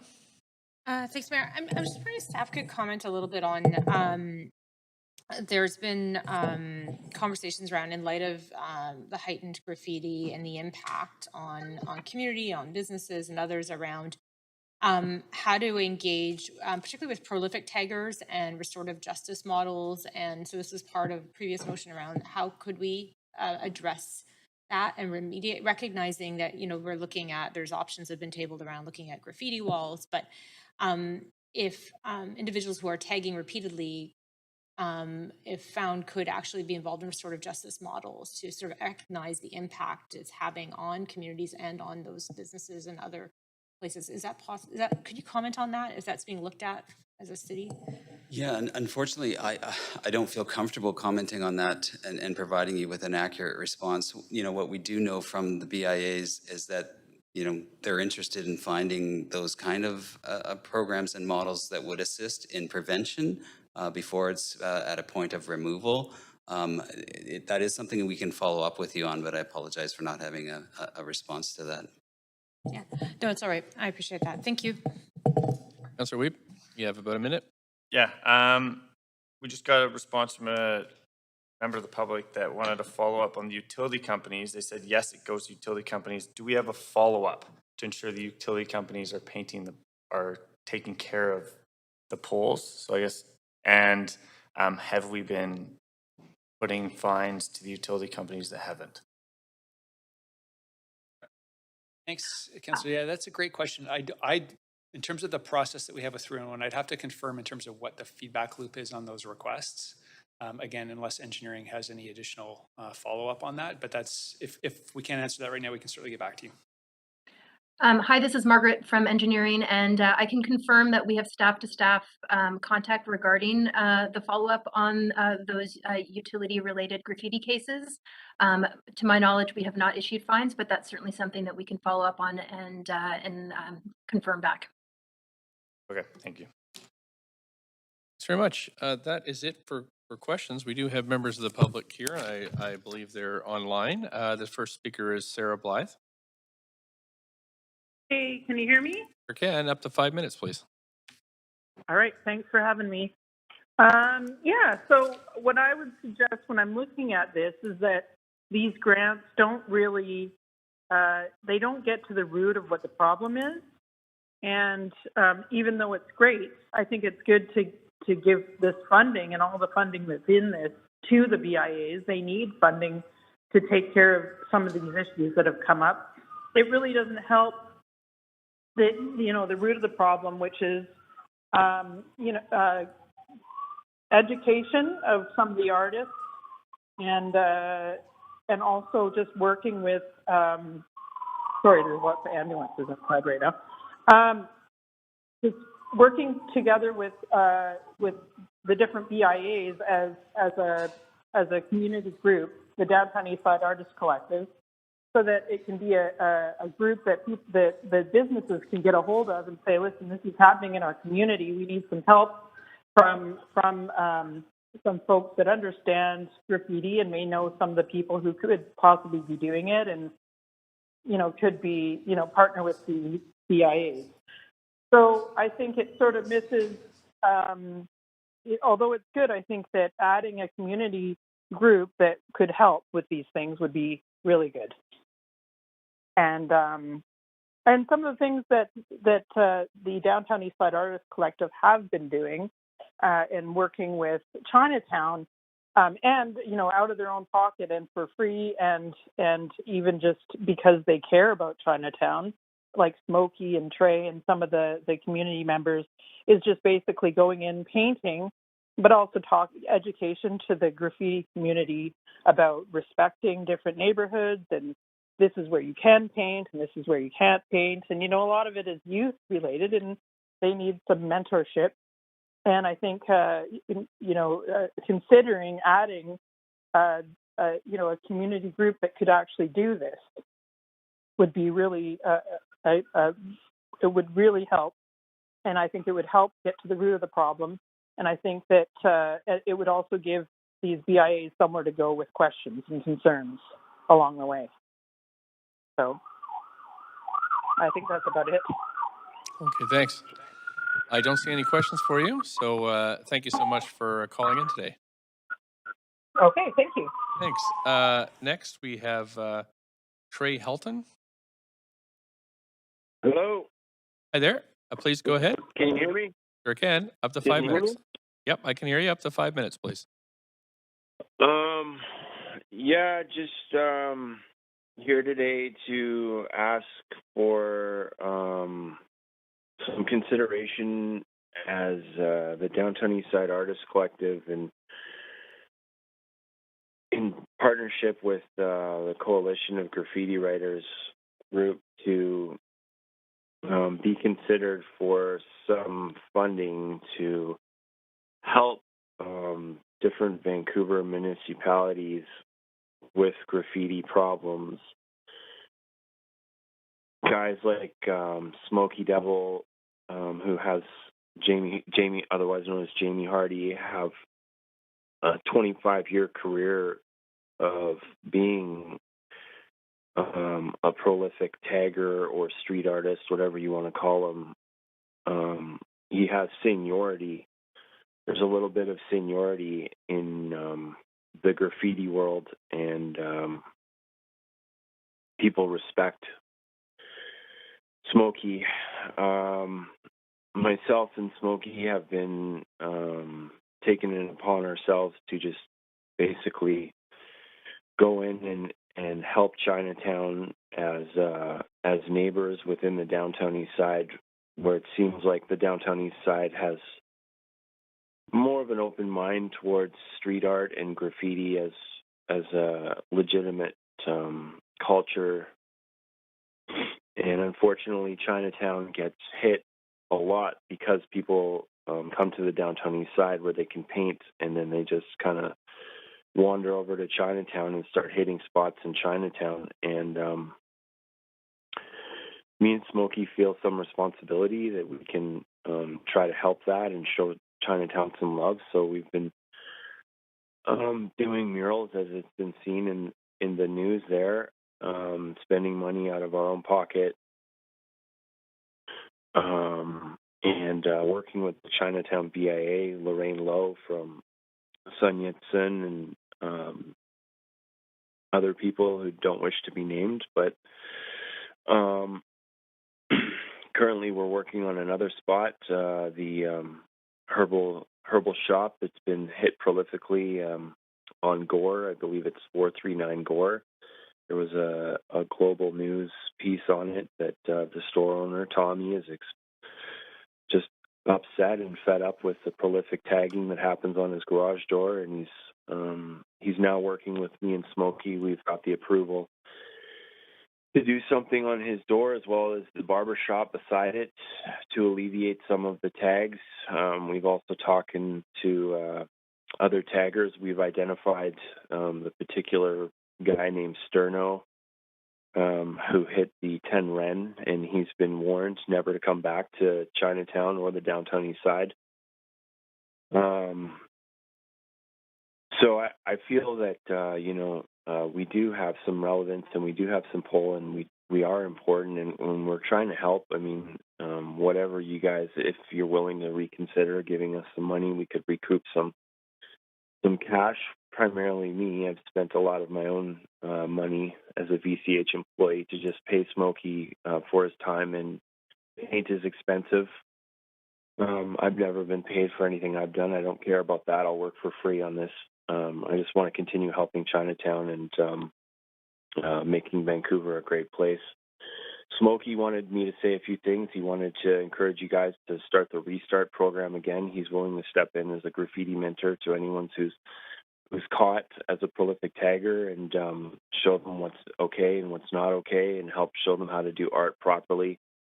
He's really adamant about that. He also wanted you guys to consider two spots as open graffiti walls. One was underneath the viaduct at the Plaza Skate Park. If we could put up temporary boarding around that that would be a legal graffiti wall. As it was said here, graffiti walls around the world tend to spread out from wherever the location is. So, I mean, it is close to Chinatown. I would assume that maybe you guys would take that into consideration. The tags may spread into Chinatown from there, but skate parks are always a good place to start for graffiti. I mean, look at Leaside. And the other spot was under the Granville Street Bridge on the south side. There's a tunnel there by the bus loop. That would be a cool spot for a legal graffiti spot. If you guys would consider that. That was what Smokey wanted to say was Okay, he wanted to thanks so much. You're at your 5 Yeah. minutes, but you do have a couple of questions. Councillor Swanson, up to 3 minutes, please. Councillor Swanson? Maybe on mute? You'd think I'd learned by now. Thanks for coming in, Trey.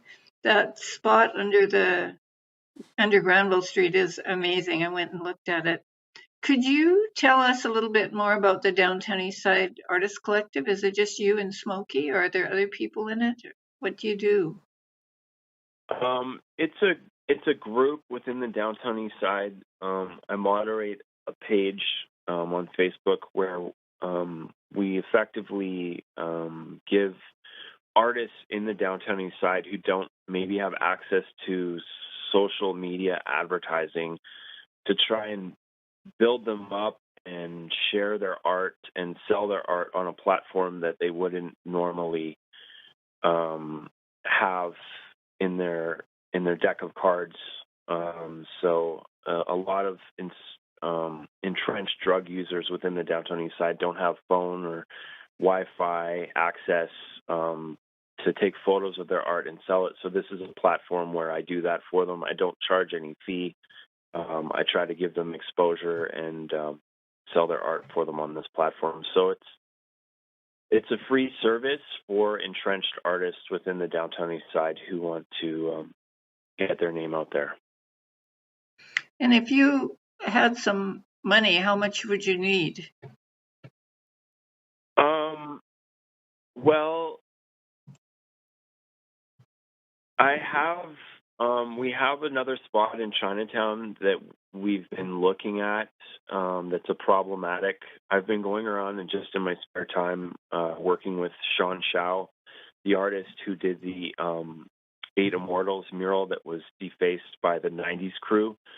And I've been identifying problematic spots in Chinatown that get tagged frequently. As a graffiti artist myself, I know what graffiti artists are looking for and the kind of spots that they prefer. And I've identified spots and working with Sean Shao and the Chinatown BIA to say, hey, can we do something here? I'd like to stop the graffiti here. And there is one particular spot that I'd like a really reputable graffiti crew known as SDK, who are behind Smokey. Their other graffiti artists are getting on board with this and saying, hey, Smokey is, taking the lead in this, and we're not down with defacing other people's art. And SDK are pretty prolific, and this wall is 110 feet long in Chinatown, and we'd like to hit that, and it would cost money. It would cost around $6,000.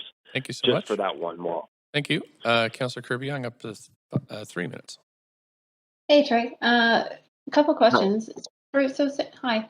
So sanctioned graffiti walls, do you think that people would stick to them? What's going to make them just use the walls and not still do the kind of ongoing kind of damaging tagging on the businesses?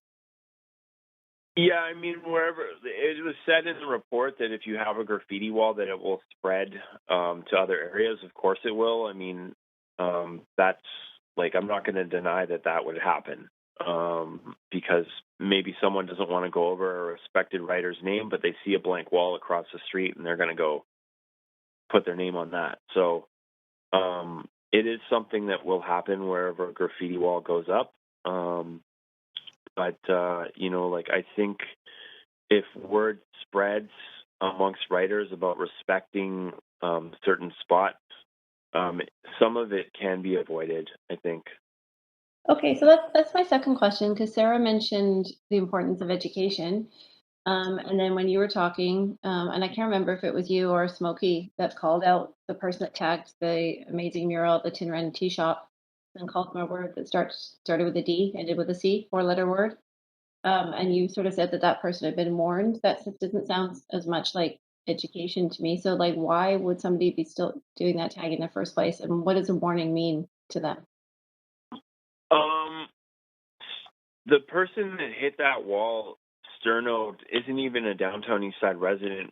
We've identified him through the punk scene, actually, he hangs out on Commercial Drive frequently with those kids who play banjo in front of the liquor store. He's not even a downtown East Side resident. We told him not to come back here and paint, like, this is our area. And number one, most importantly, like, don't deface other people's hard work. Like, as an artist yourself, like, how would you feel if you put all this time and emotional effort into putting this beautiful piece on the wall? How would you feel if someone came up and destroyed it ruthlessly? So, yeah, does that answer your question? So how do you stop them? How do you stop folks like Sterno from doing that? I mean, there's no guarantee that he won't come back, but I mean, he has been warned by people within the community that it's not okay. And like, Smokey has a lot of people backing him, like, on the street. Like, anyone, you know, who messes, he really is the Godfather. Like, an army of street people would get behind him if he put the word out there not to do something. Okay, and is that what you mean? Like, do you agree with Sarah? Is that what you mean by education? Something Sorry, more formal. we're at the 3 minutes. I'm sorry. Councillor Carr has 3 minutes. I'm just wondering if Councillor Bly, you might take the chair for a second. Thanks so much. Great. I think I'm on. Great, thank you. Yeah, Trey, I thank you for coming, and I just really want to express how grateful I am to you and to Smokey for what you're doing to really address the problem that's out there and the respect that's needed around artists. So just thank you, thank you. You mentioned that that if there could be some funding to help work on this program, that you and Smokey have been involved in, that really would help the situation. You know, what kind of funding are you talking about? I know you said 6,000 for a wall, but just in general, what is the kind of ballpark you're looking at? I was looking at what was allotted to PIAs. I think a good starting point would be like 20,000 for the year. We could get a lot done for that. Smokey could be paid for his time for the work that he's been done. We could pay for paint, and we could look at other projects and then reassess like a year from now how successful it was. Okay, that's helpful. Again, really appreciate what you're doing out there and your leadership. Yeah, no problem. Thank you. Chair. Great. There are no other questions for you. I really appreciate it. So I'm going to go to the next speaker. We have Neil Wiles. Good afternoon. Hi. Please go ahead up to 5 minutes. Thank you. I'll try and keep it brief. I just want to extend my thanks to the mayor and council for this second round of funding. I know that for our BAA partnership, it's been a great boost to us. We've been able to do a lot of things. I'm not sure if you've seen the detailed reports or the details coming out of how everyone is spending the money, but they are, which is great. Any number of things, all of the things that I've heard in the presentation and in the questions. I know that we spent a significant amount of money on the high tag removal, as none of the contractors include this in their offering. So that's always extra, and you have to bring in extra people for that. So that's been fairly prolific for us. I've heard questions about poles and hydro boxes and things like that. They aren't getting done. I would appreciate the follow-up as it doesn't seem to get done at all. The dumpsters are a huge issue. Let's just say the waste hauling companies do not have a robust graffiti removal program at all. So we're spending lots of that additional money on these things because our program funds private buildings, my members' buildings, my business owners' buildings. The city, of course, through Goodbye Graffiti, does everything in the as city property. But there's a lot of things that fall in between the cracks, and no matter how good Goodbye Graffiti does their work or my contractor does their work, there's still all of those dumpsters, phone poles, telephone poles, all of the traffic boxes, et cetera, that still make the areas look fairly shoddy. So I thank you for this. And I know that some of the efforts from the other BIAs have been to put some protection on some of their murals. I think that they know which ones are in the high traffic areas, which ones keep getting tagged. We've had a few that we've just had to abandon, I think probably 20 times to repair. Eventually they just become so frayed at the edges that there's no way to repair them. So we're looking forward to the day to getting some new murals in a few of our spaces. But we do appreciate the money, and I am open to any questions if anyone has them. Great. You do have a question, Councillor Kirby-Young? Up to 3 minutes, please. Thank you. So Neil, given sort of the kind of affirmation from staff that the BIAs can use this money for graffiti abatement or beautification, do you see an opportunity, say, for Mount Pleasant, if there's an artist in your area, like a Smokey D or somebody, to work with them potentially on some specific murals or something with messaging that tries to get that out to the community?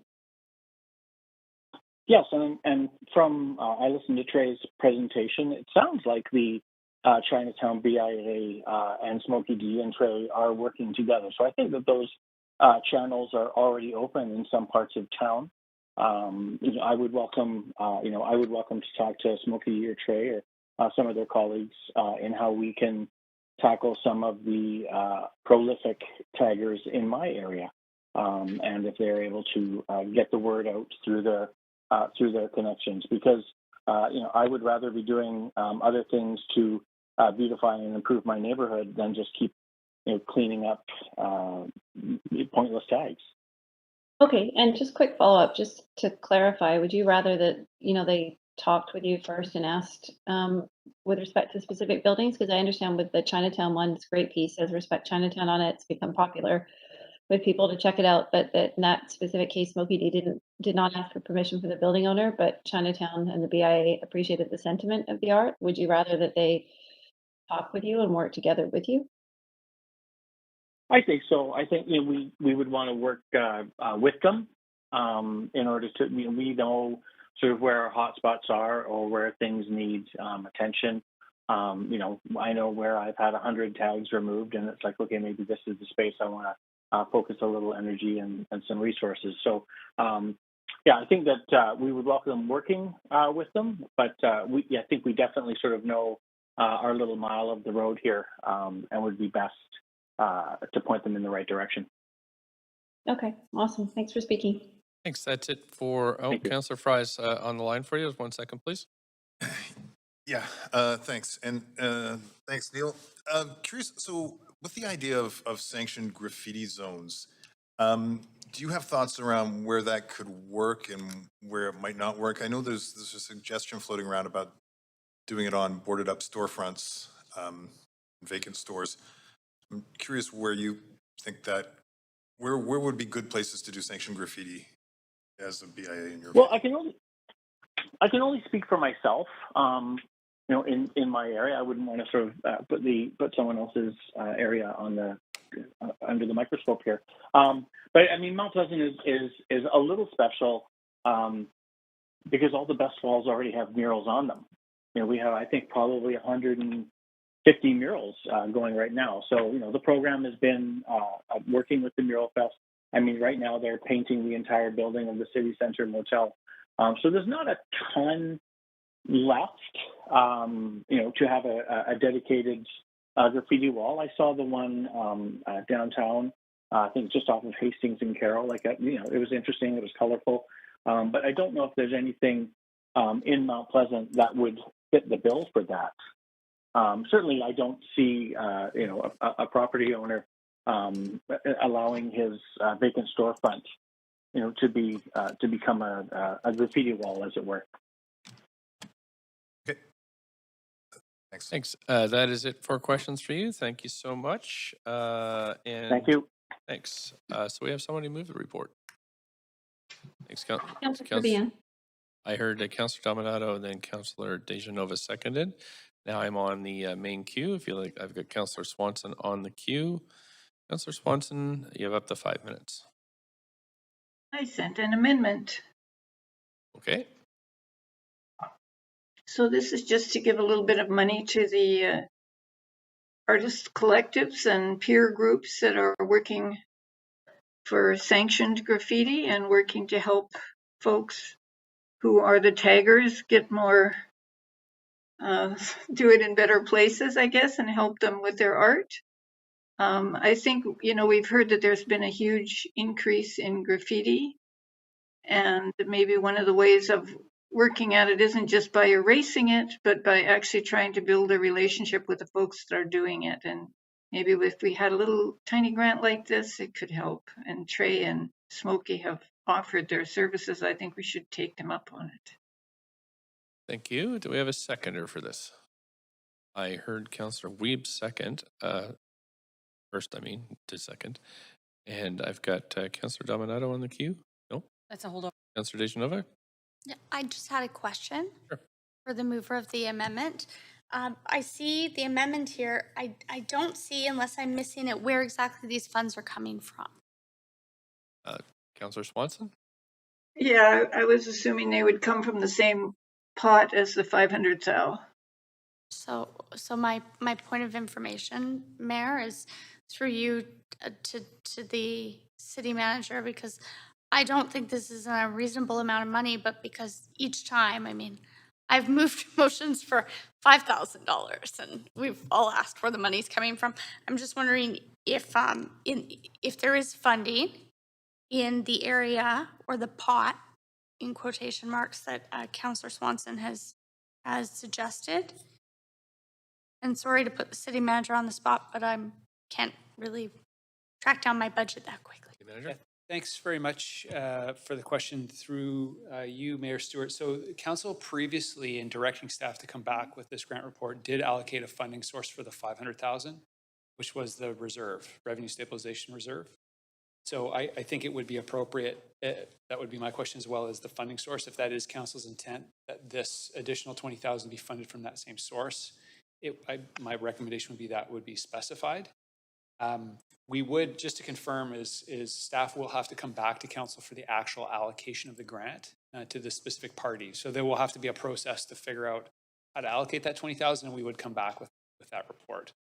I guess one other just point of clarification is we're not interpreting this amendment as holding up the BIA grants, but just wanted to clarify that as well, if there's any difference in intention from the mover. Thanks. Okay, and just to follow up on that, if I could ask the city manager again to say, would that be from the reserve stabilization? Revenue stabilization reserve. Remedy stabilization reserve? Yes. Okay. And I'm just typing that out now, Mayor, so I'll just let my clock run for a moment here. I'll be sending this in. Okay, so it's your intention to amend the first further that, Well, that you would since the city manager suggested it actually happen, that you're sending an amendment to I'm that sending it in right now.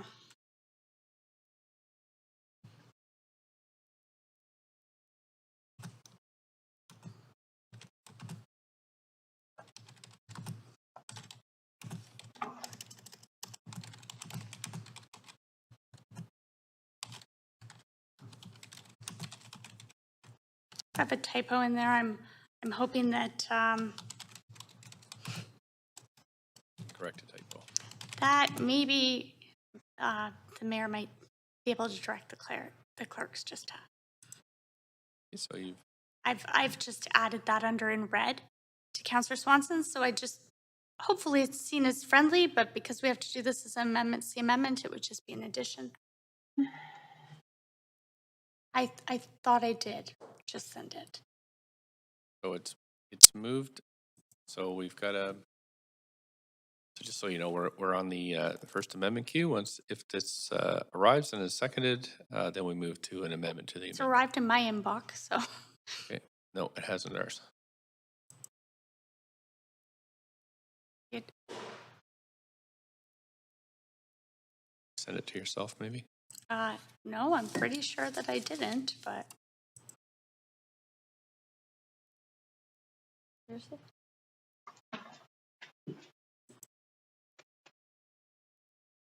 Oh, sorry, I sent it to the wrong group.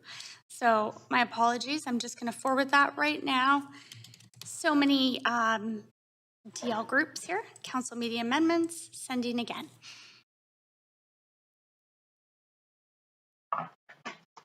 Okay. So the amendment to the amendment that's on the table, and furthermore, that this funding come from the Remedy Stabilization Reserve. And do we have a seconder for that? Councillor Carr, I've heard. So we're on the amendment to the amendment queue. Councillor Boyle, up to 5. Just to clarify, and I think this is just a typo, but it's the revenue stabilization reserve. Yeah. Right. So we'll just. Totally. Teamwork. Nobody objects. Otherwise, happy We'll to just support. correct that. Claire, thank you. Revenue Stabilization Reserve. Apologies for autocorrect, and I think it's Are you okay, self-explanatory. I'll Councillor leave that there. Well, anything else? No. Councillor Fry on this item? Yeah, just also a point of information. I believe the amendment to the amendment is to an earlier version of Councillor Swanson's amendment. So Councillor Swanson's most recent amendment reads, Council approve up to $20,000 for community artists, collectives, restorative justice organizations, etc. Okay, well, I'm just going to take this one line as Oh, sure. Yeah, great. If that's all right with council, we'll take this one line, and furthermore, that this funding come from the Revenue Stabilization Reserve be added to the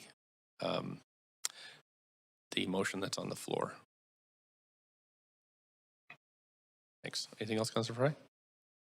Okay, so does everybody know what we're doing here? And I don't see anybody else in the queue, so we'll call a vote on this one.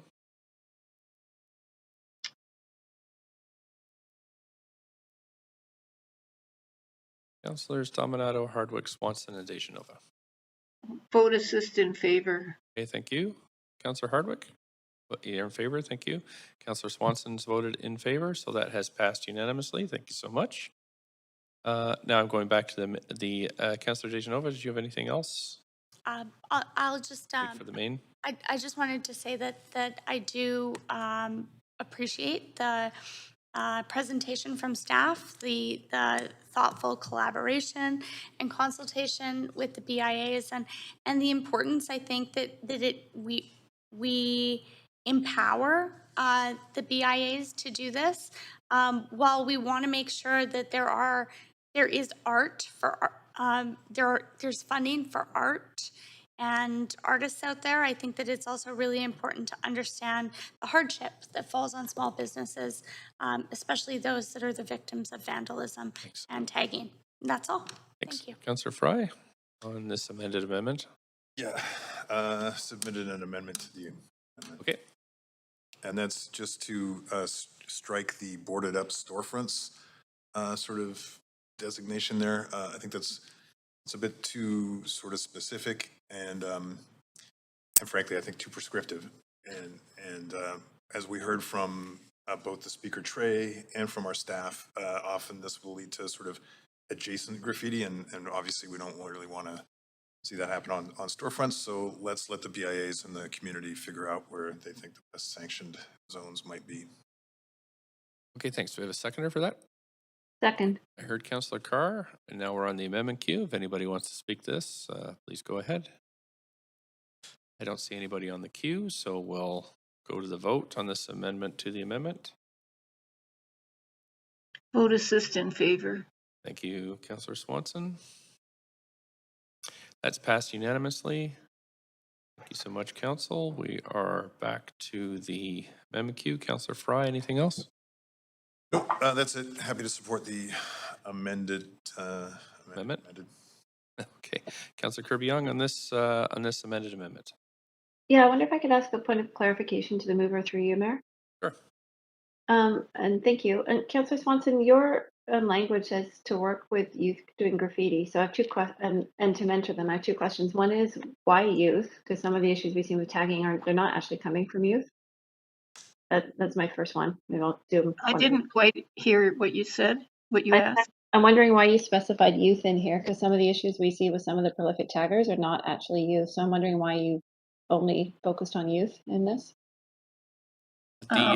There's not youth in the amended, just to interject there, I'm just reading the clerk's screen here, and it says further that council as a quick start action directs staff to work with the BIA, street art community, and related organizations to designate graffiti zones. Is that the clause you're?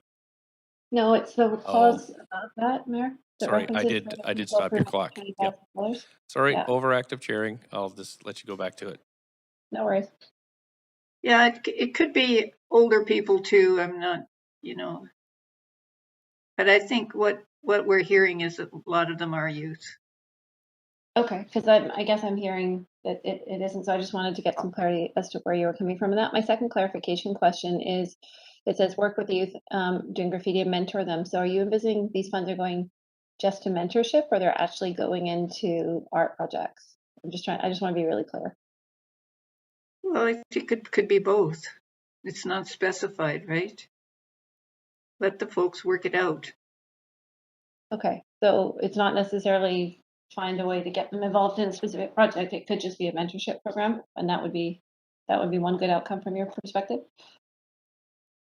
Yeah, I see them doing what Trey was saying, talking to the folks, seeing what they like, giving them some pointers, talking to them about respect, this kind of thing.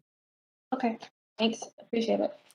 Councillor Weeb. Yeah, I'm very supportive of this amendment. I think it's really important that we look at creative ways to deal with the root cause. There was, on one of the synagogues, there was a spray paint that used restorative practice to bring the rabbi and one of the members of the public that had put a horrific tag on the property. And through that process, they were able to do a restorative.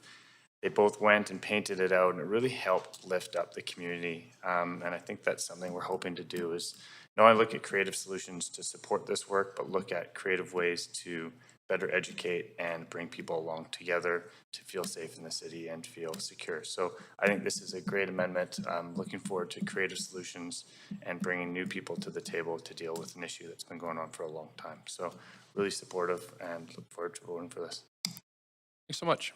That's it for speakers, so we can go to a vote on this one. Vote assist in favor. Thanks, Councillor Swanson. Vote assist in favor. There we go, Councillor Dominato. There we go. Okay, that's passed unanimously. Thank you so much, Council. We're now going back to the main queue. Councillor Swanson, do you have anything else on the amended staff report? No, thanks. Councillor Dejanova? You have two and a half. Oh. Councillor Fry? Nope, hold over. Great. Okay, thanks. So we can go to a vote on this amended staff report.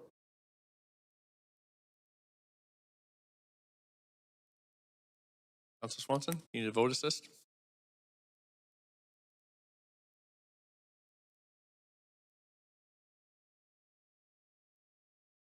Councillor Swanson? Vote assist? I think you might be on mute. Vote assist in favor. Thank you. That passes unanimously, Council. Thank you so much.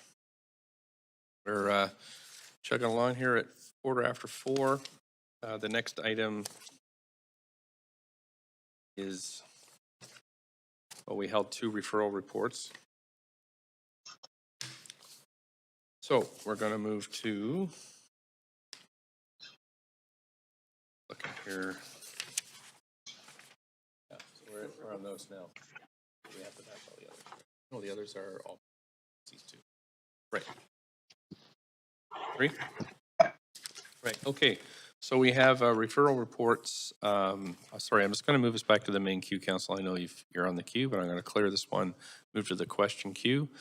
We're starting with referral report 8, which is on the 1780 East Broadway. That's held by Councillor Hardwick. Over to you, Councillor Hardwick, up to 5 minutes. Yes, thank you. My principal question on this, because I know that we're just looking at whether it should be referred to public hearing or not. Right. I'd like to know from staff why they think this should go ahead, because it is misaligned with the existing Grandview Woodland Plan. We've heard a lot of correspondence, received a lot of correspondence on this that talks about the deficiencies of the existing application and from former city, senior city staff, for example. And so given these concerns and the view that is coming to us regularly that this application has not met the litmus test of the existing Grandview Woodlands plan, why should it proceed to referral at this point? You did it. You did it. Oh, Thank you. Councillor Swanson, we can hear you there. If you want to go on mute, you should be on mute now. So we have a question to staff about, we have a staff person given the on. inconsistencies with the Grandview Woodlands plan and the critiques we've received from former senior city staff, why would this be moving forward at this time since the concerns have not been addressed? Hi, thank you for the question, Councillor Hardwick.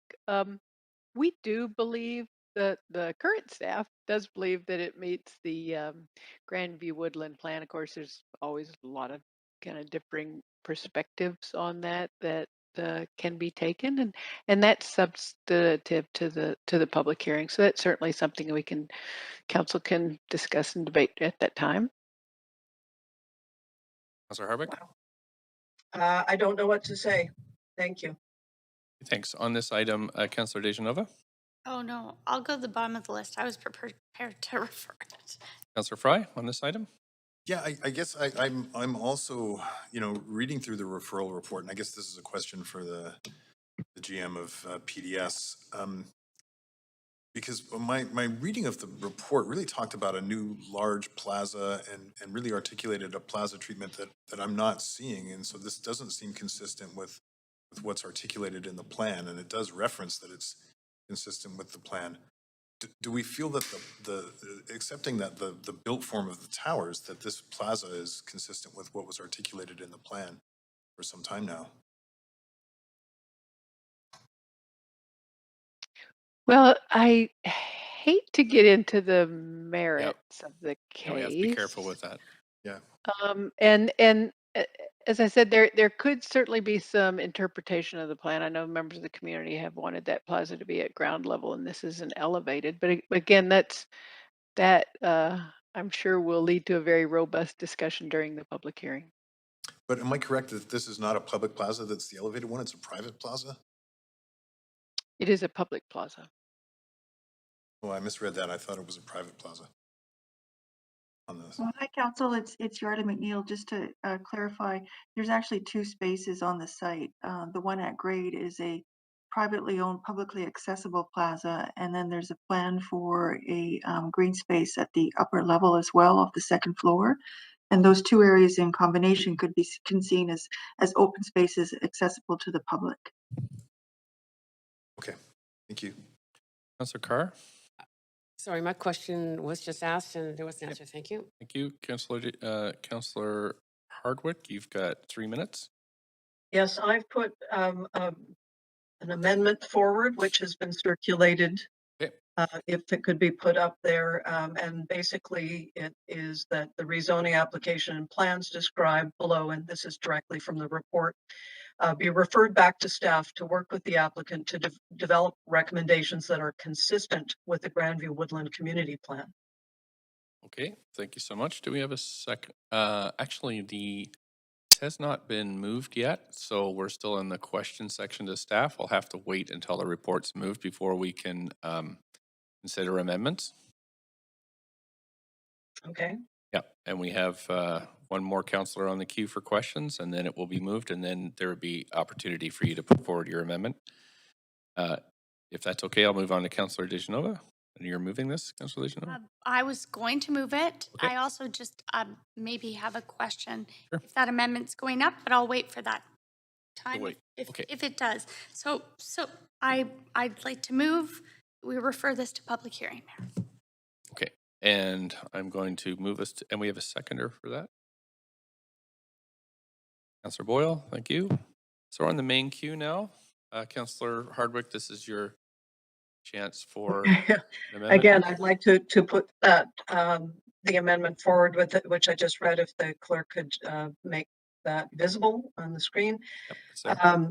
We've heard, again, I've heard from broadly from the community, from the Grandview Woodland folks that were involved, the countless staff and community hours that were spent putting that plan together in the first place. And there are deficiencies that have been outlined by senior staff that participated in that process. So I don't think it's ready for prime time. I don't think it's ready to be referred to public hearing. I think it needs to go back to staff and be reworked before it's brought forward. And I'm sure the community would be happy to hear that that would take place. Thank you. Thank you. No one else, do we have a seconder for this? Councillor Carr seconds it, so we're on an amendment queue. On the amendment queue now, Councillor Carr, you're on the queue to speak to this. Yes, and I actually just sent in an amendment to the amendment. Amendment to the amendment. My amendment to the, are we in the second queue? You can just speak to it. I just Great. need to, if you speak to it first, it'll be up on screen in a second. Thank you. So what I've added is just in a very specific case of this particular application. I think the most relevant part of the Grandview Woodland Plan is the large public plaza at 1780 East Broadway. Just to let council know, so I was part of council when we went through the plan, and then subsequent to the plan, a lot of discussions around this particular site. It was actually Bing Tom who came into the council chambers around that, the sort of changes to the ideas around that particular public plaza. And it came with the fact that staff were recommending higher heights than the community had wanted in association with the SkyTrain station at that site. And really it was kind of a quid pro quo exchange, a greater publicly accessible plaza and public space in exchange for those higher heights. And so, and I'm sure that is written down somewhere in a modification of the plan, but I feel that is worth informing all of council around in terms of whether or not this particular application meets the plan itself and the public expectations at this site. Thank you. Do we have a seconder for this amendment to the amendment? Happy to second. I have a point of procedure, Mayor. Yes, we can. Councillor Kirby-Young? Yeah, thanks. I was on the queue for point of procedure, and it's this. I wonder if staff, through you, if staff could provide some guidance with respect to how much direction that we can give here. I know that things council can determine to refer, to not refer, or on a basis, but I'm wondering, given that we've heard from staff that this application was compliant, if we're able to pull out specific direction in referring it back to staff. I'm just looking for a bit of an understanding of the scope that Are you asking if it's in order, or? Well, I'm asking the kind of, I guess, the general question first as to, do we have the scope and the ability to put in specific requirements around an application in this refer, not refer decision? On a referral. Yeah. We can try with staff first, and then, but it may move to a question of whether or not it's in order. Right. Maybe staff could just take a stab first, if that's okay. Staff, any comments on that procedural question?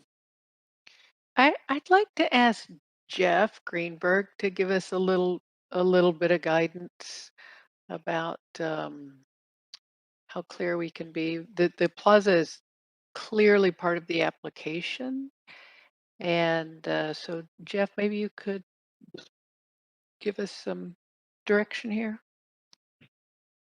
Sure. It's Jeff Greenberg, Assistant Director of Legal Services. I think we should take a short recess to look at the amendment, and then we can provide Mayor and Council with some information. Okay, but in that recess, I'm going to check the extent to which this is in order. And so council, it is 4:27, let's say, 4:35. We'll come back.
with legal department, the amendment to the amendment, which gives a particular direction or a direction to look at a particular part of the report that we're considering here is out of order because it actually goes to the content of the report. However, so that's knocked out of consideration. And when we look at the original amendment, that is in order. We're allowed to refer this back to staff to take a second look. They could very well come back with the exact same report, but it's still, if we want them to take, just to double check it, that is lawful. So I'm going to move us off the amendment Q2 and move us back onto the amendment Q. And Councillor Carr, you have 3 minutes and 15 seconds. Yes, and if I could, through you, ask a point of information to staff. If we refer this back to staff, does that leave open the opportunity for us as council to then talk to staff about concerns that we might have around this? And if so, though, would we miss the timeline to get it back to council in this term? It's a good question. It involves many moving parts, but maybe City Manager, do you want to take you do the agendas?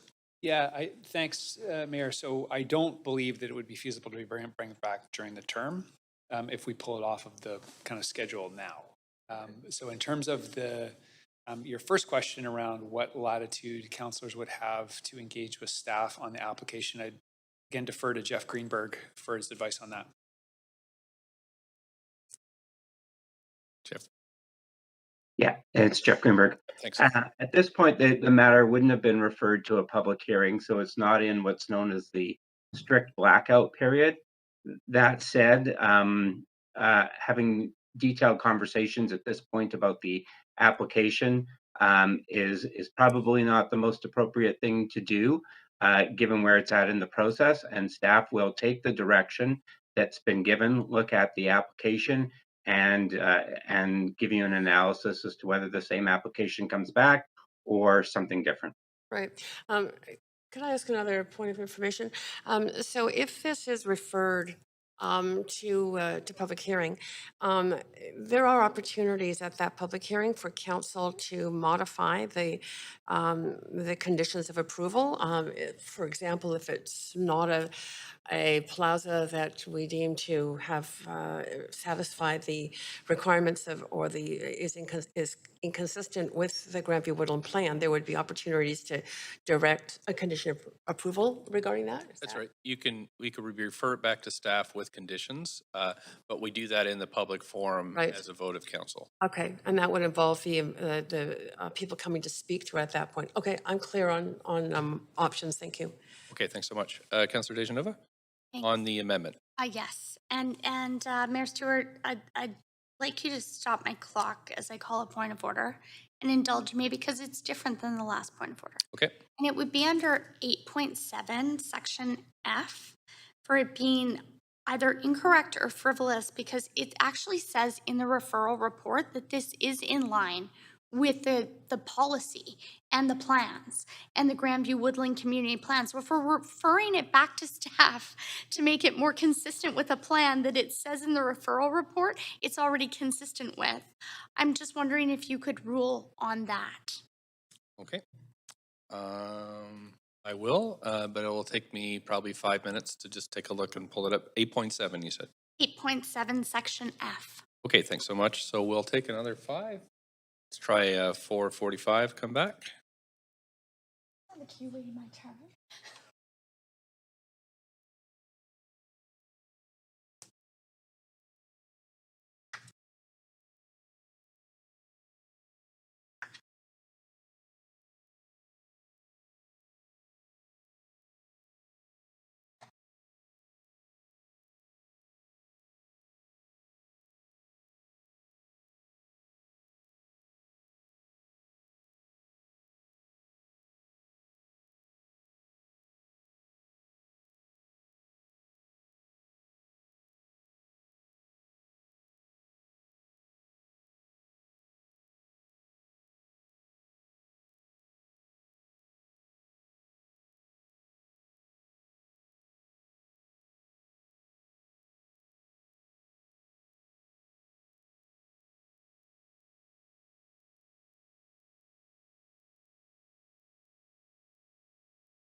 as well as with clerks and the city manager. So looked at through a lens of whether or not this is frivolous, I'm going to rule that this is out of order because it is frivolous, but just let me explain, is that we've had, the staff have put this report forward and then verbally asked whether this was consistent with the Grandview Woodlands Area Plan. The head of planning said clearly that she thought it is consistent, so we're not going to get a different answer. We would just get it at a different time. So, but what I want to advise you as to what you can do is if so what's in front of us right now is, which has been moved and seconded, is a decision of whether or not to refer this to public hearing or not. And you can vote not to refer it to public hearing, or you can refer it to come to public hearing. If you refer it not to come to public hearing, or that passes by the majority of council, then it can come back at another time. And the reason I'm just being cautious here is because of the nature and size of this project. And we want to make sure we do this by the book and we don't open ourselves to any kind of legal challenges. So again, that was the advice of law. So where we are now, because that's ruled out of order, is we're back at the main queue where we've had the motion to refer moved and seconded. And Councillor Hardwick, you have the floor. Oh, just a point of procedure, Mayor. Point of procedure? I was on the queue and I'm not sure where my time clock has been because Well, because that queue was wiped out because the oh, amendment okay, was. so I can add myself back on. This queue, yep. So we're actually back at square one. Thank you. With the report moved and seconded and Councillor Hardwick on the queue. Well, I'll just comment then that the senior staff who brought the inconsistencies to my attention will then have to come and speak as members of the public should this move forward. Okay, thank you. Just staff, or sorry, council, we're at 6 minutes to 5. Any Second. complete the business of this meeting? Okay. Second, Councillor Bly. There's no more speakers. All in favor? Sorry, Mayor, I didn't, for those virtually. Right, I sorry. The motion is to extend past our regular time at 5 to complete the business of this meeting, which would be these referral reports, which are just a few, the bylaws, motions. There's no members' motions to debate at this point, and just the introductions of new members' motions and new business. So that's the motion on the floor and seconded. All in favor? Aye. Any opposed? Right. Nay. Oh, we got one nay, so I'm going to have to go to a vote here. So we're going to have a recorded vote on this. I think we're...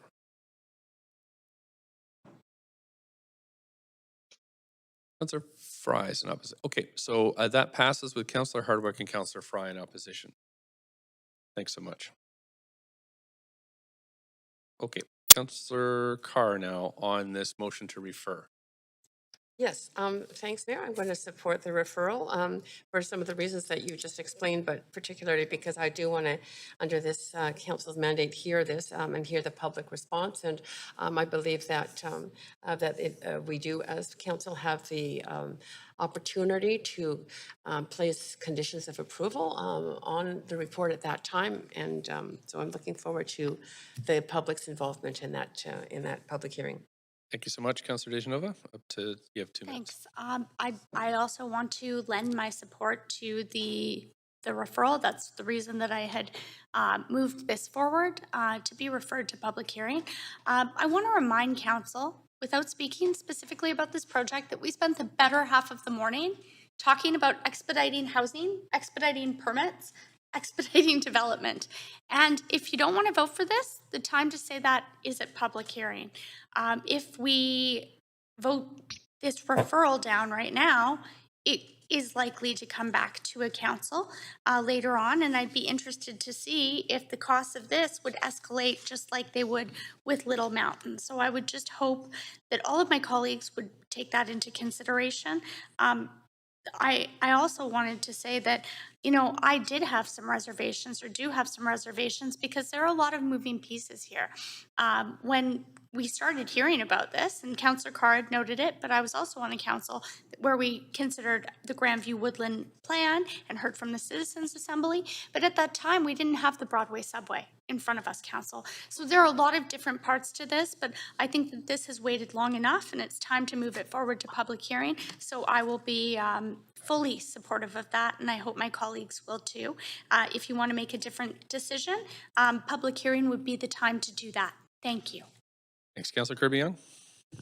Yeah, I'll be brief. I do support moving forward to public hearing because I want the opportunity to have that fulsome process and discussion and to hear from members of the public. It also provides council with the opportunity to ask more fulsome, to use that word again, questions with respect to the merits of the application in its entirety, and to delve into sort of more detailed understanding of how and why this is compliant with the Grandview Woodlands Plan, or for council to determine in its wisdom if it feels that that explanation is not adequate. So I will support it moving forward. Thank you. Thanks. That's it for this item. So I'll call a recorded vote on this.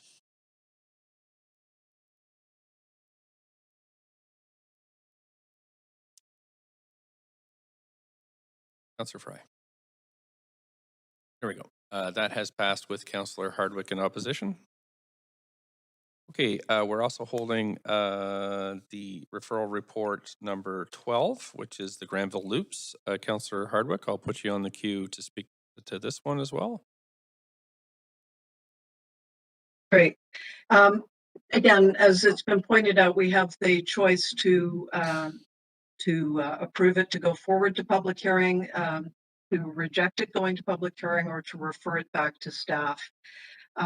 In this case, this is city property where the city is in effect undertaking the rezoning rather than an external applicant coming in and pressing for the rezoning.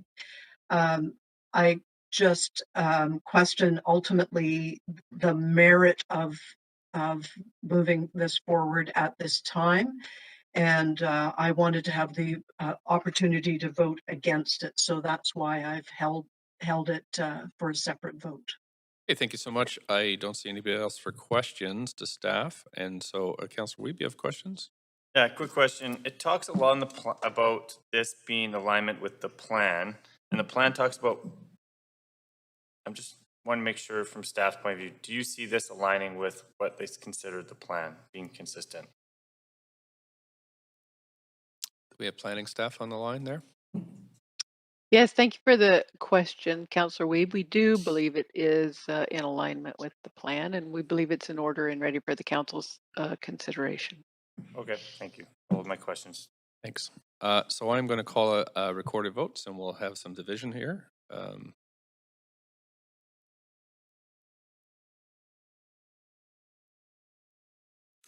Councillor Bly.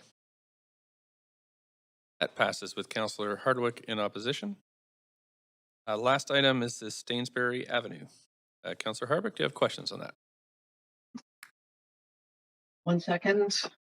We're just going back to my questions. Yep.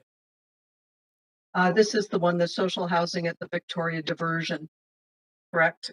Yes. I don't know. It's the Stainsbury Avenue. Yes, my apologies. I just wanted to hold this so that I could vote against it. Thank you. Thanks so much. I'll call a recorded vote. So I need it moved first. I heard Councillor Deschanova and Councillor Wiebe. Sorry, I'm just going by listening for those folks who are remote, and I'm going to call a vote on this now.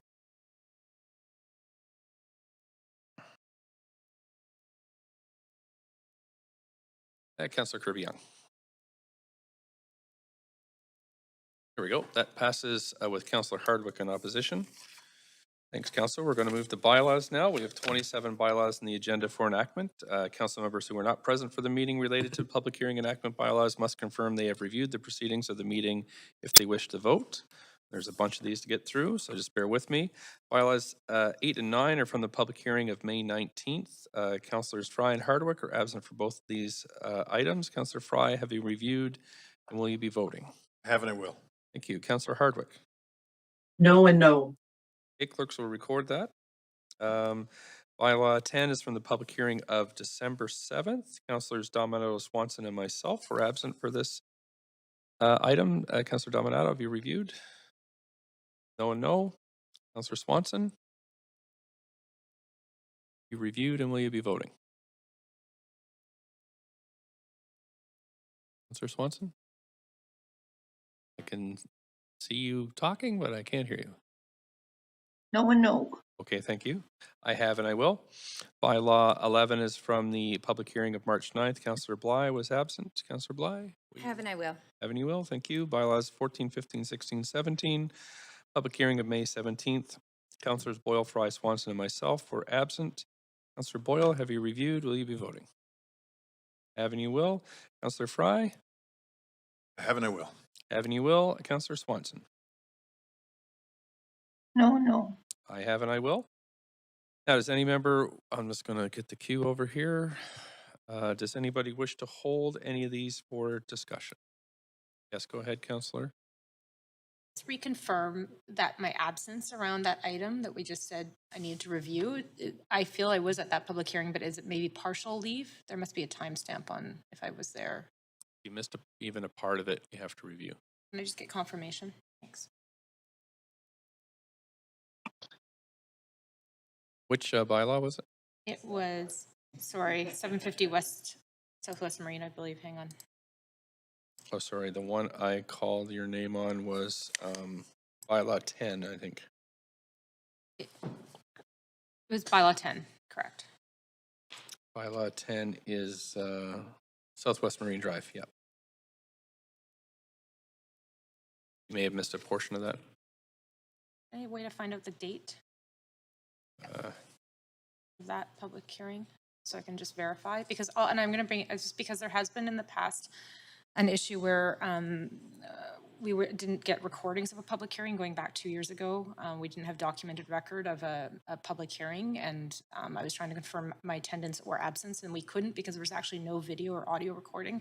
So I'm just wondering if I can just get confirmation of the date of that particular public hearing item. The date of that public hearing is from December 7th, 2021.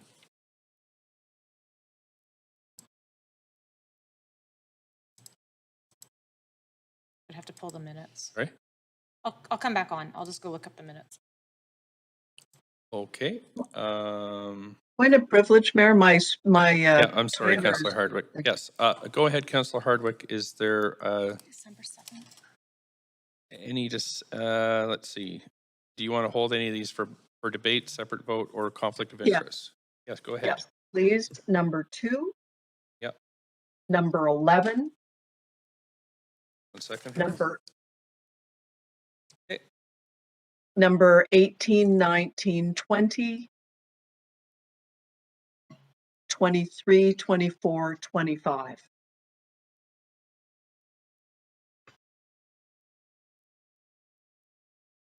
Okay, thank you so much. Councillor Swanson? 11 and 13.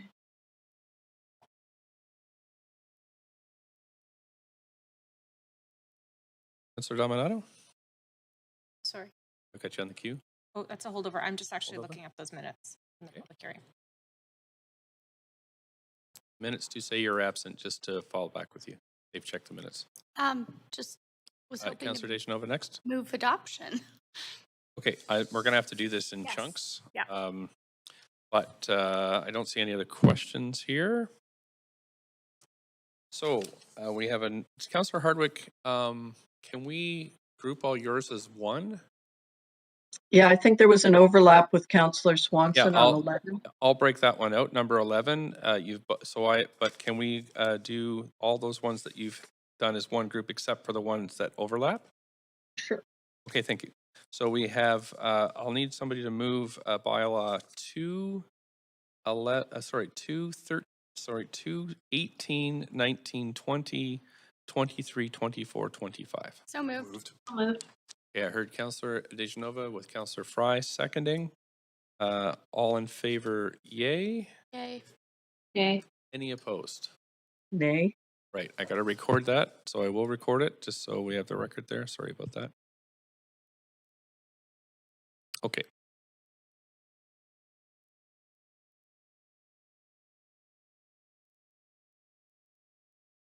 Councillor Boyle, Dominato, and Kirby Young. There we go. That passes. Those bylaws pass with Councillor Hardwick in opposition. Now we're going to move to bylaw 11. And we need a mover, Councillor Dejanova. Thank you. We have a seconder. Okay, thank you.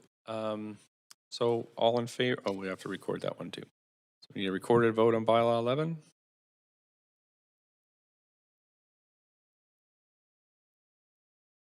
Come on, there we go. Councillor Dejanova, Councillor Kirby Young. There we go. So that passes with Councillor Hardwick and Swanson in opposition. We also have now bylaw number 13. If somebody move bylaw 13, please. So moved. Councillor Dejanova, thank you. Seconder. Councillor Dominato, thank you. We're going to move to a vote on bylaw 13.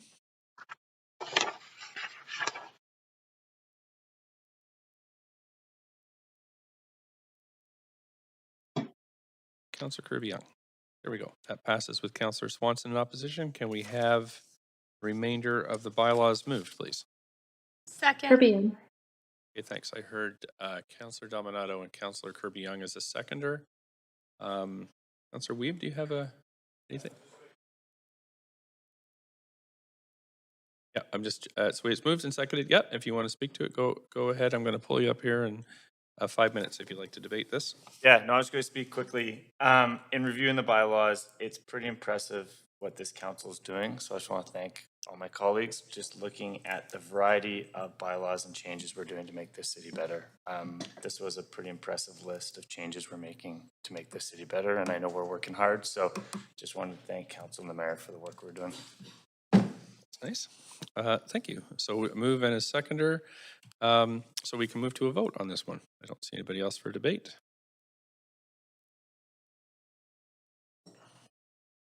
We get it wrong? Councillor Dejanova, Councillor I really tried to vote in favor. That's right. Councillor, okay, we've got you there. So that's passed unanimously. Thank you so much. And now we're on to administrative motions. 4 administrative motions on the agenda. First one is, I was going to go back to my, just going to clear this queue, clear that queue. There we go. Okay. Administrative form of development, 6485 Manitoba Street. Anybody want to declare a conflict? Move adoption. We're going to have questions to staff first. Any questions to staff? Nope. Move adoption. Councillor Dejanova, we have a seconder. Thank you, Councillor Carr. Any discussion? I'll move us to the main queue. Any discussion on this item? Nope. All in favor say yay. Yay. Opposed say nay. Nay. Okay, we'll have to have a recorded vote on this, and I'll probably do these on the rest of them. There's only 4 of them, so we'll have a recorded vote. Okay. Councillors Dominato and Kirby Young.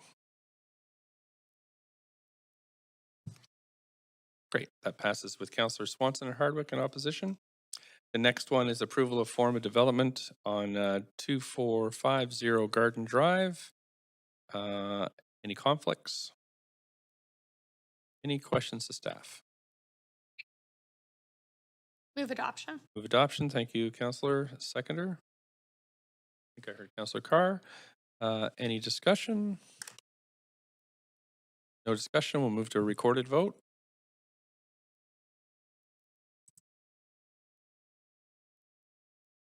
Councillor Kirby Young. Passed. Thank you. Councillors Swanson and Hardwick in opposition. Next is form of development at 110 West 4th Avenue. Any conflicts of interest? Any questions? Mover? So moved. I heard Councillor Dejanova move. Seconder, Councillor Bly. Any debate? Let's move to a recorded vote then.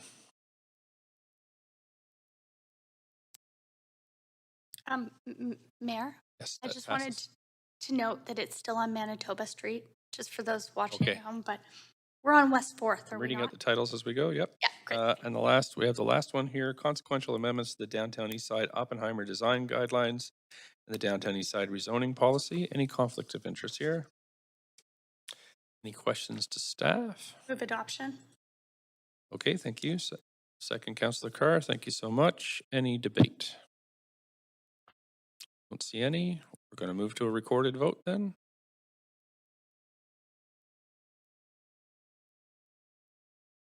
Great, that passes unanimously. Thank you, Council. Okay, so now we're on to the members' motions. I think they all have speakers, so they all have to be referred. But first we'll do leaves of absence.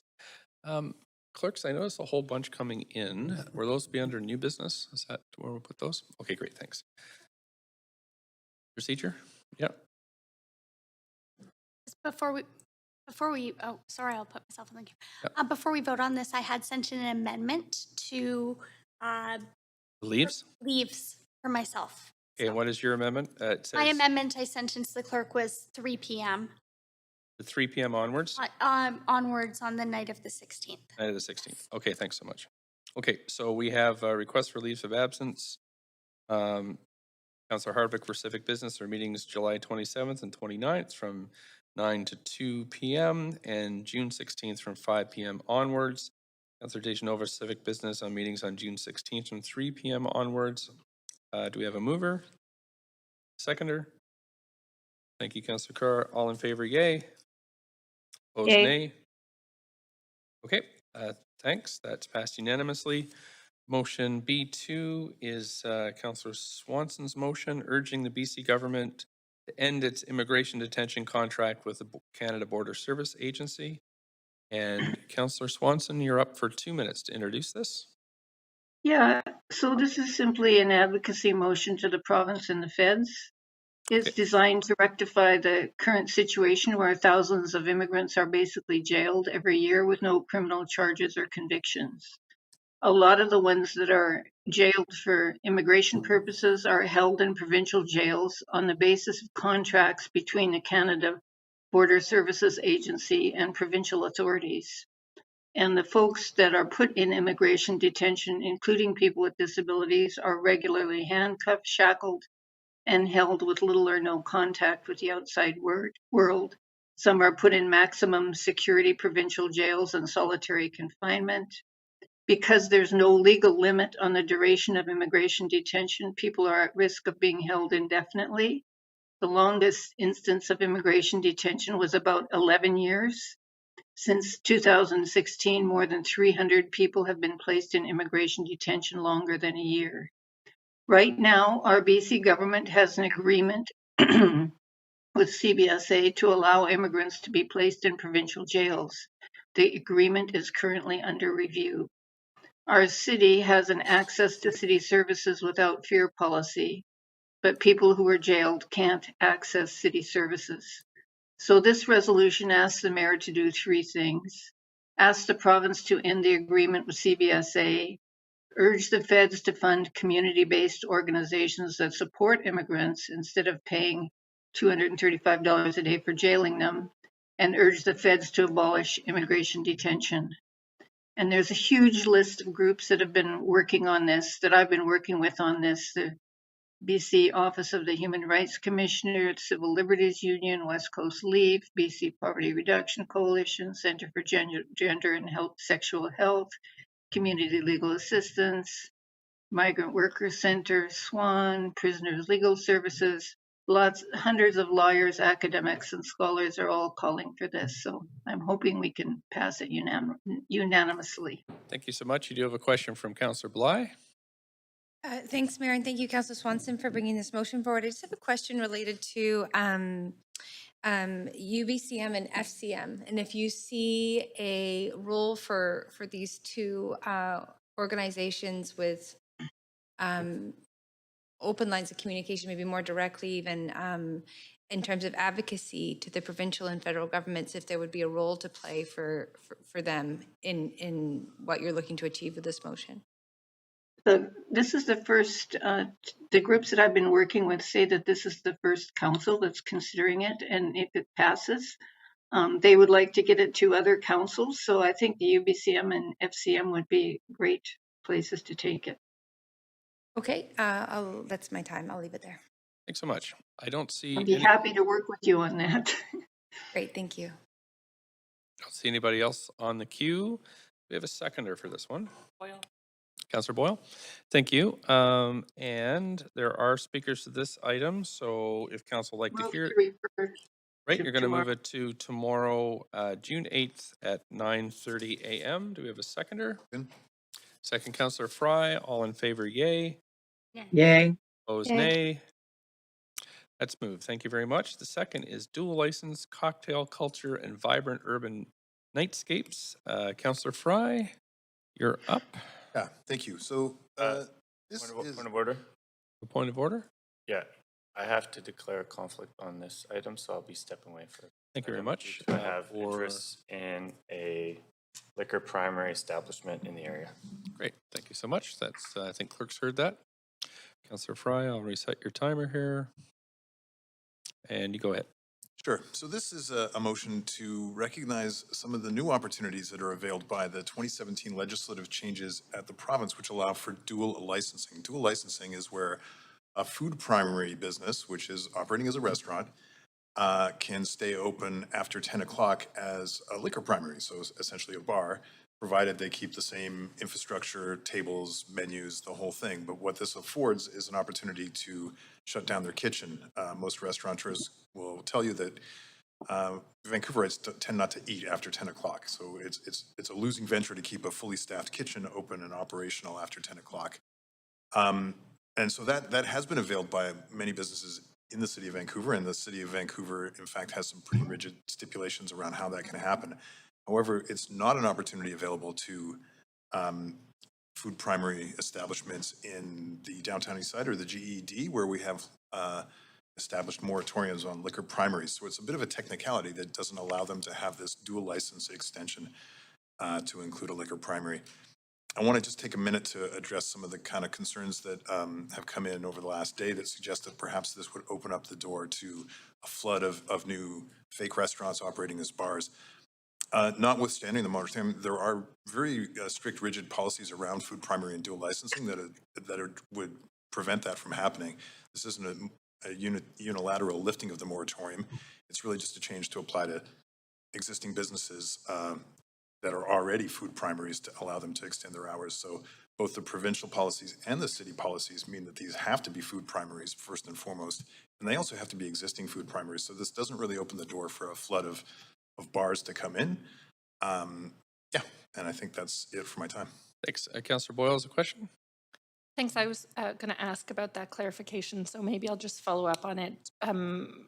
You're saying new bars couldn't come, if we make this change, new bars couldn't open in Chinatown that weren't already restaurants?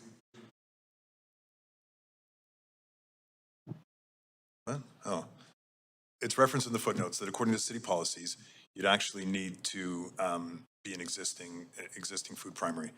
So no, it wouldn't open the door for new ones, and there's still some very strict, and all of these liquor primary extensions as dual licenses would still need to be reviewed and approved by city staff and by the Provincial Liquor Control Board. Okay. I have a question about how it connects to the CHAMP work, but fortunately I think we'll get to talk about that tomorrow before this comes back, so I'll leave it there. Councillor Swanson? Yeah, I got an email from someone saying the council and city are supposed to support us in building intergenerational spaces, restaurants that encourage families, cultural foods and activities, instead of encouraging more cocktail bars that relocate to Chinatown, and now the attempt to lift the moratorium will speed up gentrification. So how do you answer that? Well, I think I just did, because it is applying to existing food primaries. And I would say that there's, that this doesn't necessarily preclude age-friendly activities. I mean, although obviously not a lot of children are out after 10 o'clock, I don't believe that this means that they cannot still attend the same places as their parents if they are out after 10. Okay, thanks. Thank you. Councillor Deschanova. I'm just happy to second this and refer it to tomorrow. Okay, great. Right, so we have a seconder. We have a mover for the referral. Do we have a seconder for the referral? Thank you, Councillor Dominato. All in favor, yay. Yay. Yay. Opposed, nay. Thanks, that's referred. Next, we have scaling seniors housing needs in Falls Creek South. Mess up. Ah, right, sorry about that, Councillor Weave. Scaling seniors housing needs in Falls Creek South, moved by Councillor Fry, and I'm just gonna queue you up here. You cleared, just FYI, you cleared me off the queue, Mayor. I was on for a question for Councillor Fry. Yeah, sorry, I'll just have to put you on here in a sec. Okay, go ahead, Councillor Fry. Yeah, this is a co-submission with Councillor Hardwick. Oh, sorry, Mayor, just to clarify, I was on for a question for Councillor Fry for the last motion, but you didn't see me. Oh, apologize. I'm not on for this one.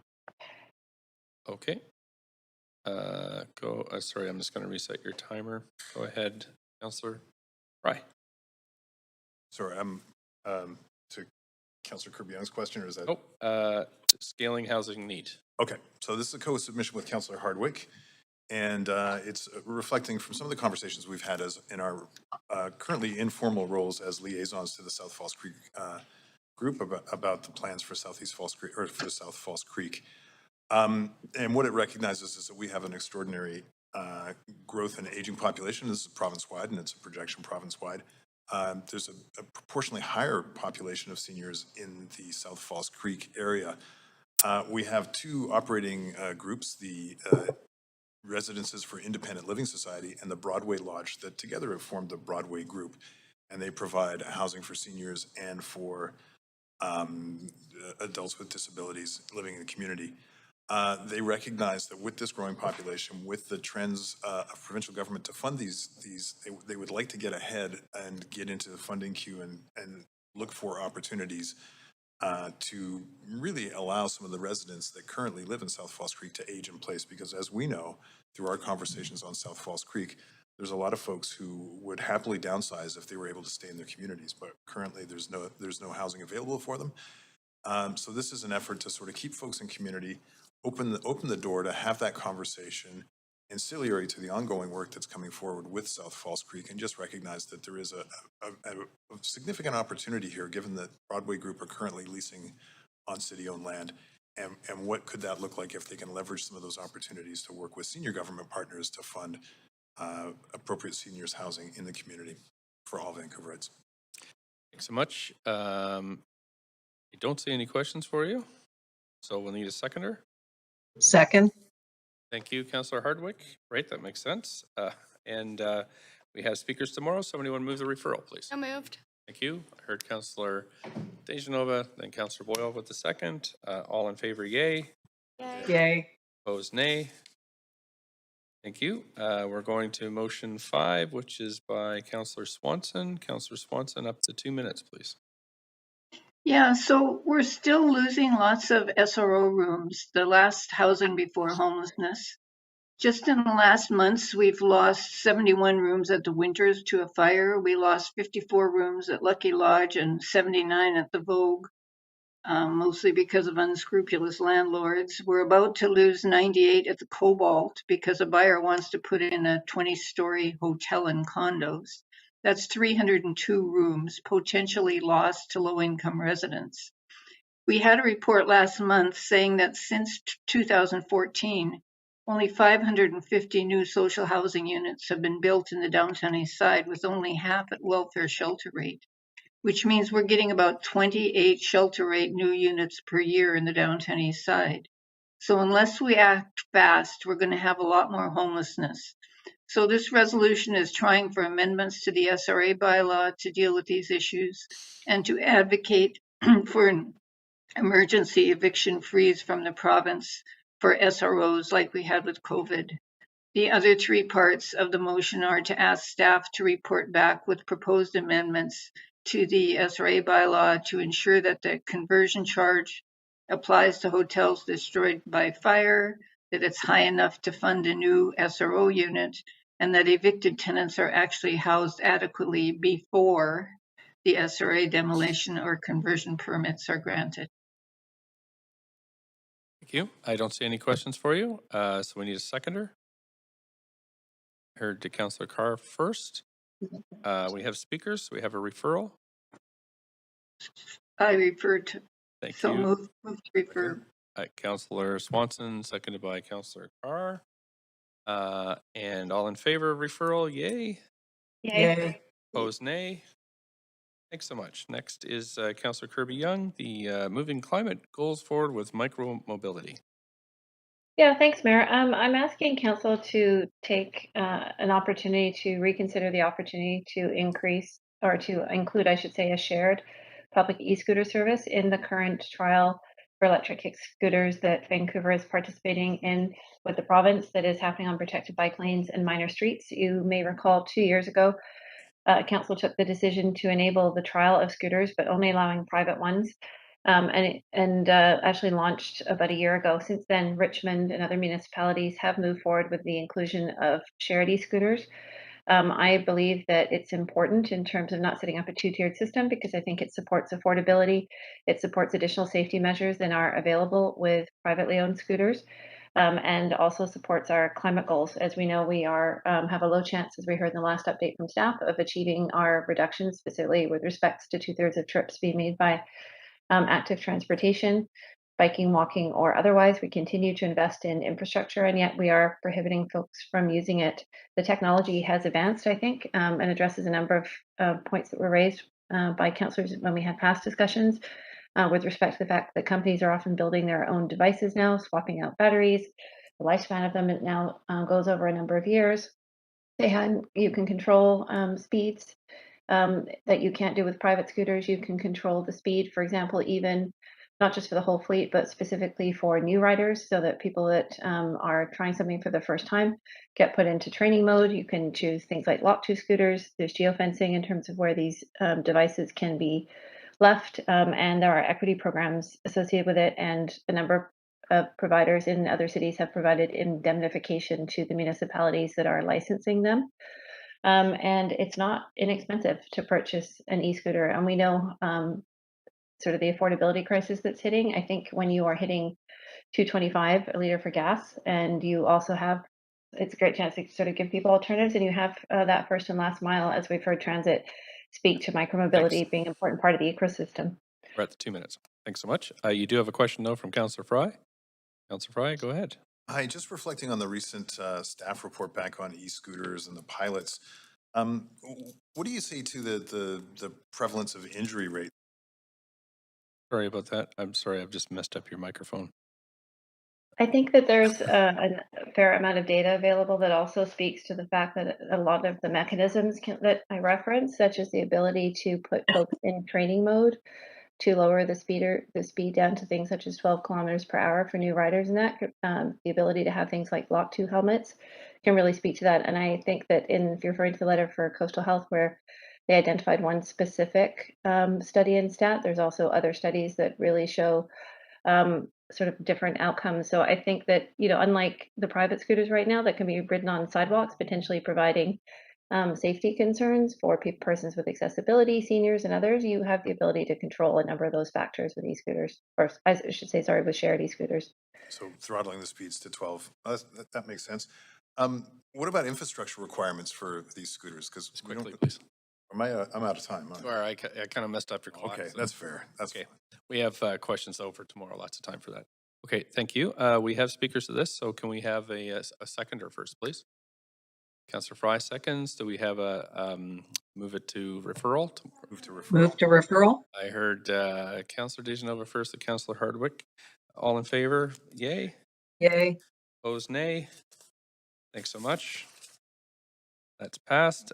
We have next Councillor Hardwick, relief for commercial properties impacted by the Broadway subway construction. I'll put you on the queue here.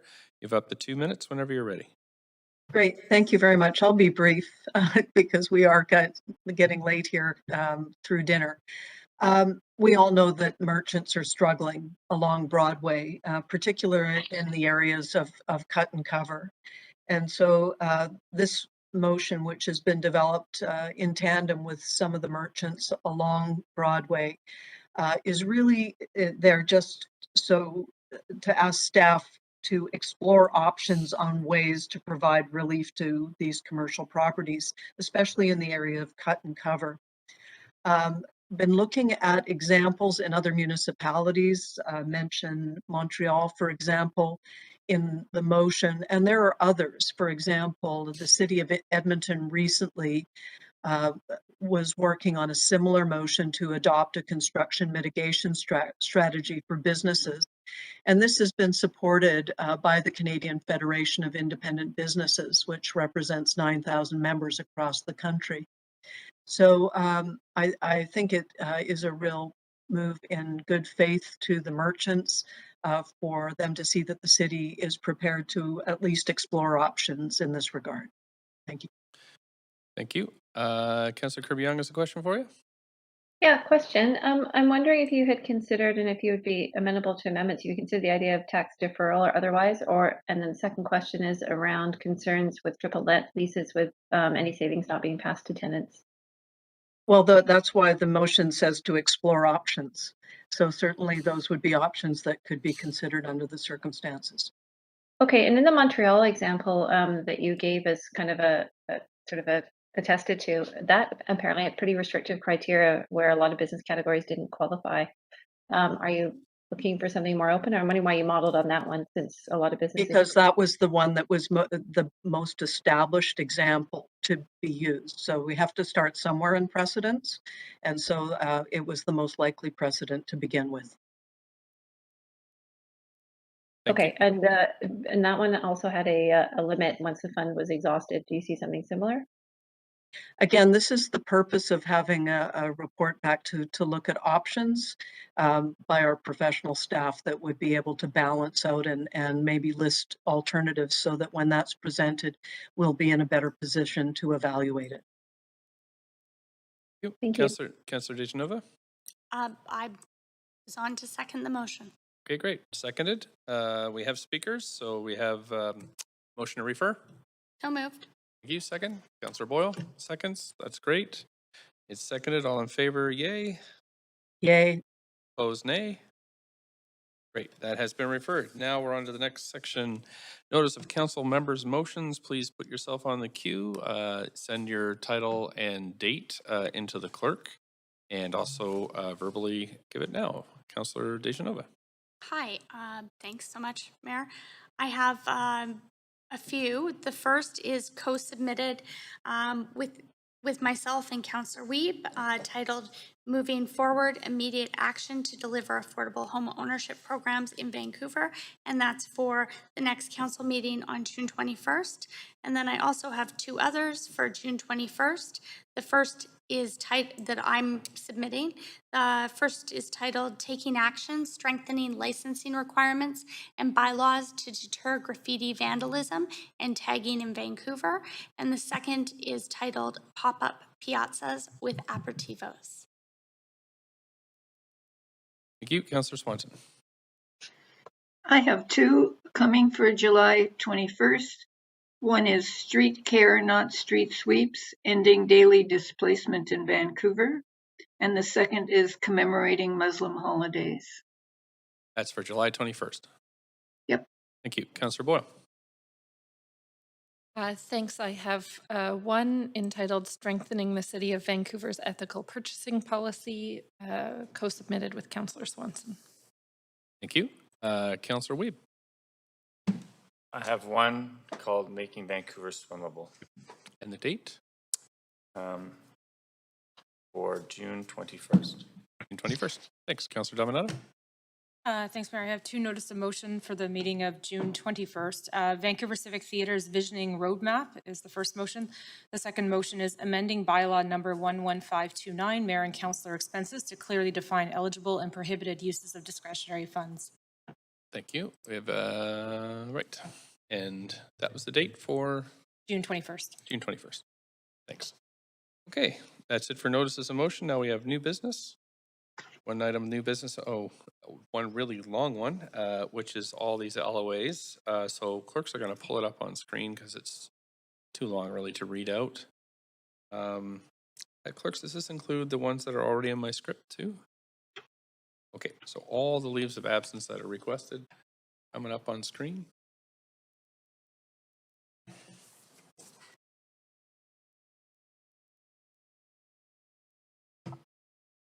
There we go. So I'll let everybody read through those.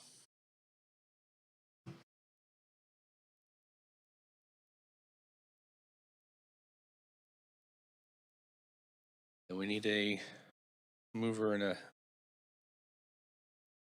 question. We need a move in second, then we can. So moved. Right, Councilor Isnova, seconder.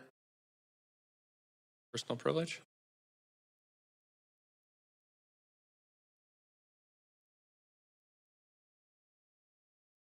Okay, if we move in, okay, so your correction is on which letter? Yep.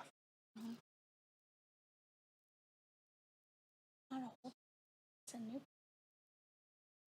was 4 to 9.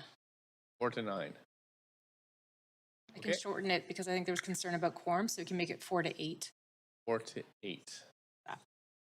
Any other adjustments? And then the rest is, we should be striking then from 5 p.m. onwards for personal business. Okay. I have both a civic business and personal leave, but it was too complicated, so we'll Thank you. leave it there. Councilor Boyle, is yours related to a detail on the? Just a question through you to staff about the reserved time on the 16th and what happens if we approve too many leaves of absence that overlap and we don't have quorum for the business. I know it's a reserve, so we don't know if we'll need that time or not, but I am concerned if we're about to approve so many overlapping LOAs that we actually couldn't use that reserve time if need be. I would consider that a point of procedure, really. My thought is it just won't be scheduled. That's if it's clear that there's not enough people for quorum, then in our Monday agenda meetings, we would look at it and say that one's not going to happen.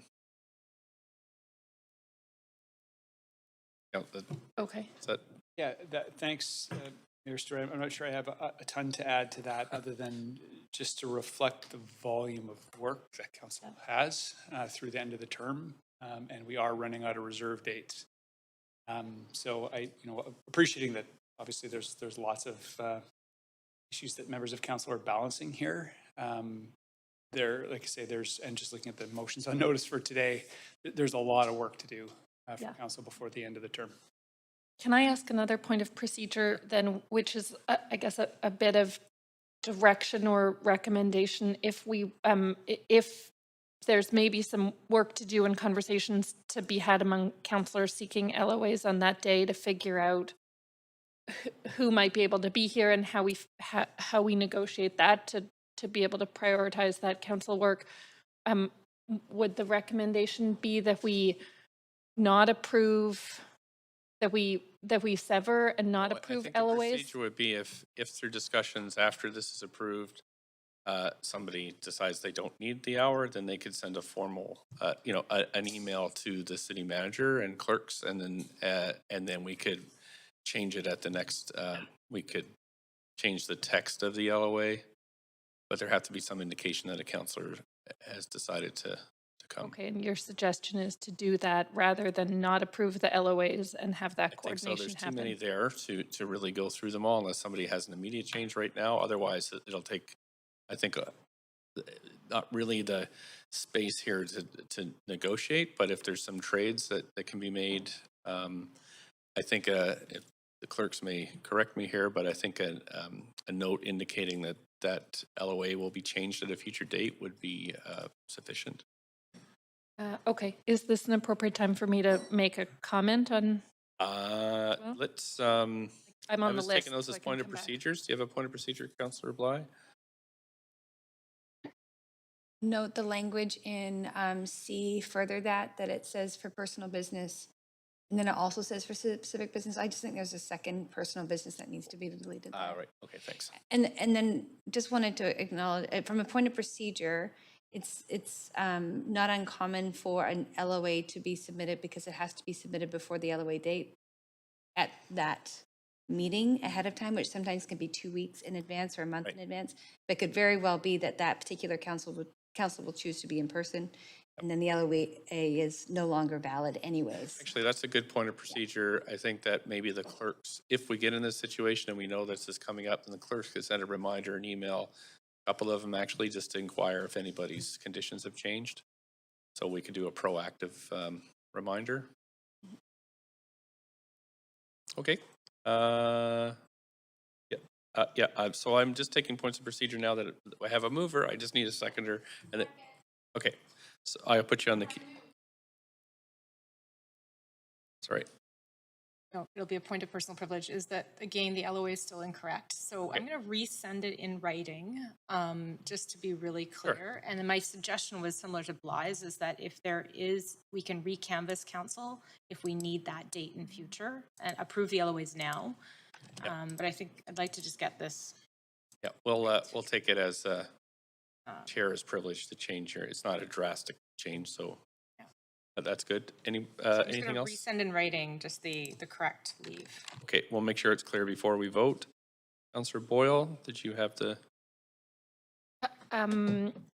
No, this is a helpful clarification. I was just going to say, as a word of encouragement, there are a lot of community events we all want to be at, but that I hope if we need that time that that councillors who are the mayor and deputy mayor and really particularly need to be at those events, that councillors can prioritize this reserve time to get the business done.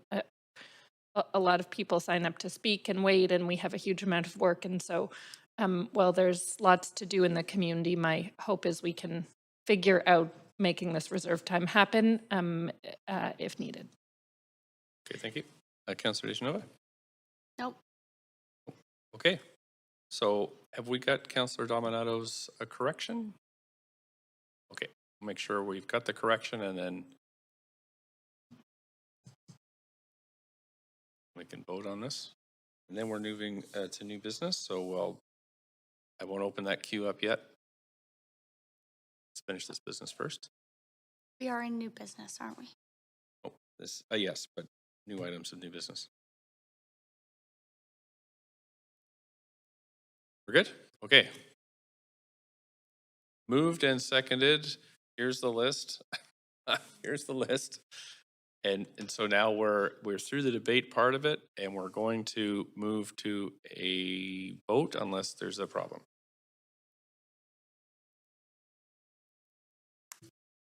I don't remember who seconded. I moved it. You moved it? We had a seconder from Councillor Dominato? Okay, great. Let the record show Councillor Dominato seconded it. Okay, so we're all good? Everybody's seen the list? And so we can call an oral vote. All in favor, yay. Yay. Opposed, nay. Great, those are all approved. Thanks so much. So now we're back to the thank you. Councillor Dejanova, you have new business? Nope. Nope. Okay, Councillor Fry, you have new business? You do? Yeah, I submitted a motion to the clerk as a late UBCM resolution. Right. And hopefully we can just dispense it without calling notice on it. It is fairly straight ahead, and it is a request through ECOM to really move forward on a new provincial funding methodology. I'm working with the UBCM to achieve that. And I believe this is an advocacy piece that's rolling out across the province with other local governments as well. So Second. It's fast. Okay. So I'm going to put us on the main queue. Sorry, there you go. Sorry, I was just clearing off the old names. Don't want to speak. Okay. I don't see any other folks on here. So I'm going to try a verbal vote. All in favor, yay. Opposed, nay. That's passed. Okay, thanks so much. Now, any other new business? that's it for me. Thanks. That's it? Okay, now we're going to move on to inquiries and other matters. Councillor Dejanova, up to 5 minutes there. Thanks very much. And I know that this is something that we will be, there will be a proclamation and an apology also in council tomorrow. But I did want to note and announce that June is Italian Heritage Month, recognized formally in the city of Vancouver, thanks to this council. And also just wanted to note that It was a very happy and festive occasion at the Italian Cultural Center on Friday, and I was joined by my colleagues, Councillor Dominato, Councillor Kirby Young, and Councillor Wiebe for Festa della Repubblica, which is the Italian National Day. And I also had the honor to read the apology that this council unanimously approved, and appreciate staff drafting that apology to the descendants of those who were interred during World War II in the Italian Canadian community, and for Vancouver City Council's actions in the 1942 motion that was passed, offering to aid the RCMP in helping to round up anyone who was an enemy alien, including the Italians. So I wanted to share with you, although it was a happy occasion because it was Italian Heritage Month and a day to be celebrated, it was also a bit of a somber occasion as well, as we followed exactly a year later what Prime Minister Justin Trudeau did in offering a formal apology in the House of Commons to Italian Canadians for the interment of their family members during the Second World War. So I wanted to share that. And also, June is also Pride Month. So also wanted to note that. And I know that there will be a number of different events throughout this month, although the Pride Parade will be in August. Just wanted to also thank the advisory committee that we have here at the city and many of the staff who will be putting time and efforts into those events. I look forward to celebrating with all of my colleagues. Thank you. Thanks, Councillor Carr. Thanks very much. Mayor, I just want to acknowledge the phenomenal women who just 10 days ago received the YWCA Women of Distinction Awards. There were also wonderful nominees, many nominees. Not everybody got to get the awards, but they all deserve our thanks for their contributions. And I'm just going to name the recipients and again thank them for their immense contribution to the betterment of our city. Crystal Paraboo, Juggy Sahota, Sarah Blythe, Jessica Schellenberg, Dr. Jennifer Marchbank, and Dr. Jilly Regev, Dr. Andrea McNeil, Cheyenne Johnson, Carol Lee, Libby Davies, Karen Joseph, Dr. Jennifer Kramer, Dr. Elizabeth Bryce, Heba Husseina, and Hootsuite. And I have a second item, which is that yesterday was World Green Roof Day, in case you didn't know. It's the third year that it's been celebrated. I was lucky enough to be asked to join a group of practitioners on the roof of the Vancouver House. And I have to say, I go by it all the time on the deck of the Granville Bridge, and it doesn't look anything near as beautiful as when you're actually standing on it, because it really is low-lying plants. It's a pollinator garden. There were tons of bees and all friendly. They were all on the plants, not on people. It just was confirmed for me the incredible value of the green roofs in terms of the practitioners making it very clear.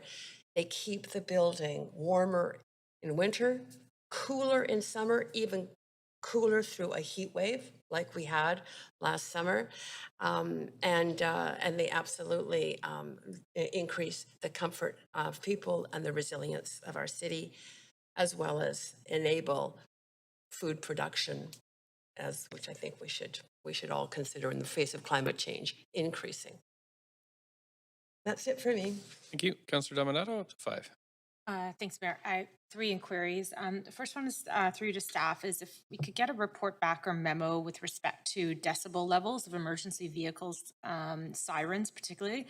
As we're aware, we have some very high dense neighborhoods that tend to experience more sirens, including frequency and volume. And so if there's any way of finding out more about decibel levels, what kind of policy framework we have around it, if any, and the breakdown of the number of calls and what we can do to mitigate those decibels and sirens, that would be appreciated. And we may not have that information, I appreciate that, or it may have to come from other jurisdictions and other agencies, but that is one query I have.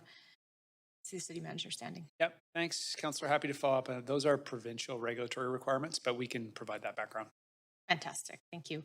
And then the other two inquiries I have is one is around the memo that council received May 11th around schools on arterials, slow zones. I understand information from that memo will be communicated to various school communities, but I am seeking clarification if that memo can be publicly released at this time. So that would be helpful. And again, if I can't get it today, if I could find out sometime in the next week. Yeah, thanks, Councillor. If you can give me just a bit of time, I should be able to confirm that for you quickly. That's fantastic. And then my last query is with respect to Victoria Drive in Stainsbury. I haven't raised this in open council before, but I have raised it previously in other meetings, is that the community in that neighborhood has particularly interested in safety mitigations around Victoria Drive and Stainsbury, particularly pedestrian crossing, in light of the growing development and vehicle traffic in the area. And I'm hoping that staff could report back on options to deal with that particular intersection and whether it is contemplated, whether it's in the queue for a pedestrian crossing or provision there. It's been raised over the last year, at least by residents in that neighborhood. So that's the other question. Yes, thanks, Councillor. I can get engineering to follow up with the background on that. Thank you. Thanks, Mayor. Thanks. Councillor Kirby-Young. Yeah, thanks, Mayor. I just wanted to mention, because it was mentioned that we're celebrating a lot this month in terms of Italian heritage and pride, but I think we would be remiss if we didn't acknowledge it's also Indigenous History Month, which is really a chance to learn more about and celebrate kind of the rich traditions and culture of our First Nations peoples, including the Inuit and Métis across the country. And I think that's a real opportunity to, there's lots of great information since it's a federal initiative and website available. And I just wanted to make mention of that on the record as well. I do have one inquiry for staff, and it relates to a motion that I had brought forward turning construction hoarding into art. And I know that the city manager, I've got to follow up on a note we got back, because the motion was brought forward in March 2021, and staff were to report back by the end of Q2, which is where we are now. And I would just like some clarification with respects to staff's understanding of the direction of this motion. I understand that it's just now been assigned to ACCS, and please correct me if I'm not understanding that correctly. But staff will be going forward and conducting some work and research in a scan, and I'm just hoping that there's a shared understanding of the intention to leverage the existing engineering infrastructure and groups like either Mural Fest, or to allow developers to go direct to hire artists and provide much needed income for local artists without having to recreate a lot of additional processes. And that was really the intention, since we have safety and kind of licensing processes around the hoarding. We have procedures for them putting up things like wraps that for corporate branding, and much nicer, obviously, to put up art and support local artists, that we're not overly complicating this endeavor. So I wonder if the city manager could speak to that. Manager. Thanks, Councillor, for the question. And I'll circle back with the team that's working on it. I do believe there's kind of alignment around the intent and expectations there. I know that my understanding is, as a first step, the team is looking at how to support, because I think we've understood that there's some developers who are interested in doing this, is to support those developers who voluntarily want to proceed in this direction. That's a relatively light touch piece, and it would be more just providing them advice on how to do that in a way that's effective. But I'm happy to follow up with more detail on that. I understand your question. Okay, so we might be able to do some quick start actions. I just want to get some clarification as to how we can sort of if there's an opportunity to identify if there's a resourcing issue earlier than 15 months after we've submitted a motion. So I'd appreciate some clarity on that too. Understood, thanks. Thank you. Councillor Boyle. Thanks. I also I appreciate Councillor Kirby-Young acknowledging Indigenous History Month, and I just wanted to lift up a letter that Council got from the Urban Indigenous Peoples Advisory Committee the other week, particularly related to a motion at UIPAC and a really important and moving and emotional conversation the committee had around the death of Chelsea Poorman.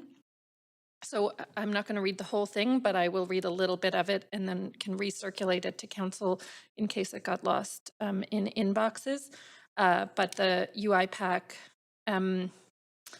wrote a letter to us, including saying the Urban Indigenous Peoples Advisory Committee stands in solidarity, sadness, and anger with the family of Chelsea Poorman and requests further inquest into the investigation conducted by the Vancouver Police Department, the tragedy and trauma surrounding Chelsea's disappearance and subsequent investigative inconsistencies are symptomatic of continuing injustice, violence, and systemic prejudice against Indigenous women, girls, and the 2S LGBTQIA+ community in Vancouver and across Turtle Island. The UIPAC has some recommendations that they included in the letter, and I know staff have looked at it as well, but wanted to make sure all of council saw and was able to respond to the committee as well. Thank you. Councillor Weeb. Right, knocked you out. Is to staff, and that's just to the Formula E that wasn't able to happen this year, just confirming that staff are working with the group to try to ensure we have a 2023 host city agreement moving forward. Thanks, Councillor. So our team is in contact with OSS, the promoter, as well as the Formula E organization from London, and are working with them to outline the measures that would need to be in place to come back to council and recommend a new host city agreement. So yes, we are in touch with the promoters. Okay, great. Okay, thanks so much. That's it. So we have a motion to adjourn. Councillor Bly. Second, Councillor Dominato. All in favor, yay. Yay. Opposed, nay. Thank you so much. We are adjourned.